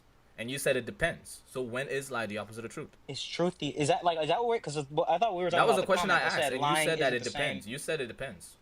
It depends on intent. Okay, so then lie is the opposite of truth when it's intended. Well, I believe that truth is always genuine and intentional. So inherently, a lie would have to be intentional as well. You don't have to you don't have to be genuine for something to be true. I think for you to believe it's true, you have to believe it's true. But you don't have to be genuine about it. But you do though, because how would you believe that something is true if you don't genuinely believe it's true? Regardless of if you believe it or not, it's still true. That's what I'm saying. Regardless of if you believe it about it, yeah. You don't have so to. Like you're talking about like, is the grass green? Yeah, you don't have to believe it for it to be true that the grass is green. What if you define green in a different way? It's still green. To you, because that's how you define green. You're using the word perception. You're using the word perception. I didn't even say that word. No. You're using the definition of the word perception because if you see it, I'm using my word that you can't respond to, Mike. Again, wait, hold on. Let me tell you why I say that you're using the word perception. Go ahead. And you can tell me if I'm wrong. I say you're using the word perception without using the word perception because if you're defining something else as green and not that, if you think black is green based on how you were raised, that's your perception. Whether or not that's true is a different story. That's your perception. Wait, so who says that you were raised the right way though? Like why I never said anything about raised the right way. Okay, but then what you are saying is that you hold truth and this person doesn't. That your truth that it is green is true, and their truth that it's black is wrong. And you're probably going to ask, how do you decide which one, right? I'm asking how you know. How are you so definitive about your own perception? Consistency within the same exact foundation that you base your beliefs on, right? So like you're like, oh, I come from this society. This is how they raised me to see green. No. This is green. Consistency to me. Irrespective of other consistency irrespective of yourself. It has to be consistent outside of you. So no, but that's what I'm saying, right? It can be green to you, right? And the reason that I use colors, right, is because for years now, people have. Someone said colors are definitional. Haha, funny you say that.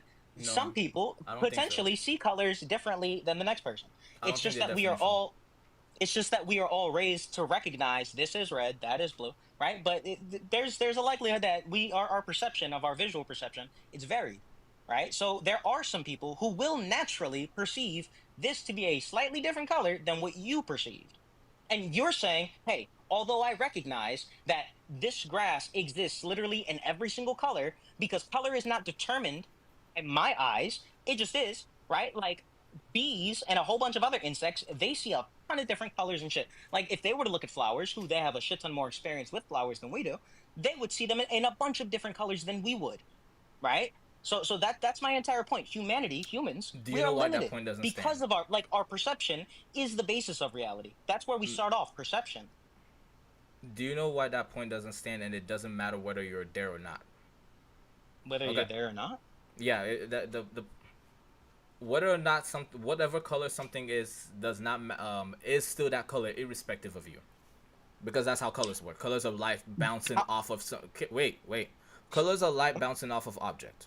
Okay, whether or not you have the same amount of retinas or the same shape of a retina as an insect does not change the fact that that's the same amount of light that bounces off of you. Whether or not you choose to perceive that light as red, blue, yellow, however way you want to perceive it, does not change the fact that this is what this object only absorbs this specific color and bounces off the rest of this color.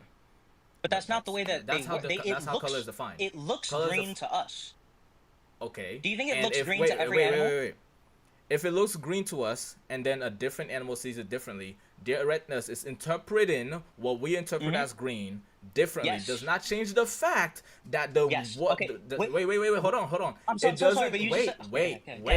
Do you think? Regardless of what they perceive, it doesn't change the fact that this object has absorbed certain colors and repelled certain colors. Yes. So what you just said there, right? What you said, oh, so what if our retinas like interpret this color as green? You said it yourself right there, right? Our retinas interpret the color to be green. We're not imposing green upon it, right? If there are other creatures that exist who perceive light on a bunch of different like wavelengths, like somebody just commented, like the interpretation, like these motherfuckers is cooking. It's the interpretation that's subjective, and you're saying our human interpretation. That's literally what I'm saying. The interpretation is subjective. Right? No, right? What you've been saying is perception is not reality, right? Yes, because the interpretation and the way you is can objective. another way of And you're saying that is objectively, perception is grass not objective. green. Grass is not green. You perceive it to be green, right? No, you're using two different words. You're using two different words. Listen. Okay, so just focus on that, right? Wait. Grass Let is me not repeat green. what you just said. You Let me repeat perceive what it you to just be said. green. Let me repeat what you just said. Or you could just said, respond to the point, right? Okay, sure. I'll respond it and also repeat it. You said that I said perception isn't the same as reality. True, because perception is subjective and reality is objective. Can we agree on that? What you just said was that the interpretation of the color was objective. Because that's I said that's not subjective. That's always my interpretation is subjective. It's subjective or objective?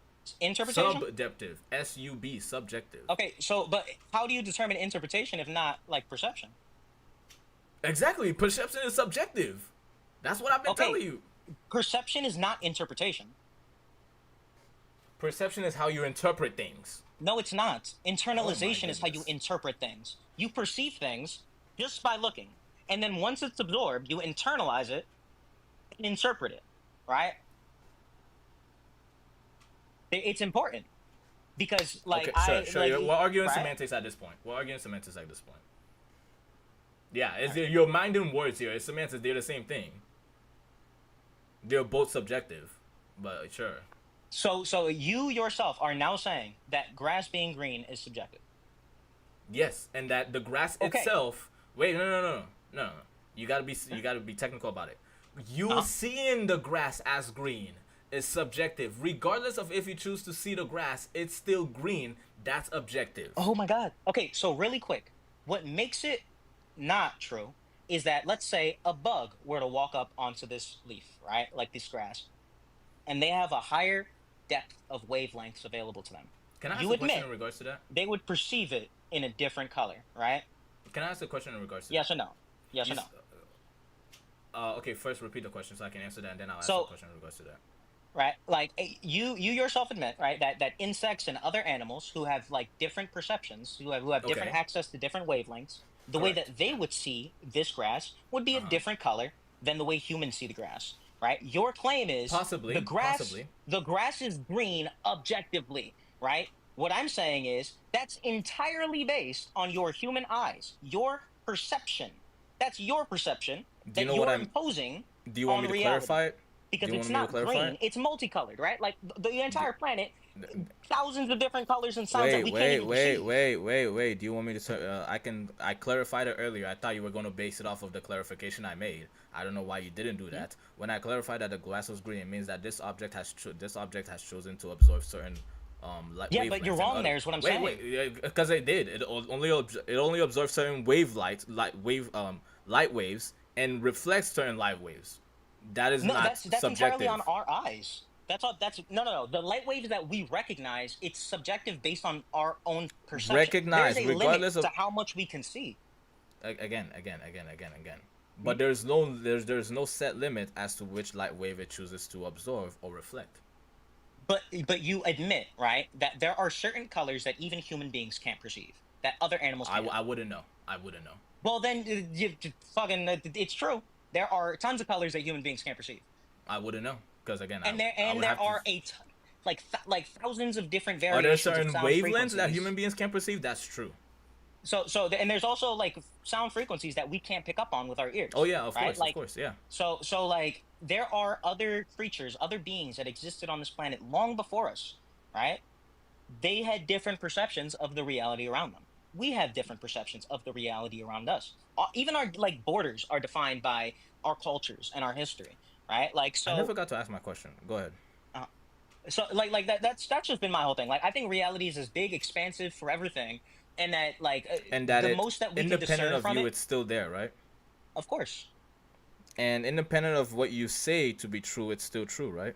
100%. Well, that's the difference, right? You're saying, is it still there? It's still truth. You're changing words, and you're saying it's semantics, but these are important Again, words. semantics, That's the semantics. point. I don't know how That's it's the point of the important. Reality conversation. and truth are the same thing. I don't know why it's Because important. but you can't have a good faith conversation. I've already given you the, you know what? Okay, in this I understand that that's situation, your perception. reality and truth are the same. Reality and truth, are they not the same thing? I think they're very closely linked, but I don't think they're the same thing. Is there a situation where something is reality and it's not true? Is there a situation where something Yeah, is is there a reality and situation it's or an not example where something is reality and it's not true? If there Every isn't, lie then that's ever happened. I mean, like lies. What? Lies exist in reality, right? But they're not consistently true, right? But I mean, lies exist in reality, correct? Lies exist in reality, yes. Yeah, so Yes. so there you go. If like lies, are you saying that lies can exist within truth? Lies are not consistent with reality. But Lies they exist exist within independent of reality. So I mean, I feel like that kind of knocks off your theory that, or your claim that like truth is consistency. If you're saying lies exist throughout reality, but they're not. No, consistent, not then how throughout do they- reality. Lies exist independent of reality. You don't need reality for something to be a lie. No, actually, no. You need reality for something to be a lie. What I'm saying is lies are not part of reality because lies are independent of reality. Lies are deviations from reality. Because So for how do we something to deal be a with them lie, so it has often? to not be true. For something to be a lie, it has to not be true. I'm talking about objective reality. I'm not talking about the world. That's the thing, you know? right? And that's why I'm saying there's like it's an important between, or there's like an important distinction between truth and reality. And because truth is not, or reality is not up for debate. It's not. It's the not. truth It's is not a also not question. up for debate. The truth, so long as it's consistent, is not up for debate. Yeah, the truth, so long as it's consistent, is not up for debate. Okay, I mean, what was your question? The question I have is rooted around Christianity. Mhm. God claims to be the way, the truth, and the life. In your interpretation, what does that mean? That he is the ultimate moral north You don't star. need something that, to be moral for it to be true. That's you just asked me what does it mean to me, and you're like, Yeah. hey, no. Yeah, that's what I'm trying to dissect your opinion. I'm trying to dissect your view. Yeah, I Do you disagree need with some- you. So Okay, so something needs to be moral in order to be true. Okay, go no, ahead. no, you just no. You the just said you question disagreed with asked- me. My guy, can we please? You have, just like, said you like- disagreed. Is that not the so disagreement? let me play it back for you, right? You're asking me within the Christian framework, right? What Okay. does God mean when He says this? And then And I you would have said it. answered that And you, question, right? I okay, came go up here. ahead. The first thing I said was, I'm not a Christian, right? And you can No, try no, I to, like, completely agree with that. I completely agree with I'm that. I'm just explaining trying to to you dissect within your the mindset. context of Christian belief, right? God is the ultimate moral truth. Yeah, that's up there. That's inherently linked. Morality and truth. God is, and Okay. everything ungod isn't. But yeah. So, ooh, okay. Then I'm gonna ask a question that I'm more interested in.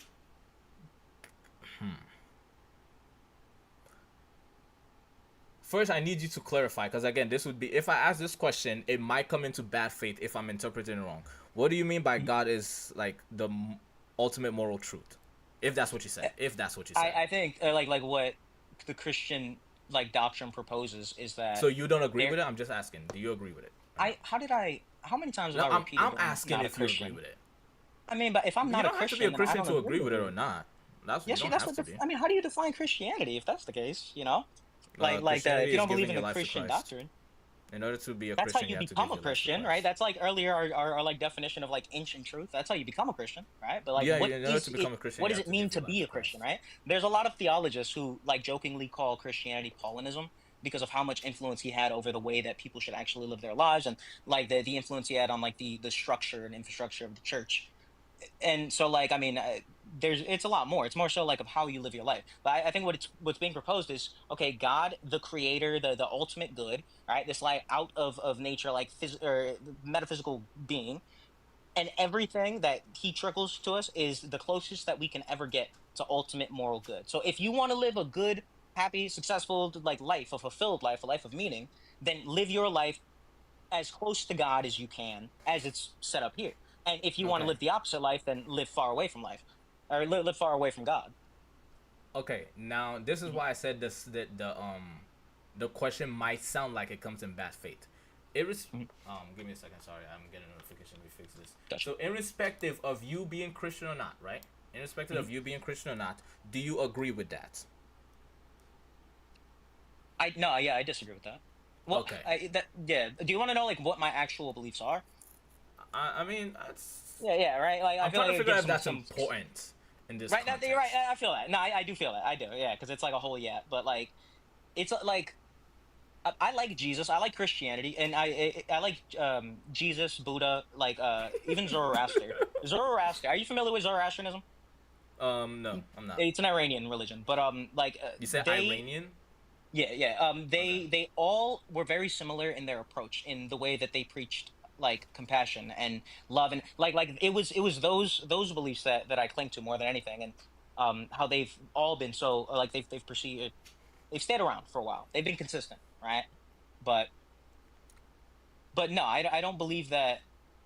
I don't believe in a lot of like the more extremist shit. Like I don't believe in a lot of like the wrath or like pain or suffering. Like I just don't think that God would be all that interested in a lot of the pain that's proposed by a lot of these religions. Like I believe that religion a lot of the time, if some God does exist or doesn't exist, regardless, they're made by people. It's a person's or a people's attempts to understand something that's greater than them, and we can subscribe to whatever like potential interpretations that there are, because there are some good lessons to be learned in just about everything. There's a reason why most of them have stood the test of time. Like to look at all of them and to think, I'm just like smarter than anything that could ever be found there's lessons to be found everywhere. But I don't like how committed one would have to be. It's like, okay, I believe in these compassionate things. I believe in like these different beliefs, but it's like I don't believe in like some of the cosmological shit. Yeah, I don't. Like I more so believe that God, if a God exists, something bigger than us. I think something bigger than us does exist. Then they just wouldn't be all that like interested in like being around. Like that we would be created by some creator being who would give us everything that we would need.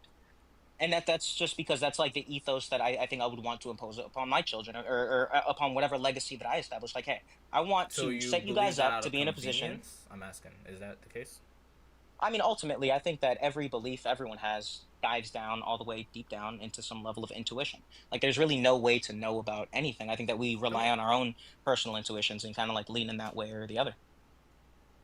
My question, and this is a genuine question, do you believe that God would create us and then leave us to play in the playground and not be interested in it, do you believe that out of convenience, or do you have like a logical step as to why that's true? Why does it have to be convenience? I'm Like, asking. what's I the didn't presupposition say. there? I'm asking. Well, I want to know. I'm questioning like where the question's coming from. 'Cause, Oh, I mean, like, what does okay, that okay. mean? Fair enough, fair enough, fair enough. Mhm. Because you said that this is the ethos you would like to impose on your kids. So I'm presuming it's because Mhm. that it's convenient ethos. That's where I'm presuming. No, because no. Did you hear the ethos I'm imposing? That God would create the No. world and not be interested in. Is that not the ethos? Not at all. Oh, That's okay. not at all what I said. What I said was the ethos that I want to live my life by, right? When I have children, is that I want to raise them and essentially make them into the kind of people who can live independently and can live full and successful lives. 'Cause I like that. That's what I believe, right? I think that's just the best way. Like I write, like I said earlier, like when I write characters, it's like, okay, I've written this character to competency. Like that's I'm done. Move on to the next. If we look at every single other creation that exists on the planet, like another reason why I'm not like big into religion is because I do think that it kind of puts humans on this like self-important level. Like we're just so different and deeper than every other living thing that's ever existed. Like Are we plenty not? of other. I mean, how do we know that, right? Like we're very new. We're relatively new to this planet. Oh yeah, I mean yeah, but So are right. we So like not that's my thing. different and more. I mean, it What do you seems like we're special in a sense, as in we clearly seem to be the smartest. Did you know that for over 20 million years, like it's like a raccoon-sized lizard was the most dominant animal on the planet, right? Yeah. So but what's we happening clearly here? seem to be the smartest to have ever existed so far. So what's happening here, right, is that it's a perception versus reality situation. I mean, look throughout archaeology, look throughout carbon dating. We've clearly been the smartest creatures to have existed so far. But and I hear that, right? But On Earth, there's at least on Earth. I don't see what the relevancy of that is. Okay, It doesn't fair like enough. Fair it enough. doesn't go against the point The that I was reason making. why I think that's right, because you said that you don't think that we're special in any sense, and that we believe That's we're not what I'm special. saying. What No, I'm you, saying no, is sorry, that you didn't say that. You said that we believe we're special, and I said, are we not? I don't think that there's anything that like I don't think that Dolphins are there's not any way smarter to than us. I don't know why people say that. Dolphins are smart. They're not smarter than us. They've never been smarter than us. see. But again, I think that that's based on human qualifications of intelligence. Sure, 100%. Okay. Right. Yeah. So if you like if it's all human tests, then yeah, no creature's smarter than humans. Okay. So then in that. Right. And that's what brings me back to my whole perception versus reality thing. Like, yeah, from the perspective of humans, like who have only been here for a couple 100,000 years. Oh yeah. Right. We're relatively new. We are relatively new. Right, but like what I said earlier, like this same planet, right, that we're all on, was ruled for over 20 million years by like a lizard raccoon, and like we, the babies of this planet, are like, oh, we're them, yeah, we're just so different and like so much deeper, and like all of these, like my thing is this, we don't know, right? Like there's no way to know, but imposing this like superiority among everything, I don't think that is the answer. I don't think that that's like a good assumption to make. In the sense of how we manage things, I think we have been superior in every way. That little lizard raccoon, like you mentioned. But it's because you're determining. No, How much I'm of the planet have determining we based on destroyed, though? Like accomplishment. realistically. I'm determining based on human accomplishment. Human accomplishment. No, wait. I'm depending on accomplishment in general, species-based accomplishments, okay? This is obviously us going on a tangent, by the way. I want to tell everybody in the chat, this is us going on a tangent.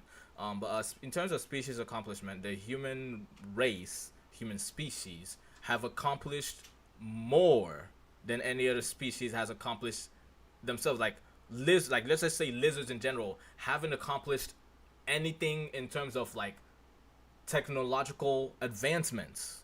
Or Why in did you terms ignore of, that I said them lizards they were the dominant species? No, I'm not of talking the about planet. those. I'm not talking about those. I'm talking about lizards in general, as in modern day lizards. I'm talking about modern day lizards.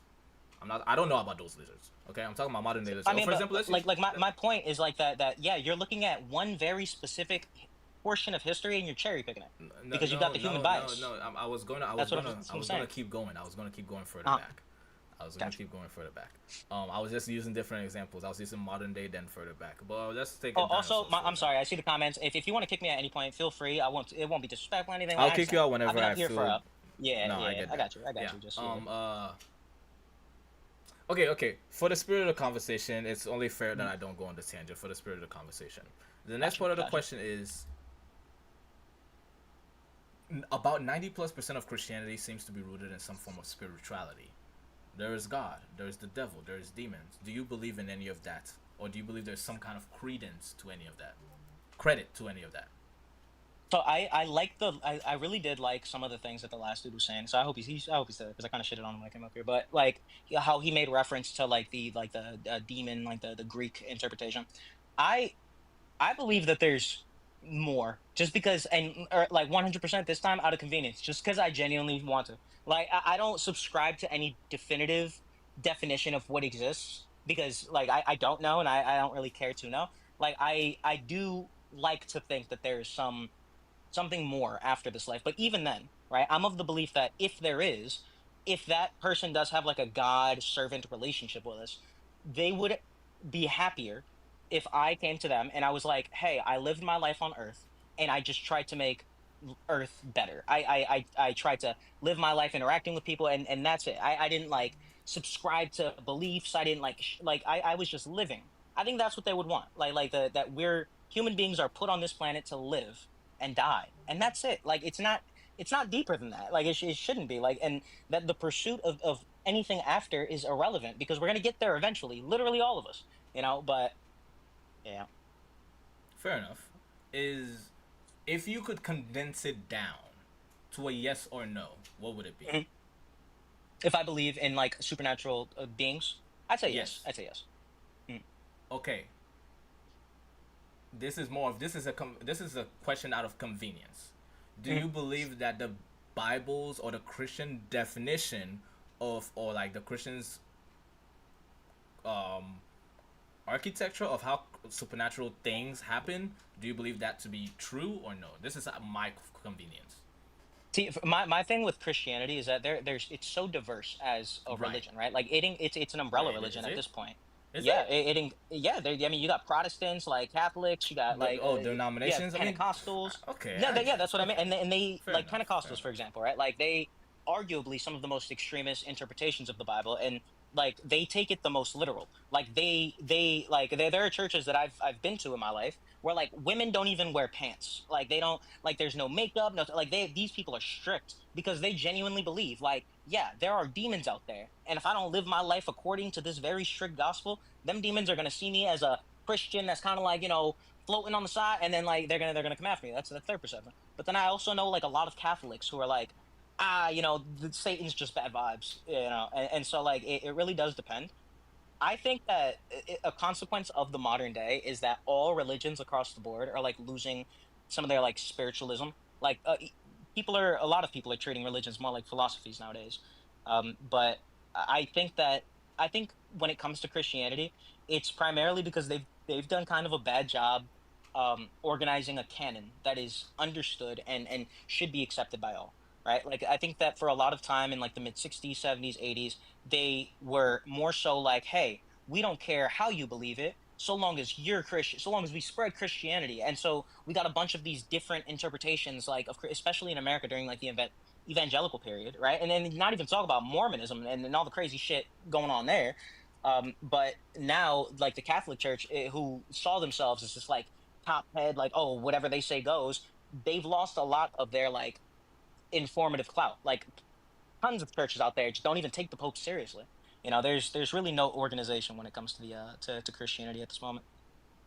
Okay, that's a fair. That's okay. All right.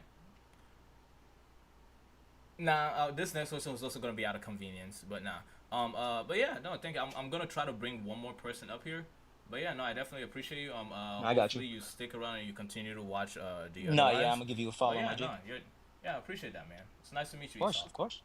You guys have a good rest of your night. Sorry for taking up all y'all's time. My fault. I know I get yappy, but yeah, you guys have a good rest of your night, all right? You too, man. Okay, so Young Sage, I did see what is the original question that you're referring to, Young Sage? You would have to tell me what that original question is. I need to know what that original question is, Young Sage. And but yes, I'm looking forward to bring up Christians up here so I can discuss with them.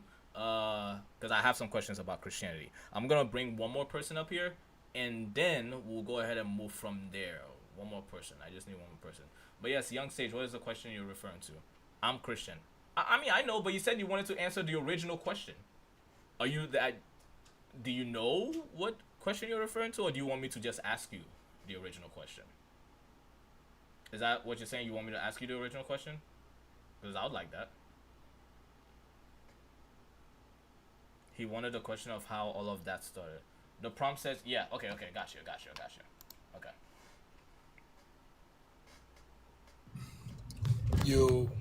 Yo, if that's Power Rangers on your profile picture, W. That's not any Power Rangers. Yeah, I've ever I'm seen. the creator. I'm the creator of Power Rangers Mythos Force, and I am. Oh, the Red okay, Ranger you're actor. on the okay, gotcha. First, congratulations on doing your own Power Rangers. Not a lot of people have the courage to do that. Okay, so I have questions for Christians. Okay, and a lot of these questions that I have are coming from atheistic/agnostic perspective. Are you willing to answer that? Because I know some people feel like that's problematic. I mean, no, I'm a very open person to try to help you understand. If I don't know, which I know everything. I'm still learning, but if I do know, then I'll try to help you understand. Sounds good. Okay, the first question I do ask is Christianity, at least Jesus Christ, seems to have the claim that he is the truth, the way, and the life. And that's a bold claim to make. Do you believe that's the case? I mean, yeah. So then this would mean that any other religion is not true, and also, which would make it false, and that they lead to death. Do you believe that's the case? You said that they lead to death? Because if Jesus Christ is the way, the truth, and the life, the other ones are clearly not the life, right? No. Yeah, I didn't hear the last Not part. like literally they're gonna get hit by a car. I mean like eternal life, eternal like that. And stuff. Oh, well, I mean, yeah, that's what it. Yeah. Okay. Now the next question I have is, what defines a Christian? Because everybody seems to say they're Christian. Some people whose grandpa has been a pastor, they say they're Christian, but they've never been to church before. Some people who are part of the rainbow community say they're Christian. What is a Christian? It seems to be just thrown around everywhere. What is a Christian? Well, okay, so I do hear a lot of people always talk about, like, to be a Christian, you have to go to church every day, you have to pray every day, I mean? There's different, very strict rules that you have to do to be a Christian. For me, personally, I feel like being a Christian is not only being a good person, through and through, but believing that Jesus died for your sins and having faith that he is, real. Yeah, I feel like those are like the important key points. You have a good heart. You believe that Jesus. You mentioned something that I want to elaborate on. I don't mean to cut you off, by the way. I'm sorry about that. You mentioned something that I would like you to clarify on. You said that you don't. Being a Christian isn't just being a good person. You have to believe in God. I hope I'm not misquoting you there. Is that what you say so far? No, do I believe that Jesus died for? Yeah, Jesus died for. Okay. So, and also, since Christians are the only ones who can go to heaven, does that mean people who are good are not gonna go to heaven, but specifically only people who, give their lives to Jesus Christ? So good people don't. It's not good people that go to heaven. Is that what you're saying? So with that, I couldn't answer that. I'm not too sure. I mean, I know what the Bible says, but me personally, what does it say? If you don't mind, I do know. Well, I mean, there are verses. Don't ask me to quote them, but I remember reading them on the topic. But there are verses that do talk about, like, if you do not believe, or if you come to know Jesus or hear of Jesus and still don't believe, that no matter what your heart says, like, you don't have that connection with God. But like diving deeper into it, that's something I don't really know. I do know that a lot of people will ask questions and I say that same thing to everyone, and people hate it, but like, it's just, a reality for me, I guess. There are things that humans won't know. You know what I mean? There are things that humans don't know. There are things that are beyond our comprehension that only God knows. So people would be like, "Oh, where did God come from? And did He create it?" So we're like, "We don't know. I don't know." You know what I mean? So this is something that like I know what Scripture says, but in reality, I don't know what would happen. You know? Okay. If you believe that God is real, and it seems to me like, again, maybe I'm wrong, it seems to be like 90+% of the Bible is about some kind of spirituality, with the main focus being God, the ultimate spirit being, you know? There is an adversary to that, the devil and all of that stuff. Are demons real? Are those things real? The evil spirits, all of that stuff. I think so. Yes. As you become a Christian, it seems to me like you're putting a target on your back. Please correct me if I'm wrong again.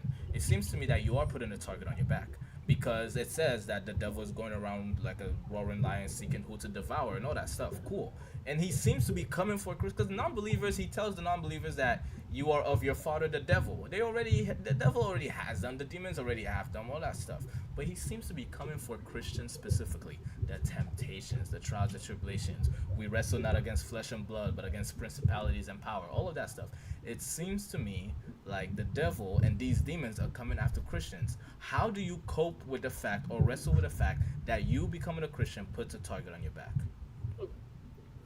I mean, it can be, you know, scary to like the fragile human mind. Of course, like in the beginning of it, you're like, damn, I'm gonna be attacked, you know, by demons and Satan himself, you know, stuff like that. But you know, as growing up, you know, as a believer, we're taught to know that we have more power. You know what I mean? Like the devil can only do so much, and nothing he can do that God can't stop. You know what I mean? So like, yeah, it puts a test, but at the same time, we have the power to defend ourselves from that target. You know what I mean?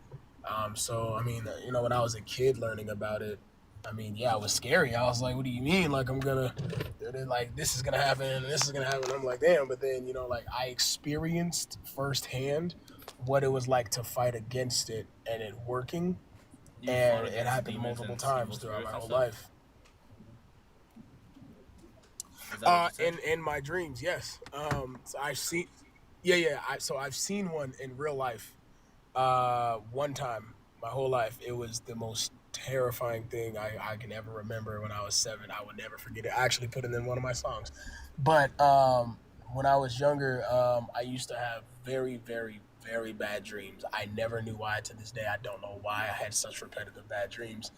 And I didn't know how to wake up from them. I used to wake up screaming, crying. Like I used to see these very demonic figures in my head, bro. It was bad, bro. It was bad. And so then, you know, as I'm still learning as a kid, my mom told me to start pleading the blood of Jesus in my dreams. And you know, in your dreams, it's hard to like do things. It's hard to run. It's hard to, you know, fight stuff, you know, stuff like that. So I tried it. I don't remember the exact dream. Oh yeah, sure, yeah. Okay, so okay, there we go. Yeah. So you mentioned the blood of Jesus. That's something I want to ask you. I want please in the chat, if you're in the chat, please clarify for me if you also know. Okay, guys. And also request up here too if you're able to request up here. Okay. You mentioned the blood of Jesus. I see a lot of Christians seem to mention that, and it seems to be something that's very huge and important. Why is the blood of Jesus specifically important in like driving away these evil spirits? Why can't it just be the blood of a goat or the blood of a lamb or the blood of somebody? Why specifically the blood of Jesus? What's so unique about his blood? Because the blood of Jesus is the most pure thing. The blood of Jesus was what was. Is it because he never sinned? Sorry, what? I'm sorry, what? Is it because he never sinned? Because he said the most pure thing. Is it because he never sinned? Like, why the blood of Jesus? I mean, I see it as that, you know, like a person, or not person, a being that has never sinned or has never had their life touch sin, you know, is the most pure thing. And not only that, sorry. If I give, I'm trying to make sure I'm understanding. Okay, so I don't want to like interrupt you or nothing. So please tell me if I'm interrupting you. Like if I had a son or a daughter and I like was mothering them the entire life from when they were born to when they unfortunately unalive, right? All of that stuff, and I make sure they don't commit any sin. Are they also just as pure as Jesus? And can I say in dear blood too? Well, I was actually gonna finish like after that. Okay, go ahead. So it also stands to the fact of Jesus is the Son of God. He is a holy being. He's not a Okay. human. Okay. So like, there's multiple parts on why the blood of Jesus is so powerful, you know, and also the fact of he used it and spilled that blood for us. You know what I mean? So Why that's was it what makes necessary it. that he do that? You said why? What now? Why was it necessary that he do that? Why couldn't he just go like, all sins forgiven? That is a question for God. That's one of those questions that we don't know. It doesn't even talk about in the Bible why God did what He did. That's something that we won't know, you know. But Can I would love to know as well. answer it? You said what now? So I've read a decent amount of the Bible. Okay. I've read a decent amount, and I try to read it from all perspectives, whether that be philosophical, historical, all these things. You know, I want to understand the concept of the Bible. I read it for what it is, and from what I seem to understand. Okay, guys in the chat, please correct me if I'm wrong. Christ Comics, make sure to go ahead and follow the next time I do these lives, so you'll be able to get up here. Okay, and please correct me if I'm wrong, guys. This is what I seem to understand. Why God didn't just say all sins are forgiven, you know, why he had to go directly through Jesus Christ. Okay, so at first there was unison between God and man, and that unison was was dependent on free will. Okay, hey guys, you're in the Garden of Eden. So long as you choose me, you will have eternal life, and if you don't choose me, because I am life, you will have death. And then Adam and Eve decided not to choose God. That's created a bridge, not a bridge, a chasm between humans and God. And this chasm can only be what is the word? Can only be fixed, can only be joined through, because they're separated from life. So they can only be joined through death itself. A life has to be lost in order for this chasm to be joined. But it would be useless if the person themselves died. So therefore, they would sacrifice animals. But because it wasn't dumb, it was somebody interceding for them. It was never permanent. It was an animal. That's why the blood, that's why there was a consistency throughout. Like you would hear in Leviticus and Deuteronomy about giving the scalp for a sacrifice and stuff. It was never permanent. But for some reason, God also said at the beginning to Adam and Eve, He said that through your lineage, Eve, I will bring somebody to crush the head of a serpent. And then he also emphasizes more on this throughout Jacob with his son Judas. He says there's a prophecy through you, the Lion of the tribe of Judah will be the perfect lamb. Another idea of sacrifice. And then that's when, that's why he's called the Lamb of God. That's why he's called, the perfect lamb, the final lamb. And supposedly this was a very genius idea from God, okay? Because a being who is really quick. I'm sorry. I got like 2 minutes before I got a meeting. No, you're good, I just wanted to let you know, but you're good. Go ahead. Yeah, okay. But yes, a being who is eternally God and also eternally man would be the perfect sacrifice, because it's an eternal sacrifice, a never-ending sacrifice. It sort of bridges the contract. It's putting a seal on the deal, like, hey, demons, I get it. They're separated from me. You have all holds in them. The devil, you're your father and everything. They're separated from me. But I have a bridge right here. There's a clause in the contract right here. So long as this internal sacrifice, they accept it, because you got to accept that the sacrifice counts for you. You can't accept it. If it doesn't count for you, if you don't accept it, that's why you have to accept Christ, right? Got to accept that the sacrifice counts for you. So if you accept this eternal sacrifice, you are eternally forgiven of your sin, so long as you follow this eternal sacrifice, and repenting from your sins and all that stuff, picking up your cross and all that stuff. That's why I believe that it necessarily had to be Jesus Christ, because he's eternally God and eternally man. Wait, so what was? Sorry, there was a lot said. So what was the original, the question? The question was, why did it have to be Jesus Christ, and why couldn't just God say, forgive all sins? Oh, okay. Because there needed to be, somebody had to pay the price. I mean, like I said, that's one of those things that we and I want to know if the people in the chat agree with me or not. And trust me, it sucks for me too, for things that I want to know. Yeah. But like I said, there are just some things that we don't know. Like, we'll never be able to know why God does what he does and why he did what he did to his own son just for us. Do we know? I mean, I think we know why God does what he does. do we know all of why? No, I think the general idea isn't it that it's his will, let thy will Well, be done? Isn't that point why? blank, there's just things. Sorry, that was my alarm for my meeting. There are things that we just do not know. Like, yeah, there's some things we know, of course, but at the end of the day, like, there are some things that we aren't supposed to know, and that us as just humans will never be able to comprehend on a galactic or universal or multiverse. Fair enough, Like, you know what I mean? But I appreciate you, Juicy, the Phoenix Ranger himself.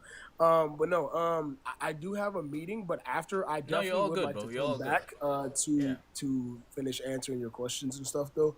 Yeah, of course. But I also do want to say, though, because I don't run into this often, so I definitely want to let it be known. I do appreciate you as like a non-Christian person for at least being respectful to the people that come up here, because a lot of people will do like the same things, but they'll be assholes and completely like just shatter different people that come up here that say they're Christians, stuff like that. So I appreciate you actually being willing to conversate and not being an asshole. That's very much appreciative. No, I think I do understand that there are several people who argue with that, but yes, I think in order to find the truth, you need to be able to have a solid conversation, and if you argue, you're not gonna get anywhere. But yeah, exactly. But no, I would definitely try to come back here after my meeting, though. Yeah, of course. I appreciate it. You be sure to stay safe, man. And whenever he like gets a chance, please send me the link to that. I'm a huge fan of Power Rangers. Send me the link to that like comic book online or whatever where I can buy a book if you can. But yes, guys, if you're a Christian, go ahead and request up. I love to discuss with people. I want to learn more about what it means to be a Christian. I want to learn the idea of all these things, at least from people's perspective. This is me trying to come from an atheistic / agnostic perspective. I want to find out, is Christianity true? The next person we're about to get up there is called Purges White. I hope Purges White has the bravery and also the wisdom to answer these questions. So stay tuned as we bring up our next guest. Y'all like the professionalism I put there? Yeah, y'all like, yeah. No? Okay. Y'all suck.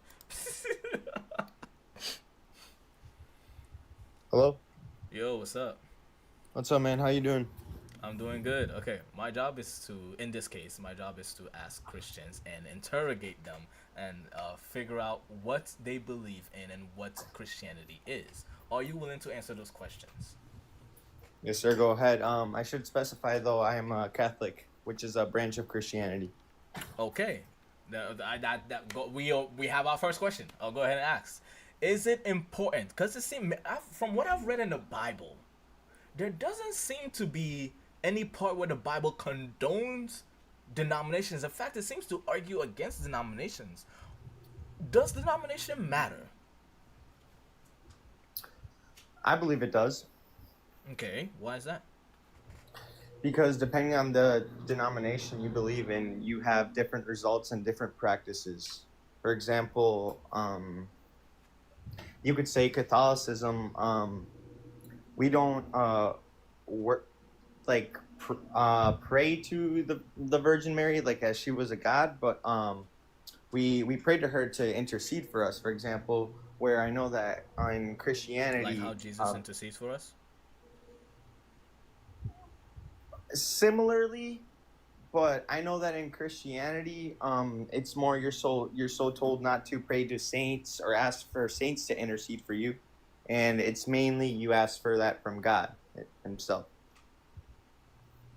The next question I have is, I'm presuming, please correct me if I'm wrong, I'm presuming, just like the person in the chat said, that you believe or that Catholic is the right way to go.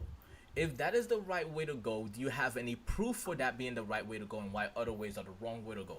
Why is Catholic the correct way to follow Christ or be a Christian? Well, first of all, I believe that any sort of Christianity is better than none. But okay, from those, Catholicism is the main branch and the most followed, correct? I wouldn't know. I don't know. I generally don't know.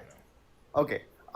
Yeah, I just don't want to spread misinformation. I don't think so, because people like the highest popularity of the population of Christian is between Africa, India, and China, and none of them seem to be Catholic. there is a lot of Catholicism around those areas. Oh yeah, for sure. Especially in China and places more in the east. And actually, I've noticed. I think in the East they're a lot more strict and they're a lot more traditional about their beliefs. And I've noticed that in the West it's a little bit more loosely. You know, there's a little bit more slack being cut to certain traditions or beliefs. But why is Catholic the right way? Why specifically Catholic? I believe so because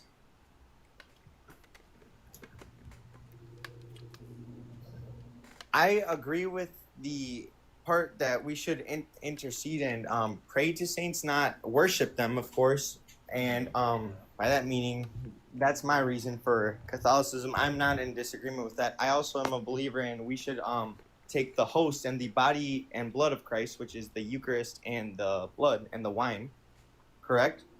Okay. And I also like the fact that Catholicism gives us the ability to do confession and to ask God to forgive us for our sins. All right. So the next question I have to you is, everybody seems to throw the word Christian around so loosely. What are requirements to be Christian? What does it mean to be Christian? And is it easy to become Christian? That's two questions, sorry. Yeah.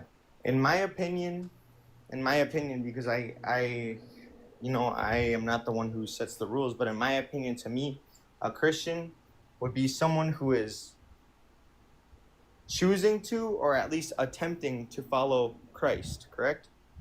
Hence Christianity, Jesus Christ. Someone who is attempting and who is trying to. You don't have to be the perfect Christian, Catholic, Protestant, anything. Someone who is at least attempting, who accepts God, who accepts He is out there, and who is at least taking action to get closer to Him. That is what I would consider a Christian. And a Christian is very broad. Okay. Is it easy to become a Christian? I think it's easy to put your foot in the door and to get started, but I do not think it is easy to follow and live out your life as a Christian. Meaning, once you get your foot in the door, you have to start. If you weren't living, a morally correct life before, or a God-fearing life before, you're gonna have to start doing things differently. Hence why I think it's difficult. Starting, I think, is easy, but continuing it and living a life like that, I think, is very, very, very difficult. Okay, fair enough. I'm learning a lot. I'm trying to. My goal is to learn more about Christianity. Okay, so if that is the case, then the Bible seems to be 90+% of like evil demons, these like evil spirits, principalities, and powers. God being the good ultimate being, all that stuff. Do you believe in like demons are real and everything, like all of that stuff? The evil, the Lucifer, all that. Do you believe in that? Do you believe that they're real? So, here's the thing. Me personally, I have kind of a different idea of this. As I said, I'm Catholic, so I know in Catholicism it teaches you, yes, of course, believe in demons, Lucifer, and all this. I think that evil does exist, and I think that evil meaning, demons, spirits, stuff like that. But the only thing is, I think if you're willing to accept good, you also have to accept that there is evil. So if you're believing in God, you are taught to believe in evil. Me personally, I don't believe that much in demons themselves and possession and all that. But we are taught to, we are told in the Bible that is real. If that makes sense. Huh. Okay. So then, you don't have to answer this question. This is a very super personal question. Please feel free to not answer it. Do you believe you are going to heaven? No. As of right now, no. I am nowhere near where I need to be. And that is just me accepting that I have not lived my life, according to the Bible correctly 100%. Okay. Now, if you had this is more like this is where I'm gonna need you to like go super hard on this, okay? If you could advise any Christian that are struggling with your belief, or anybody who is not Christian and is maybe agnostic or atheistic, any word of advice coming from a Christian perspective, what advice would you give? What words of wisdom would you give to anybody, to the people watching? So I've been very lost at times, and I've been on both sides of, believing and not believing and lacking faith and everything. My advice is, I think your best bet is to trust in an all-loving God no matter what. Even if you don't think it's real, I think you should give it a chance, because you don't lose anything by following what's in the Bible. It doesn't tell you to do anything bad. In the Bible, it doesn't tell you murder someone. It doesn't tell you steal. No, it tells you things that are going to be good for you. It tells you love your brother and neighbor. Honor your mother and father. Things that are going to positive your life, or things that are going to benefit your life in a very positive way. So I think that if you have the choice of not believing or at least giving it a chance, I say give it a chance. That's your best bet, even if you have doubts. Worst case scenario, you die and it's not real. Okay, at least you lived a somewhat morally good life. Okay. Wow. Thank you. I really appreciate you for that. Purges. I hope I'm saying that right. But yes, I really appreciate you for that, man. It was very useful. Learning from your perspective. And I hope everybody in the chat at least learned or understood something new or unique or different. But yes, thank you so much for being brave enough to get up here. I hope you follow and you continue to follow the lives. And hopefully, if you feel like you have a different answer than somebody else to a question that I have, please be sure to request back up here and join. I'd really appreciate it, man. Sounds good, man. I appreciate it. I'll give you a follow. Thank you so much, man. I hope you have a safe time, and God bless you. You too. Okay, and that, ladies and gentlemen, was Purges White. He definitely had a very interesting take on how he perceives demons and how he perceives the evil spirits. And he was bold enough to accept that he is not going to heaven as he is currently, but he hopes to work on being better and being closer to Christ in order to gain heaven. That is something bold. That is something commendable. And that is something I appreciate. Thank you, Purges White. And for those who are here, I want to go ahead and say shouts out to Jade. Jade has been here the longest. Tammy has probably been here the second longest. Shouts out to Jade and Tammy. And Clipper, I see you're back. Welcome back, Clipper. Shouts out to everybody who's been watching this. Now, as you all know... Oh, Ty, I didn't even notice you're still here. It doesn't show you on the thing. It doesn't show you on the thing. I don't know why it didn't show you on the thing. Is it nighttime yet?